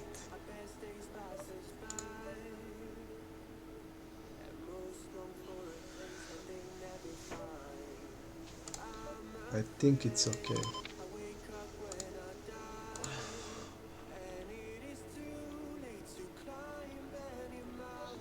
I'm gonna bet 1/3 on turn, which I think also is okay. And I would also include some trips in it, just to be balanced.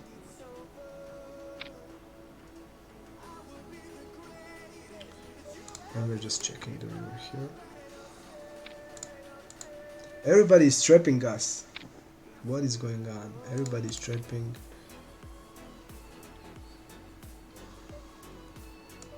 Everybody is trapping us.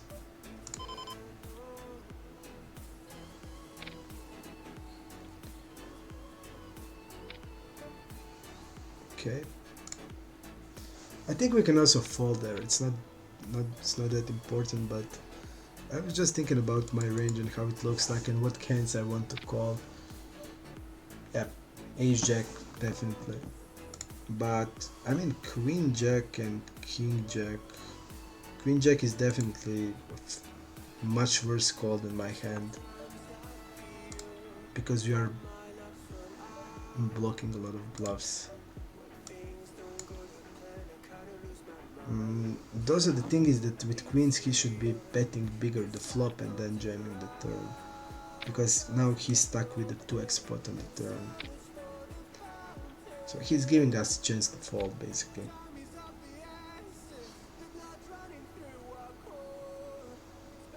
King 10 is mixed between 3-betting and calling. We're going to 3-bet it this time.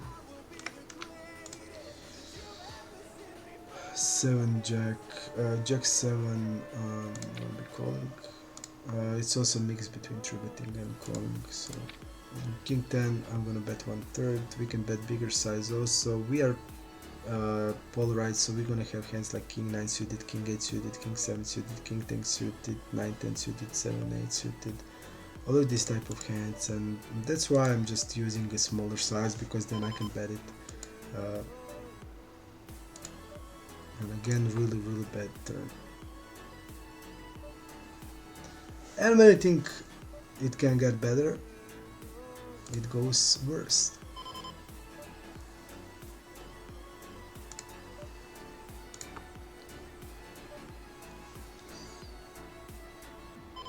Definitely regular tables have a lot better players. On Zoom you have mostly the recreational players a lot, and even I don't think a lot of fish players likes to play Zoom, like big whales. They also like to play normal tables, so the Zoom is full of the tight players, and I would say tight players a lot, and a lot of recreational players. Players that like to fold, and don't like to play like a lot of hands, so by on Zoom they will get more often better hands because they can fold some hands they don't like to play, and in normal tables you just have to play more. Okay. So generally the best regs on normal tables, regular tables would be a lot better than on the Zoom. I mean, I know because I play Zoom and this, so I know all the Zoom guys when they come to the normal tables because they played and they're not even close. For example, this guy is playing and winning on the Zoom a lot, but when he comes to the normal tables, to me, I think he's not good when you compare it to, let's say, Frankie, which is Anarchy, his nickname. He's much better than him, for example, and Anarchy doesn't play Zoom at all. So definitely I would say it's a, in Zoom you're gonna play more recreationals, and like in Zoom big fish will be like 30, let's say 20-10 or 26-12. That will be a big fish, and in the regular tables the big fish will be 60-40, you know. So I think definitely it's better players at the regular tables. That's for sure. We're following this. We had really unlucky few hands, and all the rivers are going against us.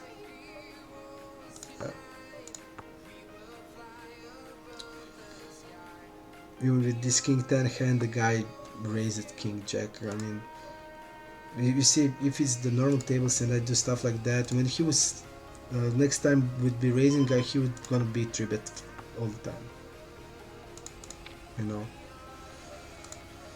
But it is like it is, and the river is like the worst, because now we are losing basically from 8-9, we are losing from a king jack, we are losing from the like random ace-x hand that's gonna raise. Really gross river, but nothing we can do. We are gonna trigger this guy. This guy is some like also reg fish, something like that.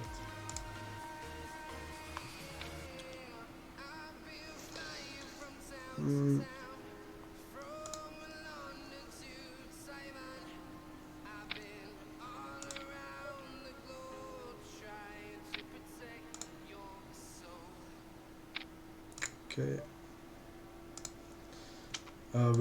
We're gonna be 3-betting now. We are gonna be folding.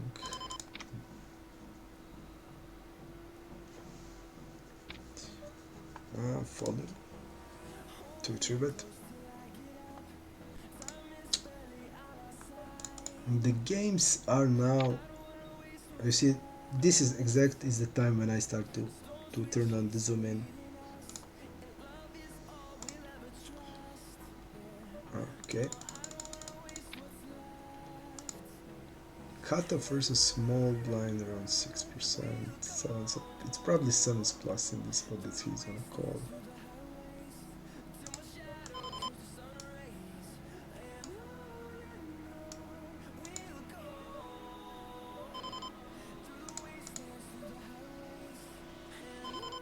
Let's see check range there.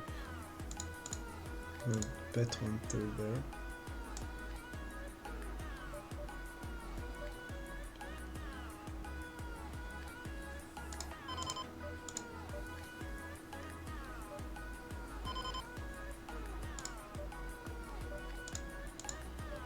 I'm gonna double barrel. This guy may even have the ace king in it. In these spots. He's gonna have king jack suited. Maybe like 2-3 combos. He's gonna 4-bet at least one. This is not great, but now we need to call it pretty gross. I mean, he can still jam ace king, but this guy wouldn't jam ace king. But we just have to call. He also jams a lot. I didn't expect this hand, definitely.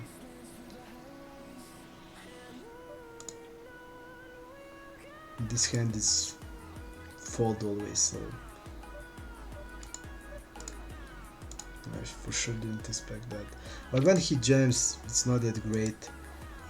He does, I didn't look at the HUD, but he jams frequently onto double barrel. So we don't know what that means. Does it means he's gonna jam ace king here? We don't know.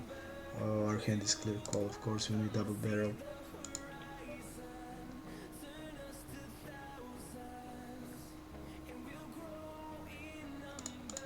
I'm just gonna go with 1/3. It's multi-way. I'm just gonna step smaller. We are just being formatted on that zoom all the time.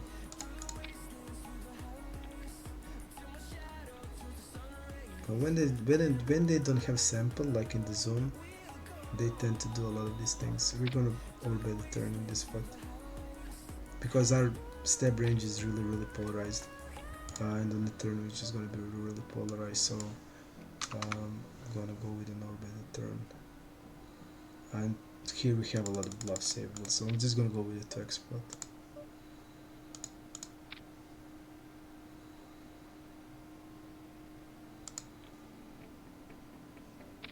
Also, he's check calling. He check folds rarely, so I would just put a lot of pressure immediately here. Okay. Regular tables are breaking up. Okay. I still think about that hand. You see when you see his stats. When you see his stats and you see that he turns out with the Jack-9 there, it's like he's falling to 3-bet and he calls the Jack-9 there, and his calling range is 7%, you know. He calls the Jacks and he calls Jack-9 suited, which is folding mainly. I mean, I would call Jack-9 suited, but I don't have anything against it, but you see how hard stats, even you have 11k hands, it can be sometimes misleading. You know, he should be 4-betting also like 1 to 2 combos of the King Jack, so it decreases his straights. I was mainly and we are definitely, the good thing is you're blocking 10s and queens that he's gonna have always. Yep, I'm just gonna go with the check raise here. Like this. 1/3 here, and this is I'm gonna be checking. Okay. 62%. Let's see here. I'm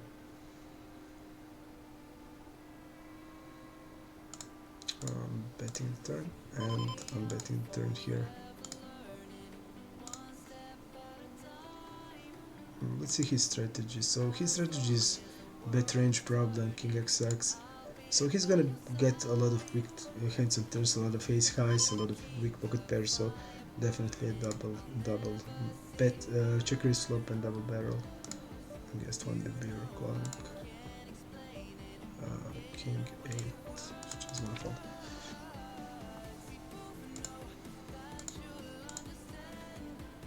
Yep. King 9, we're gonna bet 1/3 here against 65%, 66%. That means the guy will have 7-9 off. He should be calling hands like a Jack 10, Queen 10, Queen 8 here with the backdoors. Jack 10 is a pure call, Queen 10 also. Let's see if he's going to call it. And the big blind versus small blind pop up. You see this guy folds a lot, so I don't see I don't think he would be floating this type of hands that usually should be floated.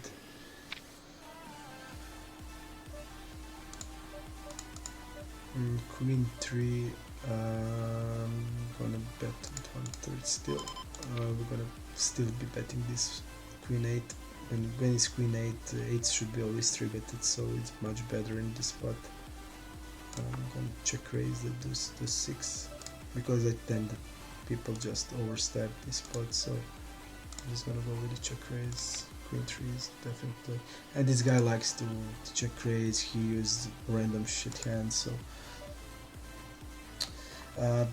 I mean, I would say like this: it always has sense to look at the HUD always, because even on one hand it can give you some clues about the game and stuff, but on some occasions, I mean, you just have to be aware it's not gonna be reliable 100% in any spot. Even if you have 1,000,000 hands, it's not gonna be 100% reliable. So it's always gonna be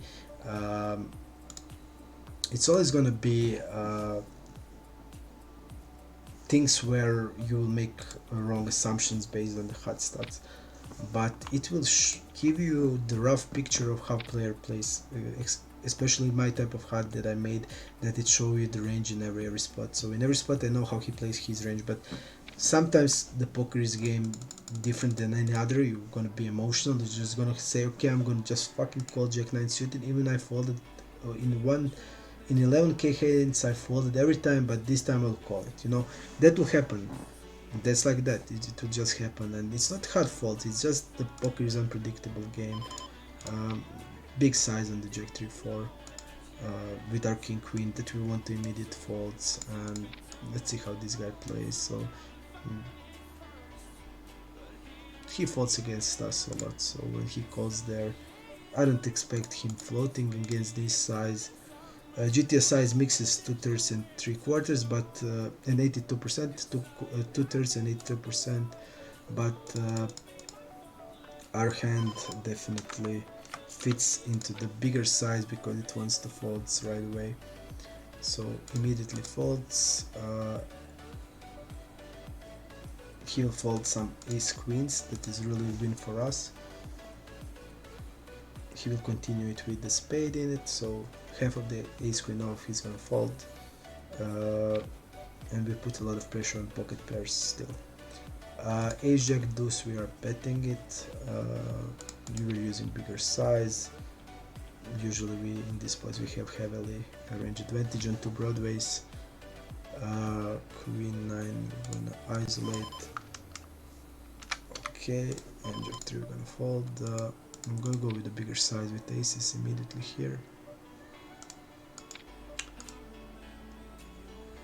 And we're gonna go with an overbet on the turn. Like this. Okay, and here I'm betting smaller size against him.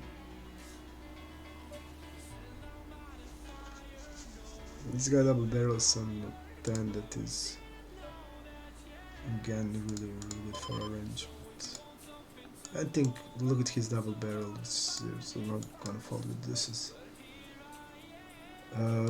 Bigger size immediately on the jack with tens. Usually a lot of 1/3 is here, but with tens I'm just gonna go bet it bigger immediately.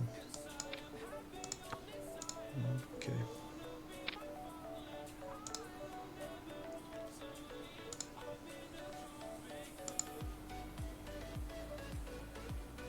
A lot of delays, so let's go for a check raise.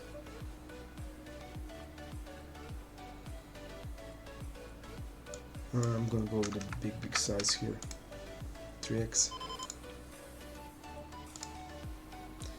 This is his check fold, so he doesn't fold a lot on this line, and he's gonna call a lot against us, so he called with ace 10, so 3x pot. Next time should be maybe 4x, it seems. We are using a big size here with nines. Usually when the guy is shorter you want to bet smaller, but in this spot against a bigger player it has sense to be doing it like this. So next month definitely we are starting, I will be streaming much more I plan to stream at least 2 times a week when I come back to my country. I will also be occasionally. I will stream occasionally MTTs. It will be fun, and stick around. King 6 we are folding, and also if you want to, we can make some Zoom sessions also. We think only Zoom, like 3 tables only Zoom. I think it can be really it can be interesting, because you see, we played now Zoom, and there was a lot of spots, crazy spots, because we don't know the players. The game is a little bit differently, so definitely it can be interesting. And by the way we play, I think the Zoom games for you guys to watch would be great, because in Zoom there will be a lot of recreationals. They will do a lot of unorthodox stuff. Definitely it's always fun to watch it. Ace 9 there, okay, 3 it's I'm really glad I did now 5 hours, that I did such a long stream.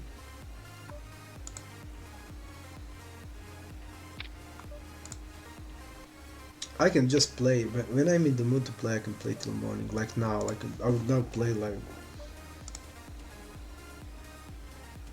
when I'm in the mood to play. I can play how much you want. I knew when we are playing live poker. I mean, I was always the last one to leave. It's not important how it went, but I was always trying to play more. 4-7 we're gonna open. And also in Paris is EPT in 15 February. I should be going there. I'm not still 100% sure. We're gonna go 11. We are a little deeper. I'm not going to change my size of the 3-bet still.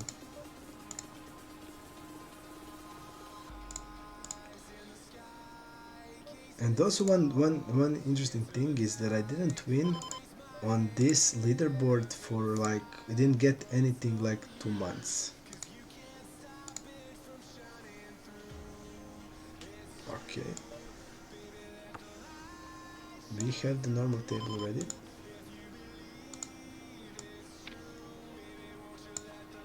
That's great.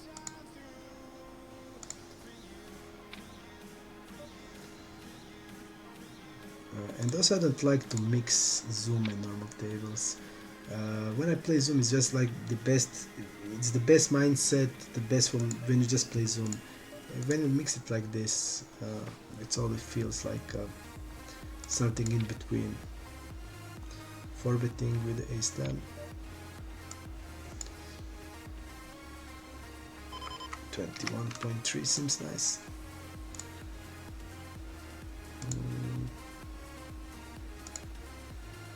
Okay, we're gonna put the other tables in.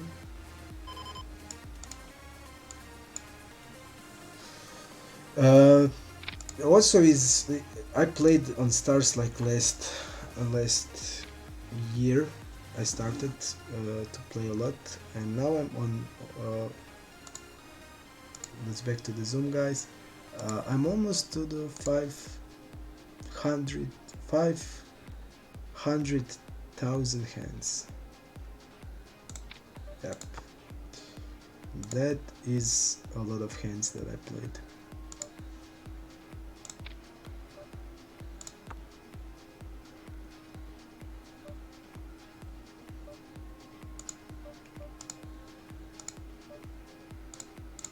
Normal size, we're gonna just put it in the normal size here.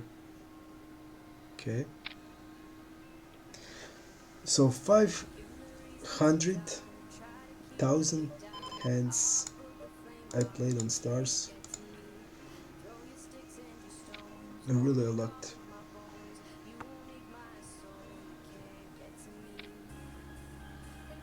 And I must say the best software definitely on stars. Okay. 5-7 is calling, 6-9. We are mixing with 3 bets, but rarely.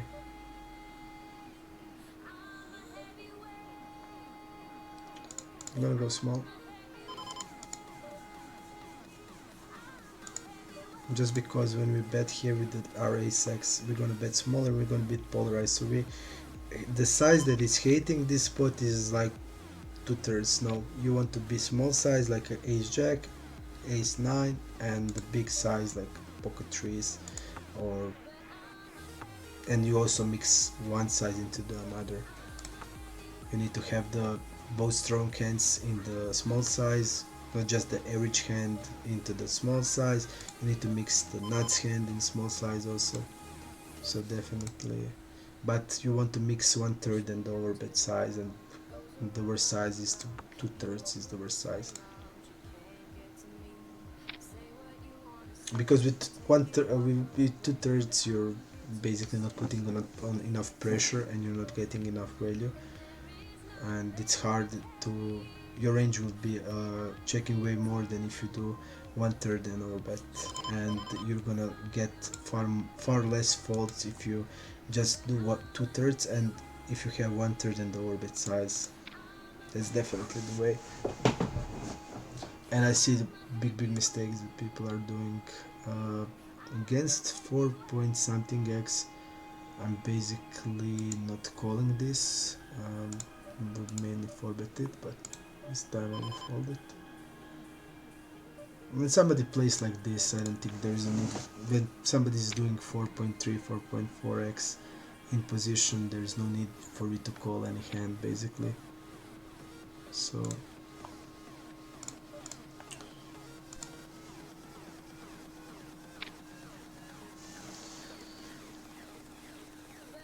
I'm still confused about that 4-5 suited hand, that we turned the 4-5 suited into bluff. I'm pretty sure we didn't have to do it.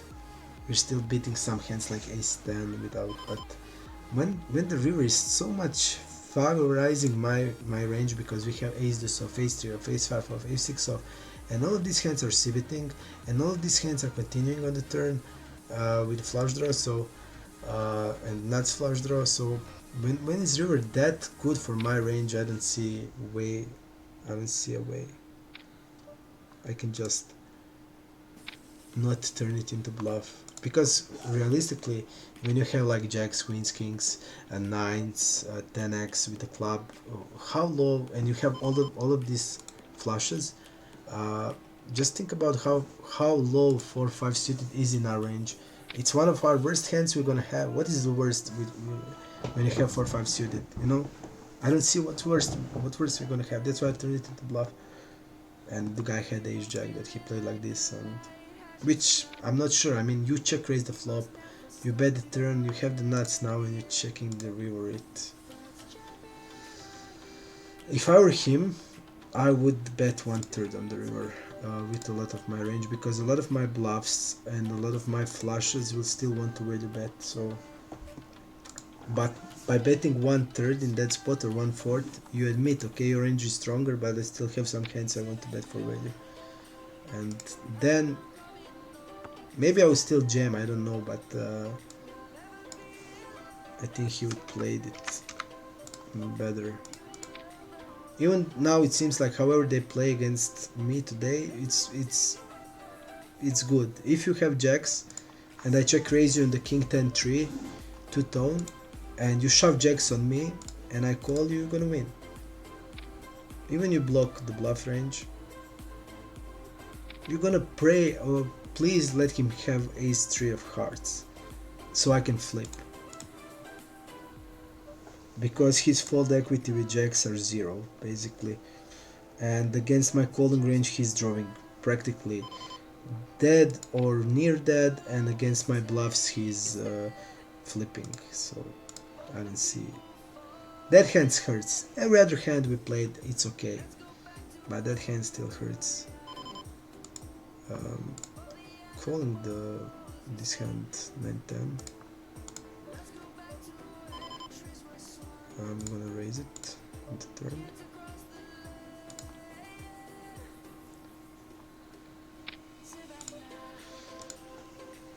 Yeah, but it's like one of those days.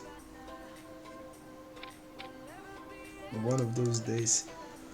But I still like the way we play today. I still like it. I mean, I made some mistakes. There were some spots I wasn't sure about, definitely. But generally I felt okay. We have plan in every spot we did played, so that's great. Sometimes you just get confused. You get Jack 9 suited from the guys never calling Jack 9 suited. You get shout with jacks on the King 10 3 on your check raise. That's never should happen. The guy will have King 5 off 3 betting big blind versus small blind on 5-5-3, and you're gonna block bet. He's gonna shove the river. You're gonna see what the fuck is going on. That things happens, and all of that is okay. But the hand that for me is gross is jacks. Jacks are something I can't process. I mean, okay.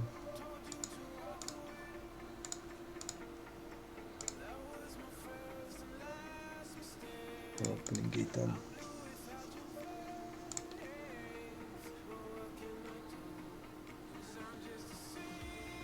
10-6. Let me see on the leaderboard. I'm really so interesting to see how we went. Like last 20 sessions in the row, I didn't pass 4K, and again I didn't pass 4K. Sick.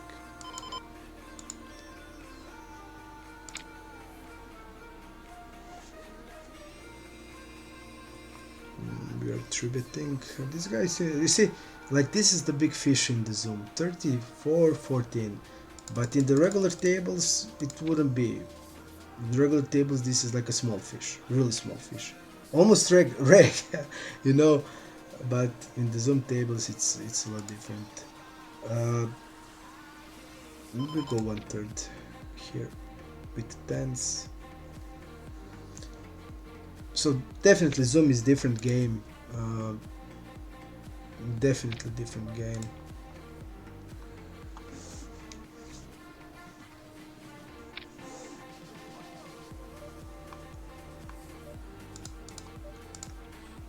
This guy really raised against this guy with the ace queen.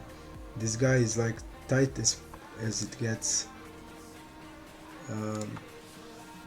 Mixing with 1/3 and a check call. We're not check raising king queen ever. The guy steps really a lot, so I think it's okay.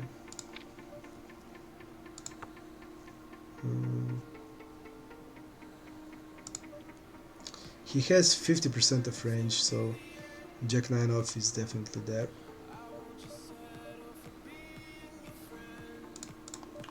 One-third river is, this ace is heavily affecting us. It's really great for our range. So 1/4 or 1/3, it's fine.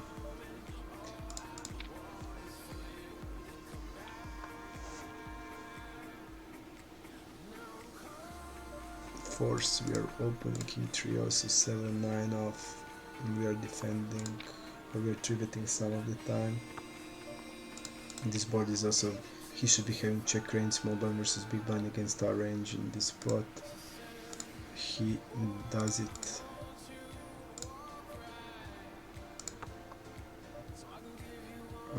Checking the turn. If he's block betting, I'm raising here. I'm gonna still check this hand. We're still. Wow.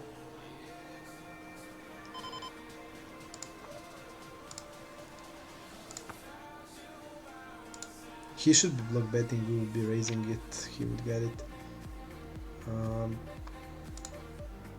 So definitely he should be doing it.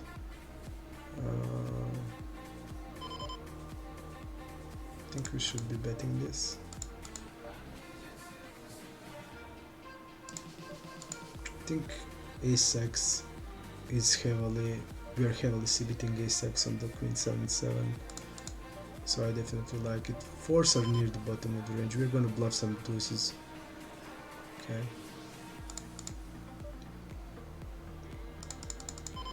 But definitely I think we should be bluffing this hand. We're 3-betting this guy and getting it in against him, because we're gonna be often in this type of spot. Okay. King 10. Checking the rear. And I'm going big size immediately here on the ace queen 7 against the weaker player. And immediately we're just gonna bet big.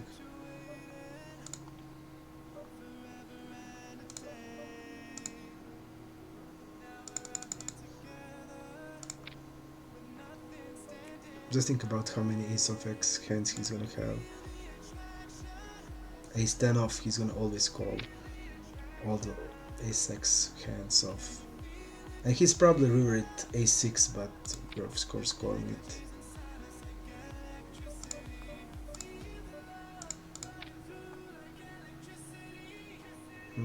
Interesting way he played it.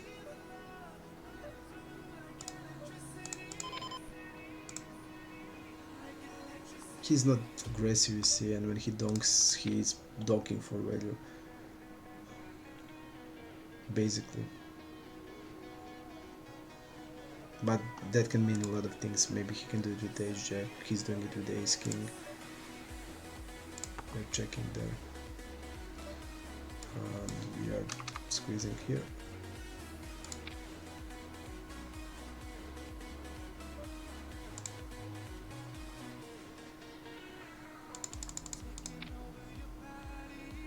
We're gonna overbet step there. You see, this guy is playing 18-9-0, but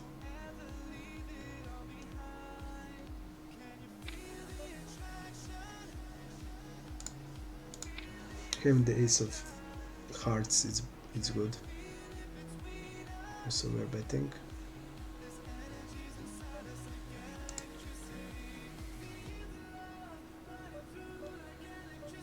This guy is 16-3. 16-13, pardon me. So I don't see any 7x in the range against this type of stats, and we are also blocking ace-7 suited.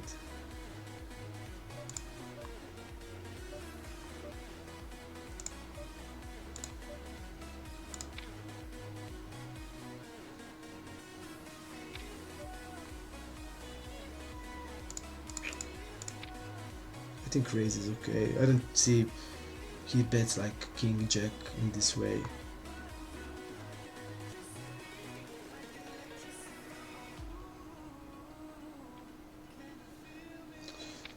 On table number 4, what is he thinking that much?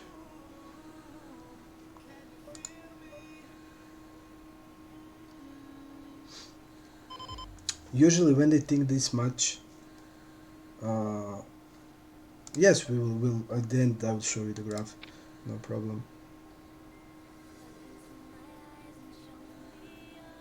You see, thinking that long with the king x on the turn.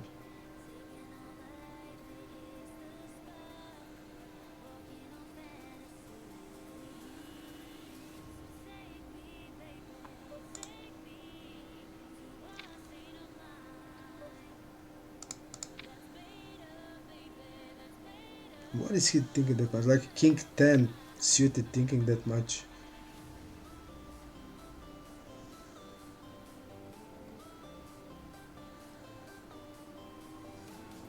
Because if he's having a draw, he wouldn't think on the turn that much, especially on the river. So I think he really has like king 10.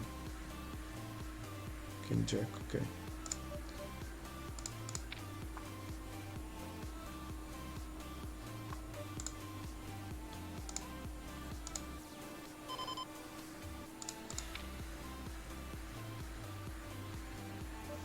You see, here I'm just gonna bet 1/3 on the turn. The guy called a small blind, which should be doing average. See some. I'd say it's mostly pocket pairs.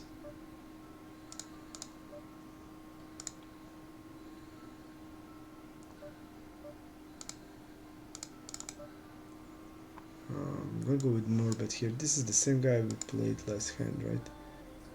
Yeah, I'm just gonna go with more bet here.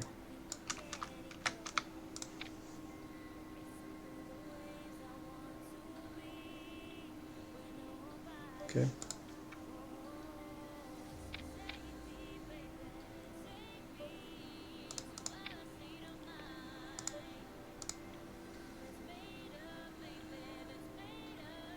Queen's there, okay. Folding here.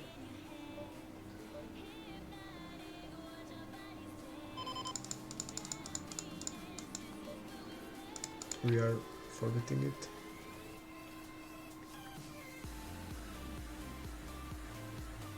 Pretty good board.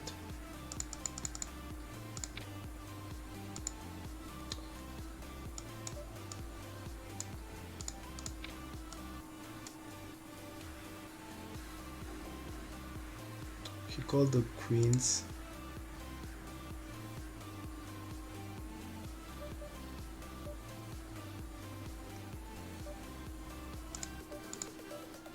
My strategy usually is having the uncapped range, so when I'm against a 4-bet I'm just gonna call everything. I don't have a 5-bet range.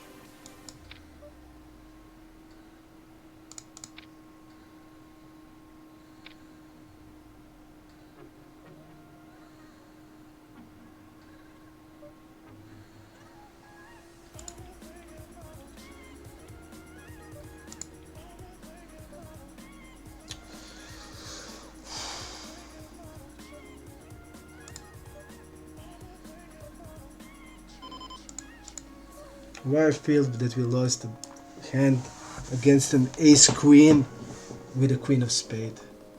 Why I have that feeling right now. I mean, he can have some hands like a 10 jack of spades, but...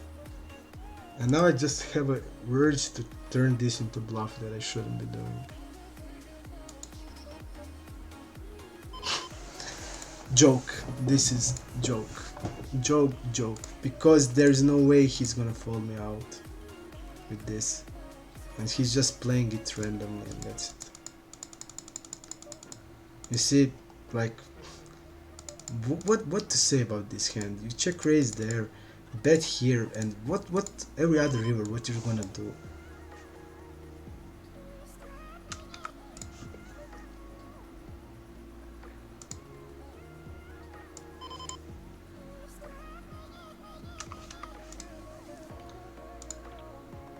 You know, what would you do every other fucking river than a king?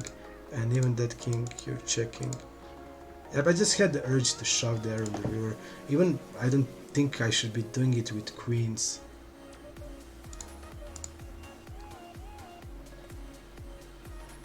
Even the queens are good because you block ace of spade with queen of hearts and queen of clubs. So maybe it's not that bad to turn it into bluff, but this is like...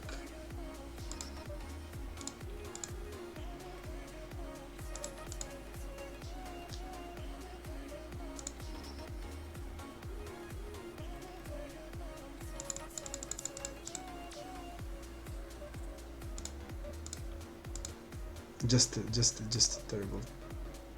terrible played hand, and he did get it.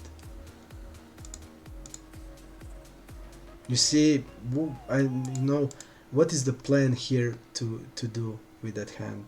I mean, you will check the king 10 on the river. What is the plan? Because there's no river run out. You are folding me out.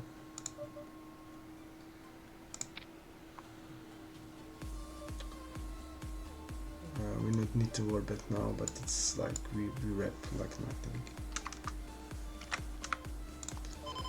We basically rep a flush here and that's it.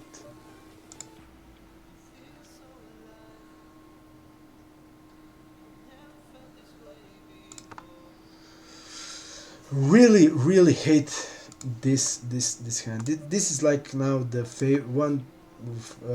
number one hated hand in this session.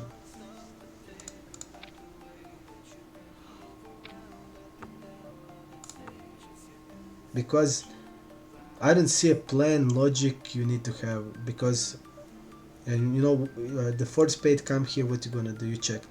If not spade is coming, what you gonna do? Bluff with the worst thing you can do. I mean, I'm not folding queens ever.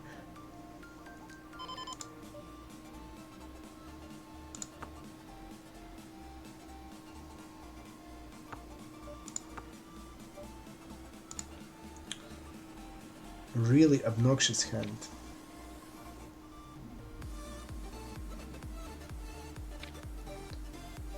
Because I don't see a plan in the hand at all. You know, it's not. You try to make a move without any sense. We are playing Zoom. You don't have any dynamics with me, and you're just calling a 4-bet and you check raising the 4, 3, 4, 5. I mean, I should be probably jamming over his check raise now when you see what he's doing, because queens need a lot of protection. But I was like pretty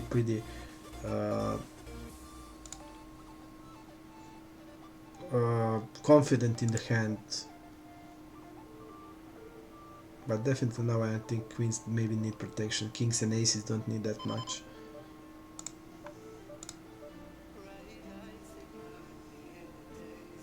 Yep, I would easy. I would never fold queens in that spot. I mean, queens are really high in the range. You have also unblockers.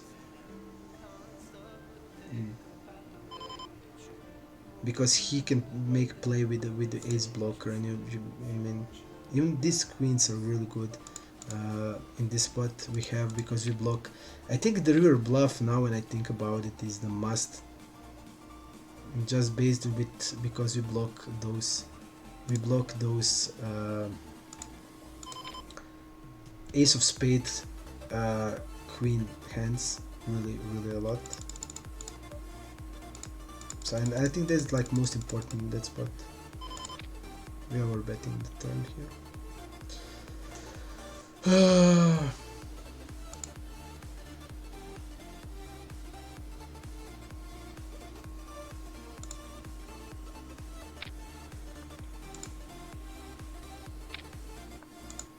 Even when, if he jammed the river here, I would be intended to call on the river.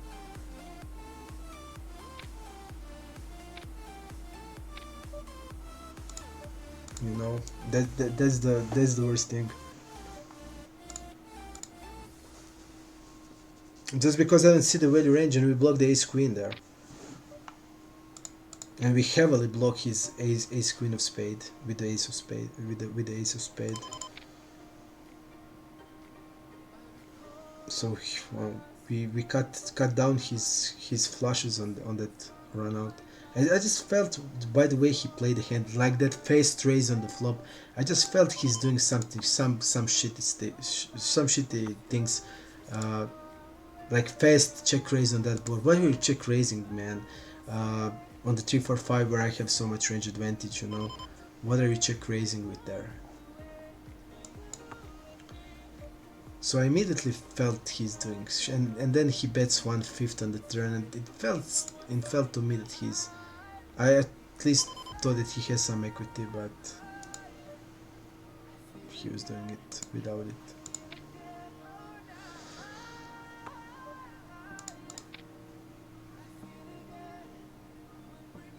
I think donking here has also a lot of sense.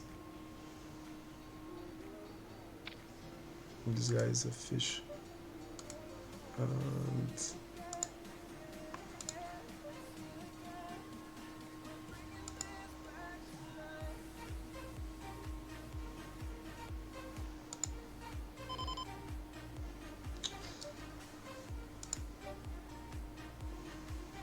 I don't like that. I don't like this that much. Now when it's multi-way and the guy goes with the check raise and the guy is really passive.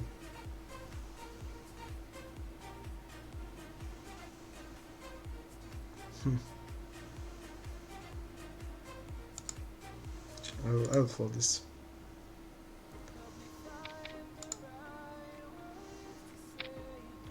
Again, this guy called donk in this spot. What will be your bottom calling range?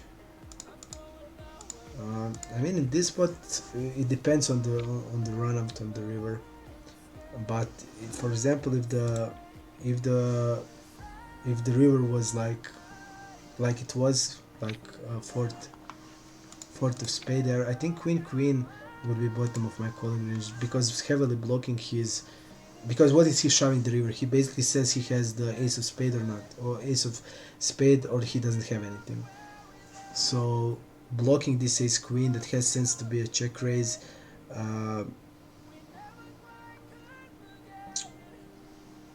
Yep, he's gonna have some ace of spade hands, but for example, hands like an. But the board is blocking ace 5 of spade, which is important. And ace 5 and ace 4 are calling a 4-bet a lot. He shouldn't be calling 4-bet with the ace 6 or ace 7 suited, ace 7 of spades a lot. And hands like ace 10, ace jack, ace queen suited, not gonna be check raise all the time. So it's much more important to block ace queen there than to block like this random like ace 10, ace jack, because ace jack, ace 10 of spades not gonna check raise every time. They shouldn't be check raising every time, but maybe this guy would, I don't know.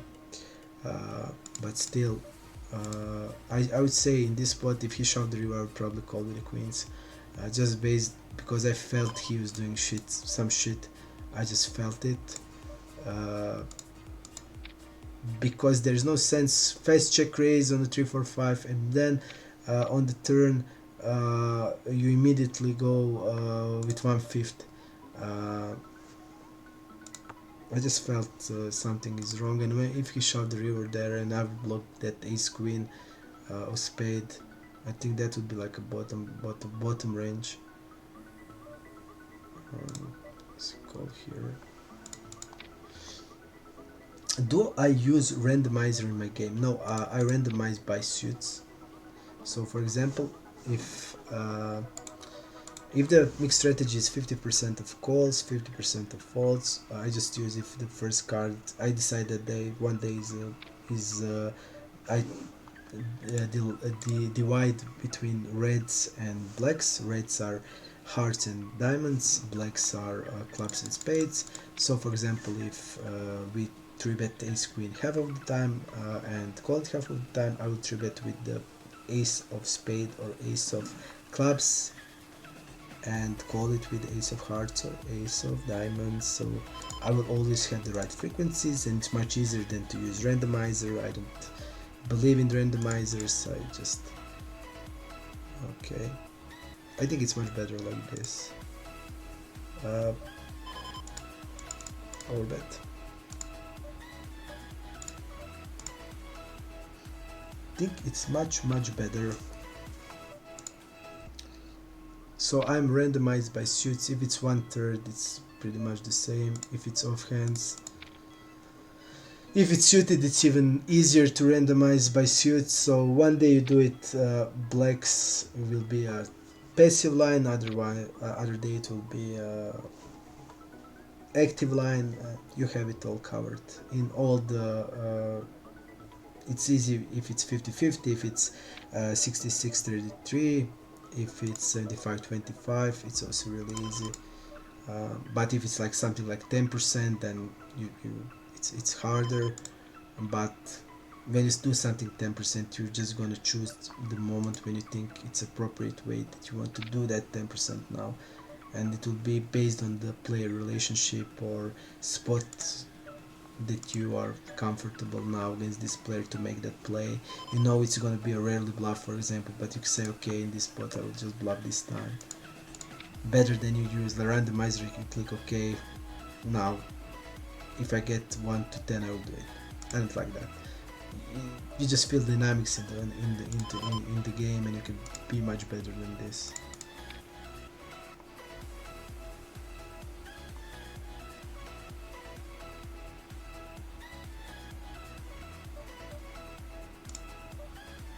Folding there. But this hand is still sick. I mean, really sick hand. And I fucking hate that hand, the way the guy played.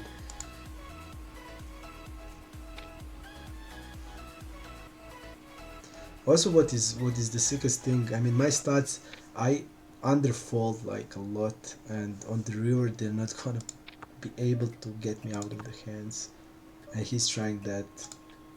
It's only because we are playing Zoom, and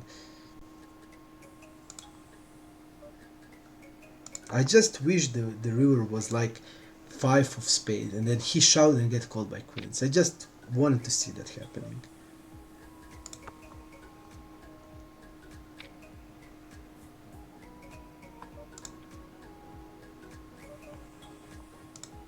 And now I didn't turn it into bluff, that I had an urge to do it. And when I did turn 4-5 into bluff, I run into the nuts.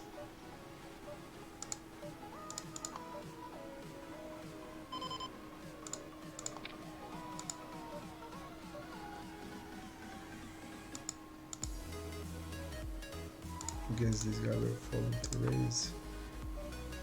And on H2N, we're gonna bet aggressively, so definitely we're gonna bet a lot. And for suited combinations, it's also basically when it's something when it's suited, you can be like, most of the times it will be just let me see this. What is this guy doing?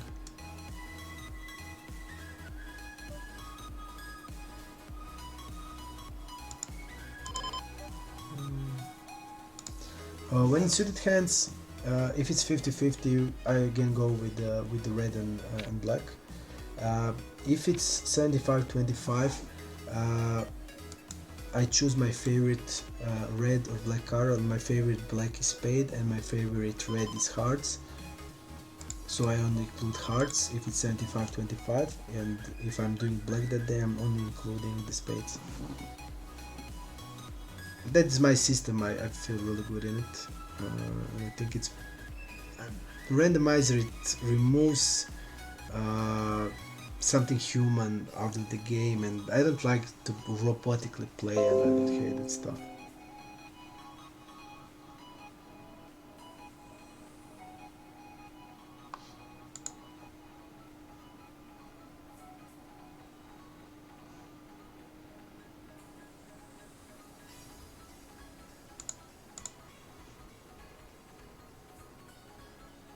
Okay, we got disconnected. We got disconnected on the PokerStars.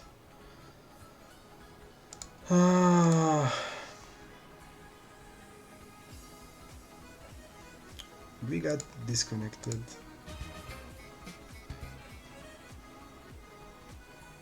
Yeah, we got disconnected.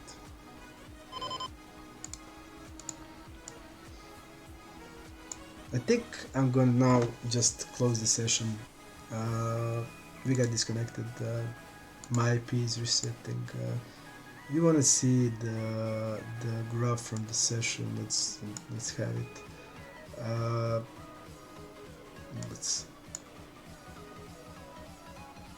Basically, we were always like break even, then losing a little bit, then winning a little bit. Yeah, but it was a session like that. There were a lot of like weird hands, so there were a lot of crappy hands like that with that awful hands like, with King 10. Yeah, but you know, when you look at our session, it's always up and down, up and down, up and down. In this like last few months, it's like that, up down, up down, up down. So I think it's okay. We could maybe play better in some hands, but I think it was decent. Uh, I'm gonna close it now. It was fun.